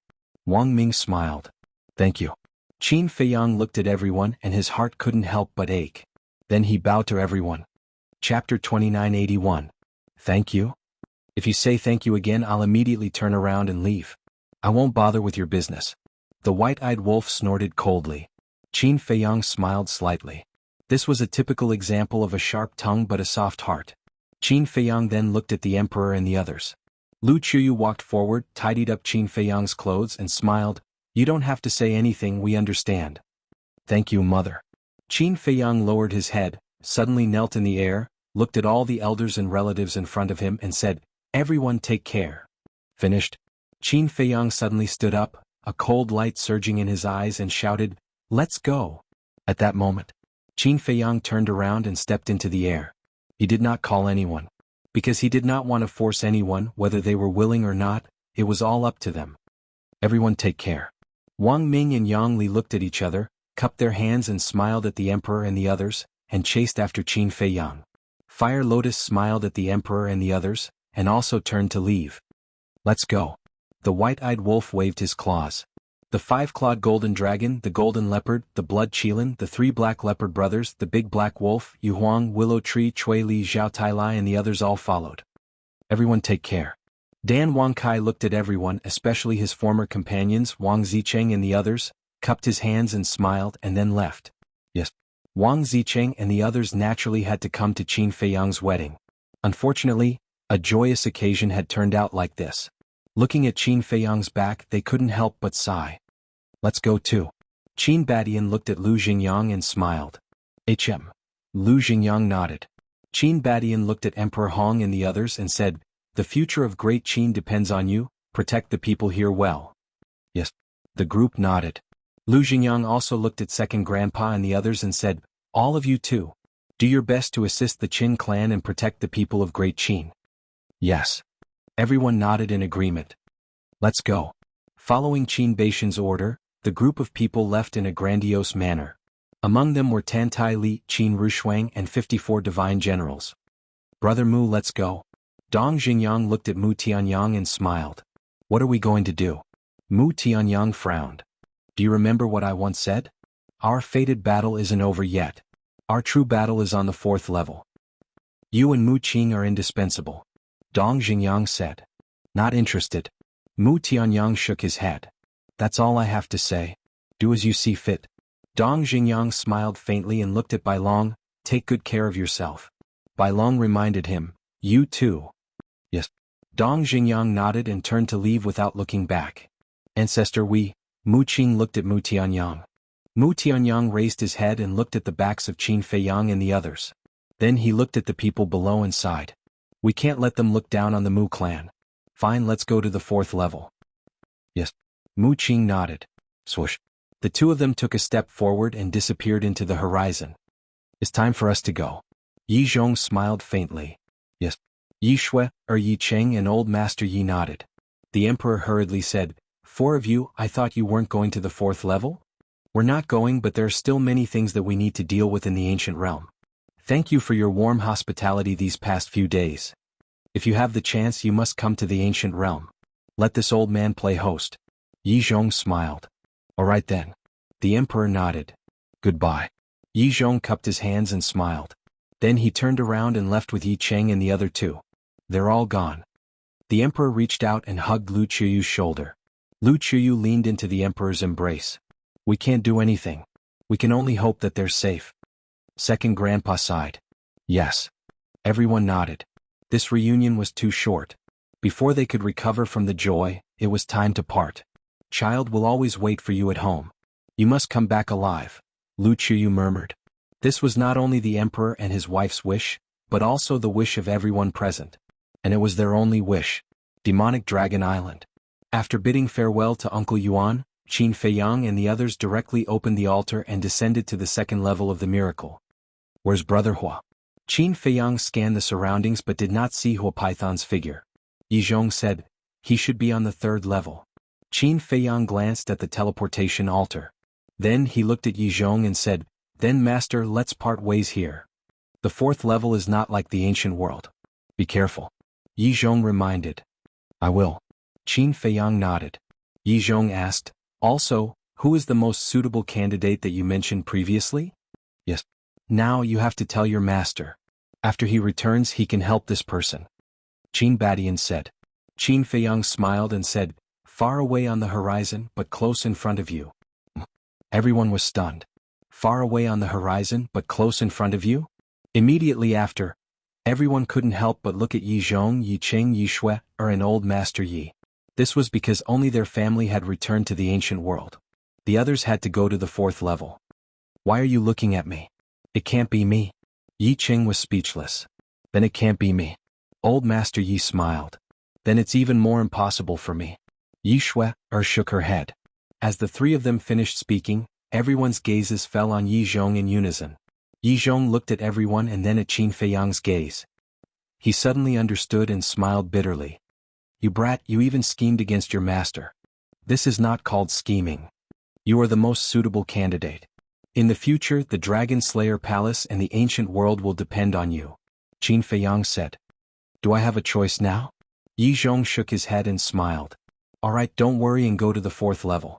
Don't worry about the ancient world. Thank you, master. Take care. Qin Feiyang bowed. You too. You must come back safely. Yi Zhong said. I will.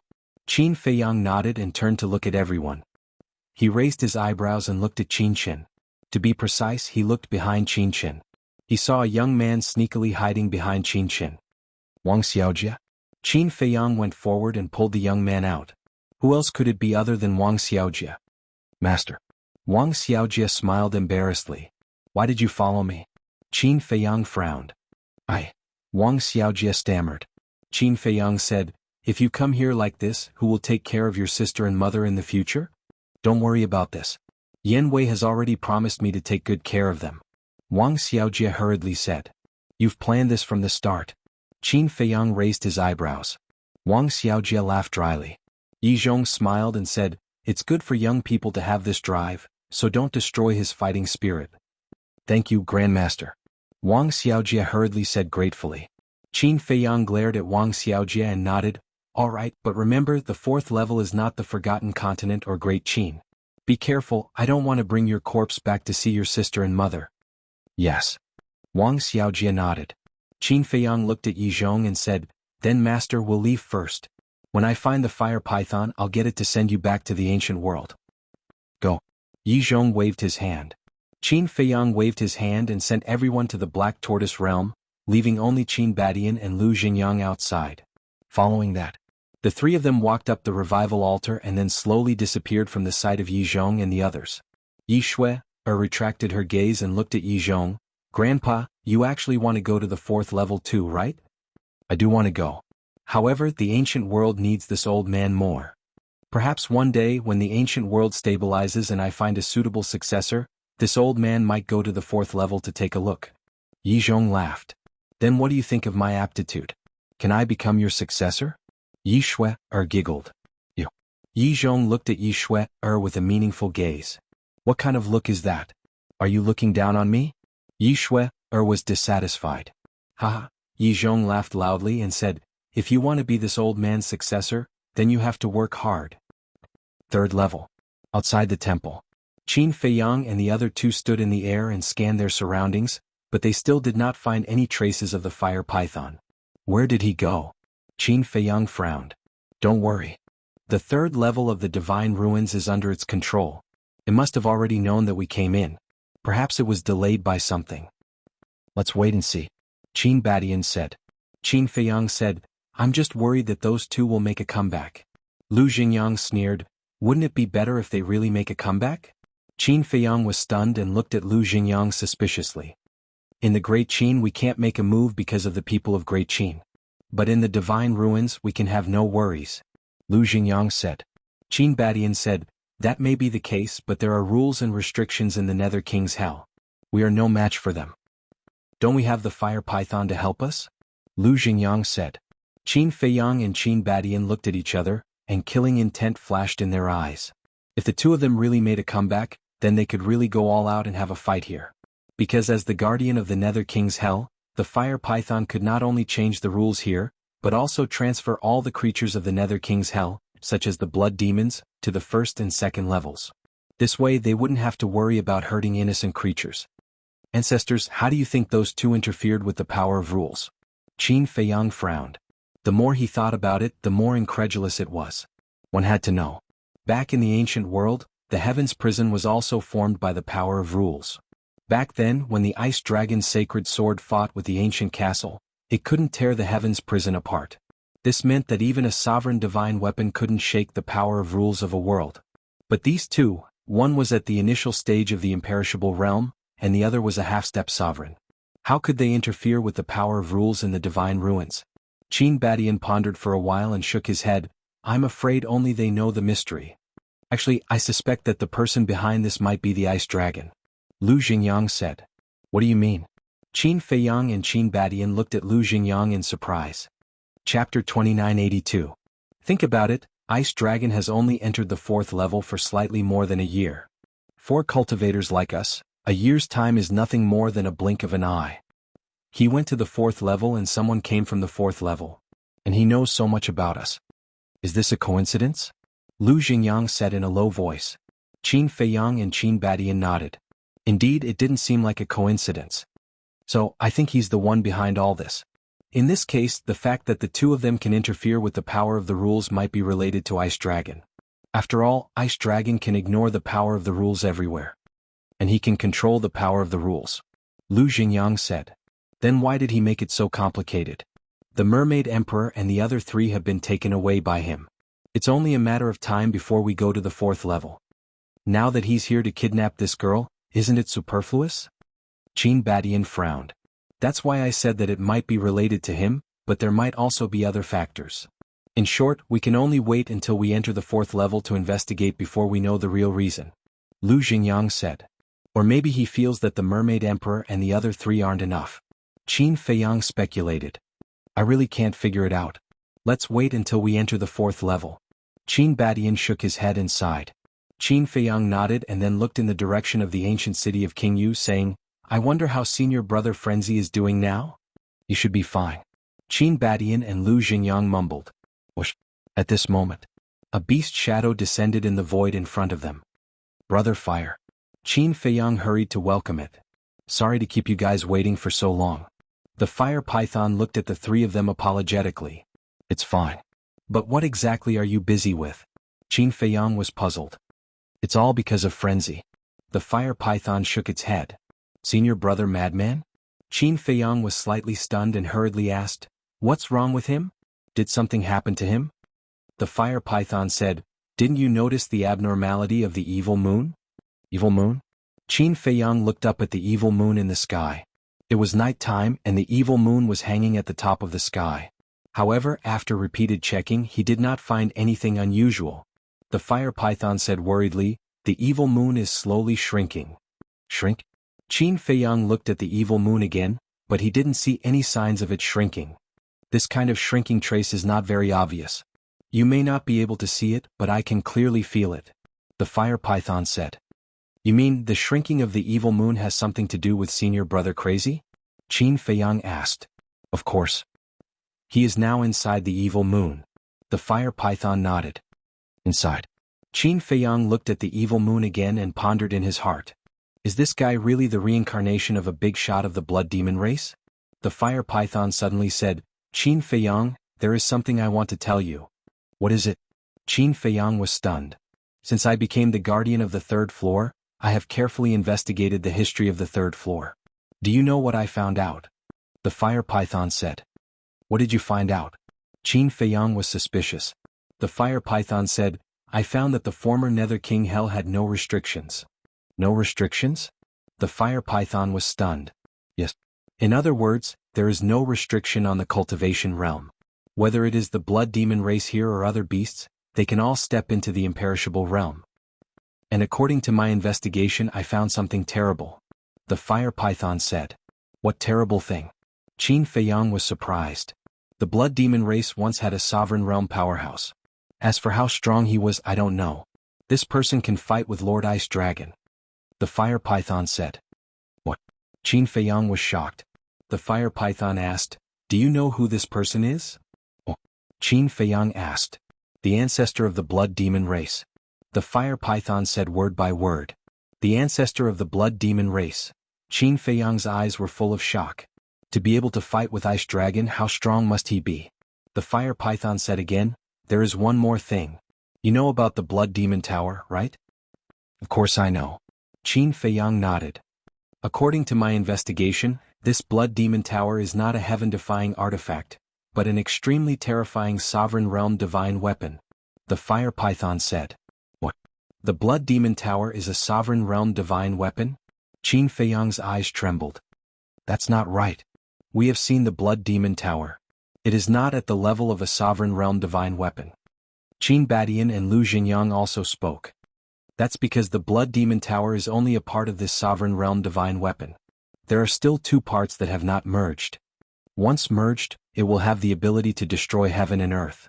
The fire python said. This. Qin Feiyang and the other two looked at each other. Lunatic said earlier that the blood demon tower was originally in the hands of the old patriarch of the blood demon race, right? The fire python asked. Yes. At that time in Fallen Valley, Qin Feiyang recounted what happened in Fallen Valley in detail.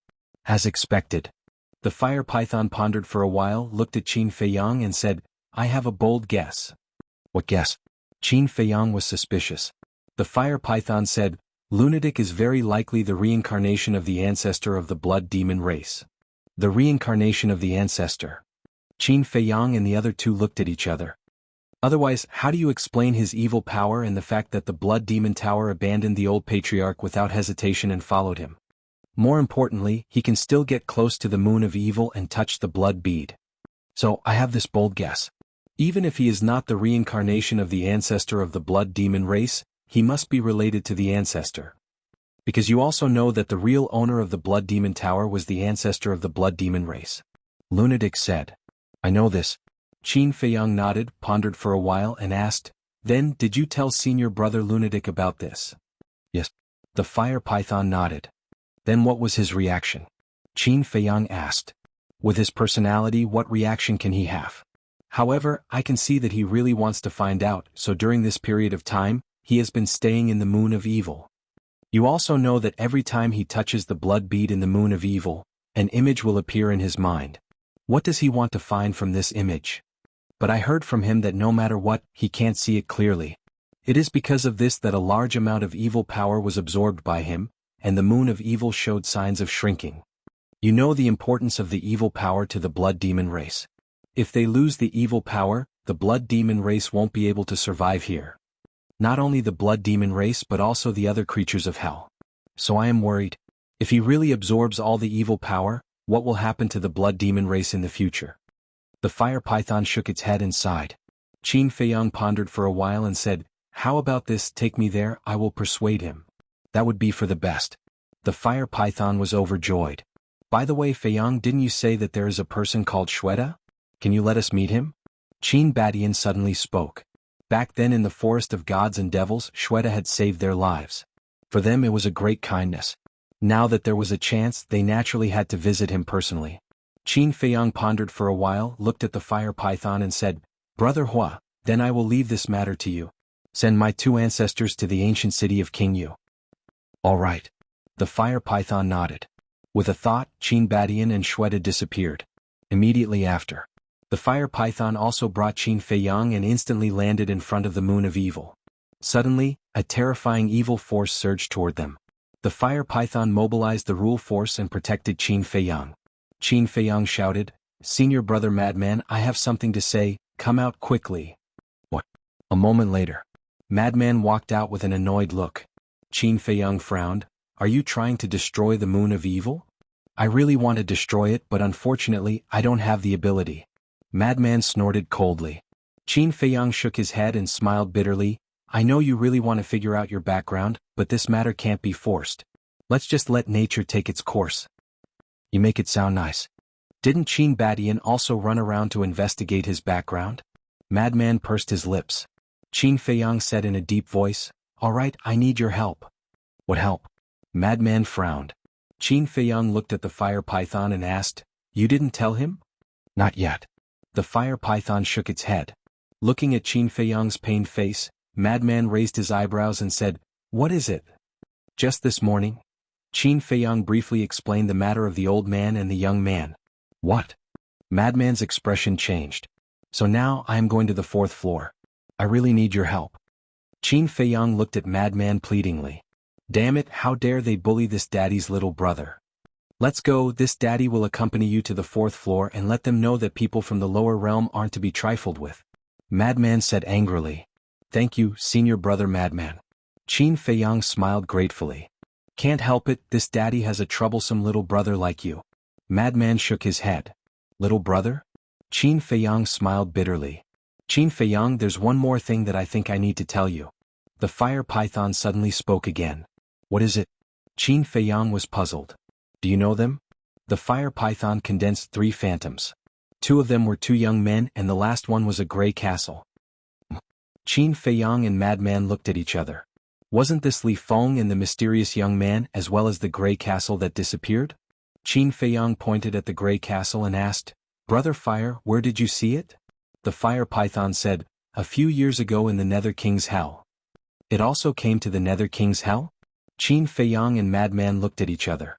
The fire python asked, "So, you all know them?" "Yes. I know them all and they are all related to me." Qin Feiyang nodded. The fire python said, "They also went to the 4th floor." What? Qin Feiyang was shocked. Chapter 2983. They all went to the 4th floor? Frenzy asked in disbelief. Yes. Fire python nodded. Did they go together? Frenzy frowned. Not really. That young man went to the 4th floor first. Half a year later it was that gray castle. Another 2 months passed and that young man called Li Feng only entered the 4th floor. "I don't think they know each other," Fire Python said. "It's really strange. How did they know there's a 4th floor?" Frenzy frowned. "Let's not talk about that young man first. He's very mysterious. As for Li Feng and the gray castle, Li Feng has always been with Ancestor Shue's soul. Ancestor Shue and the gray castle are from the previous era. Since they know about the existence of the miracle, it's impossible for them to do anything strange. I even suspect that the gray castle's goal is to enter the 4th floor. But why did they enter the 4th floor?" Qin Feiyang's face was also full of doubts. "It seems that even if we go to the 4th floor we won't be too bored." Frenzy chuckled. "Yes." Qin Feiyang nodded and then looked at Fire Python. "Apart from them, are there any other strangers in the Nether King's Hell?" "Other strangers?" Fire Python was stunned. "Especially strong ones?" Qin Feiyang said. "No." Fire Python shook his head and asked doubtfully, "Why do you ask?" "Back then, when my ancestors entered the third floor, they met a mysterious white-haired young man. Not only did this person give my ancestors an elixir to recover their cultivation, but he also sent them directly from the third floor to the ancient world." Qin Feiyang said. "That's impossible. There are rules and restrictions in the miracle. Apart from me, Lord Ice Dragon and Lord Beast God, no one has this ability." Fire Python shook his head. "Therefore, my guess is that he might be the real owner of the miracle, the creation god." Qin Feiyang said. "That's even more impossible. Why would an existence like the creation god come to save someone completely unrelated to him?" Fire Python shook his head. "Forget it then. We'll talk about it when we have the chance to meet him in the future. Let's go to the ancient city now," Qin Feiyang said. The Fire Python nodded and brought the two of them to the sky above the ancient city of Qingyu. At this moment, the sky above the ancient city was already bustling with activity. The Ghost King and the 10 commanders were all present. Qin Badian and Lu Xingyang were standing opposite them. They were talking and laughing, and it seemed like they were having a good time. With the appearance of Qin Feiyang and Lunatic, King Yu and the 10 commanders immediately looked toward the two of them. "Senior Ghost King, long time no see. How have you been?" Qin Feiyang cupped his hands and smiled. "Ha!" King Yu laughed heartily and said, "Not seeing for many years, Brother Qin's strength is already unfathomable. No matter how strong he is, he won't be a match for Senior in the Infernal King's hell." Qin Feiyang waved his hand. The Ghost King said, "Let's go. Let's go down and chat." "This." Qin Feiyang hesitated for a moment before shaking his head. "Let's wait for the next time. I have to go to the 4th floor as soon as possible." "What's the rush?" The Ghost King was stunned. "I have some personal matters to attend to. I have to go as soon as possible." Qin Feiyang nodded. "Then, all right. Since Brother Qin has something urgent to attend to, I won't force you to stay. However, when you come back next time, you must come to the ancient city," the Ghost King said. "Okay." Qin Feiyang nodded and looked at Qin Badian and Lunatic. "Have you explained everything clearly?" "Yes." The two of them nodded. Shweta laughed and said, "Speaking of this, it's really fate. Back then, I did notice them, but I didn't pay much attention to them. I didn't expect them to be your ancestors." "Yes. When I heard my ancestors talk about it, I was also filled with emotions. This means that the relationship between the Qin clan and the Blood Demon tribe is destined," Qin Feiyang said. Shweta said, "Then let us cherish this fate." "Yes." Qin Feiyang nodded and cupped his hands. "I'm really sorry. The next time I come back, I'll definitely drink with everyone." "It's okay." The Ghost King and the 10 commanders waved their hands. Qin Feiyang turned to look at the Fire Python and said with a smile, "Brother Hua, let's go." The Fire Python immediately led Qin Feiyang and the others and disappeared without a trace. Shweta laughed and said, "Lord Ghost King, I have to say that our decision back then was really wise." "Yes. If we were enemies with him back then, I'm afraid that the Blood Demon tribe would have already disappeared from this land, let alone being taken care of by the Guardians." The Ghost King nodded. However, at this moment, accompanied by a cold snort, the old patriarch landed in front of everyone, his eyes flashing coldly. "Father, have you not given up?" The Ghost King sighed. "So what if I haven't given up? Even the Guardians are their friends. What else can I do to them? I only hate myself for being useless," the old patriarch roared. When the Ghost King heard this, not only was he not angry, but he also heaved a sigh of relief. Because this meant that his father had actually given up and was just a little indignant. "Little Lunatic, do your best." The Ghost King looked at the void in front of him and muttered. In the east, towering mountains that were tens of thousands of feet tall stood there. Ferocious beasts were densely packed in the mountains. One of the tallest mountains was tens of thousands of feet tall. It was like a giant sword that towered into the sky. The peak of the mountain was very flat, as if it had been flattened by an axe. And right in the middle of the mountain peak, there was a black light door suspended in the air. This door was oval in shape and looked more like a space crack. It was pitch black inside. Swoosh. Several figures descended on the mountain peak. It was the Fire Python, Qin Feiyang, and the other three. The Fire Python pointed at the light door and said, "This is the entrance to the 4th level." Qin Feiyang and the other three looked up. Qin Baishan's pupils constricted and he said, "This is not a teleportation door. It's a space-time teleportation channel." "Space-time teleportation channel? That's the space-time law?" Qin Feiyang asked. "Yes." Qin Badian nodded and looked at the fire python. Has this space-time teleportation channel always existed? I didn't know before, but ever since I became the guardian of the third level, this channel has always existed. The fire python said. To be able to fix the space-time teleportation channel here, his cultivation must be quite impressive. And his comprehension of the space-time law has also reached the peak. There was a trace of envy in Qin Badian's eyes. He also grasped the space-time law, but compared to the person who set up this space-time teleportation channel, he was thousands of miles away. Qin Feiyang said, with your comprehension, it's only a matter of time. I hope so. Qin Badian smiled slightly. The fire python said, then I'll send you here. You guys have to be careful from now on. Thank you. Qin Feiyang bowed. Frenzy, Qin Badian, and Lu Xingyang also bowed to the fire python. Because the fire python had taken care of them all these years, it was worthy of their respect. Go. If you encounter the fire dragon, you must kill it. And that old man and young man, when you kill them, take my share too. The fire python said. Don't worry. Qin Feiyang nodded and then said, by the way, Brother Fire, can the restrictions of the blood demon race be removed? The fire python was stunned and asked suspiciously, you mean to remove the restrictions on their cultivation? Qin Feiyang nodded. I can do it now. But I don't dare to, because you also know that the ones who restrict the cultivation of the blood demon race are the big shots above. If I make the decision on my own and help them remove the restrictions, then I don't need to say what will happen to me. The fire python smiled apologetically. It's okay. Qin Feiyang smiled and said, there's one more thing. My master is now on the second floor. I'll have to trouble you to send him back to the ancient world. The fire python nodded. Qin Feiyang smiled slightly, then took a deep breath and turned to look at the space-time teleportation channel. Let's go. As his voice fell, the four of them stepped into the channel at the same time. My brother, you must come back alive. The fire python muttered and then disappeared without a trace. Chapter 2984.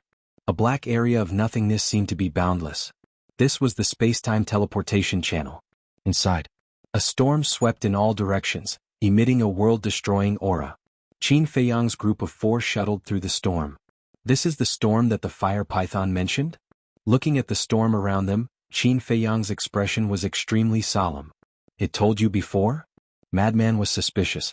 And it told me when we came back from Great Qin. The storm here can kill all creatures below the imperishable realm. But now that I've seen it with my own eyes, it's even more terrifying than what it said. Even a half-step imperishable realm expert might lose their life if they're not careful. Qin Feiyang said in a deep voice. Madman nodded. This storm did give him a fatal threat. However, with the protection of two peak imperishable realm experts, Lu Xingyang and Qin Badian, there was nothing to worry about. And here, instead of calling it a teleportation channel, it was better to call it a void space. Because this place was too big, they couldn't see the end of it. A space-time teleportation channel can actually create such a large space. This person's space-time laws have really reached the peak. Qin Badian exclaimed. Madman asked curiously, is it difficult to create such a space? Of course it's difficult. Creating space is already the highest profound of space-time laws.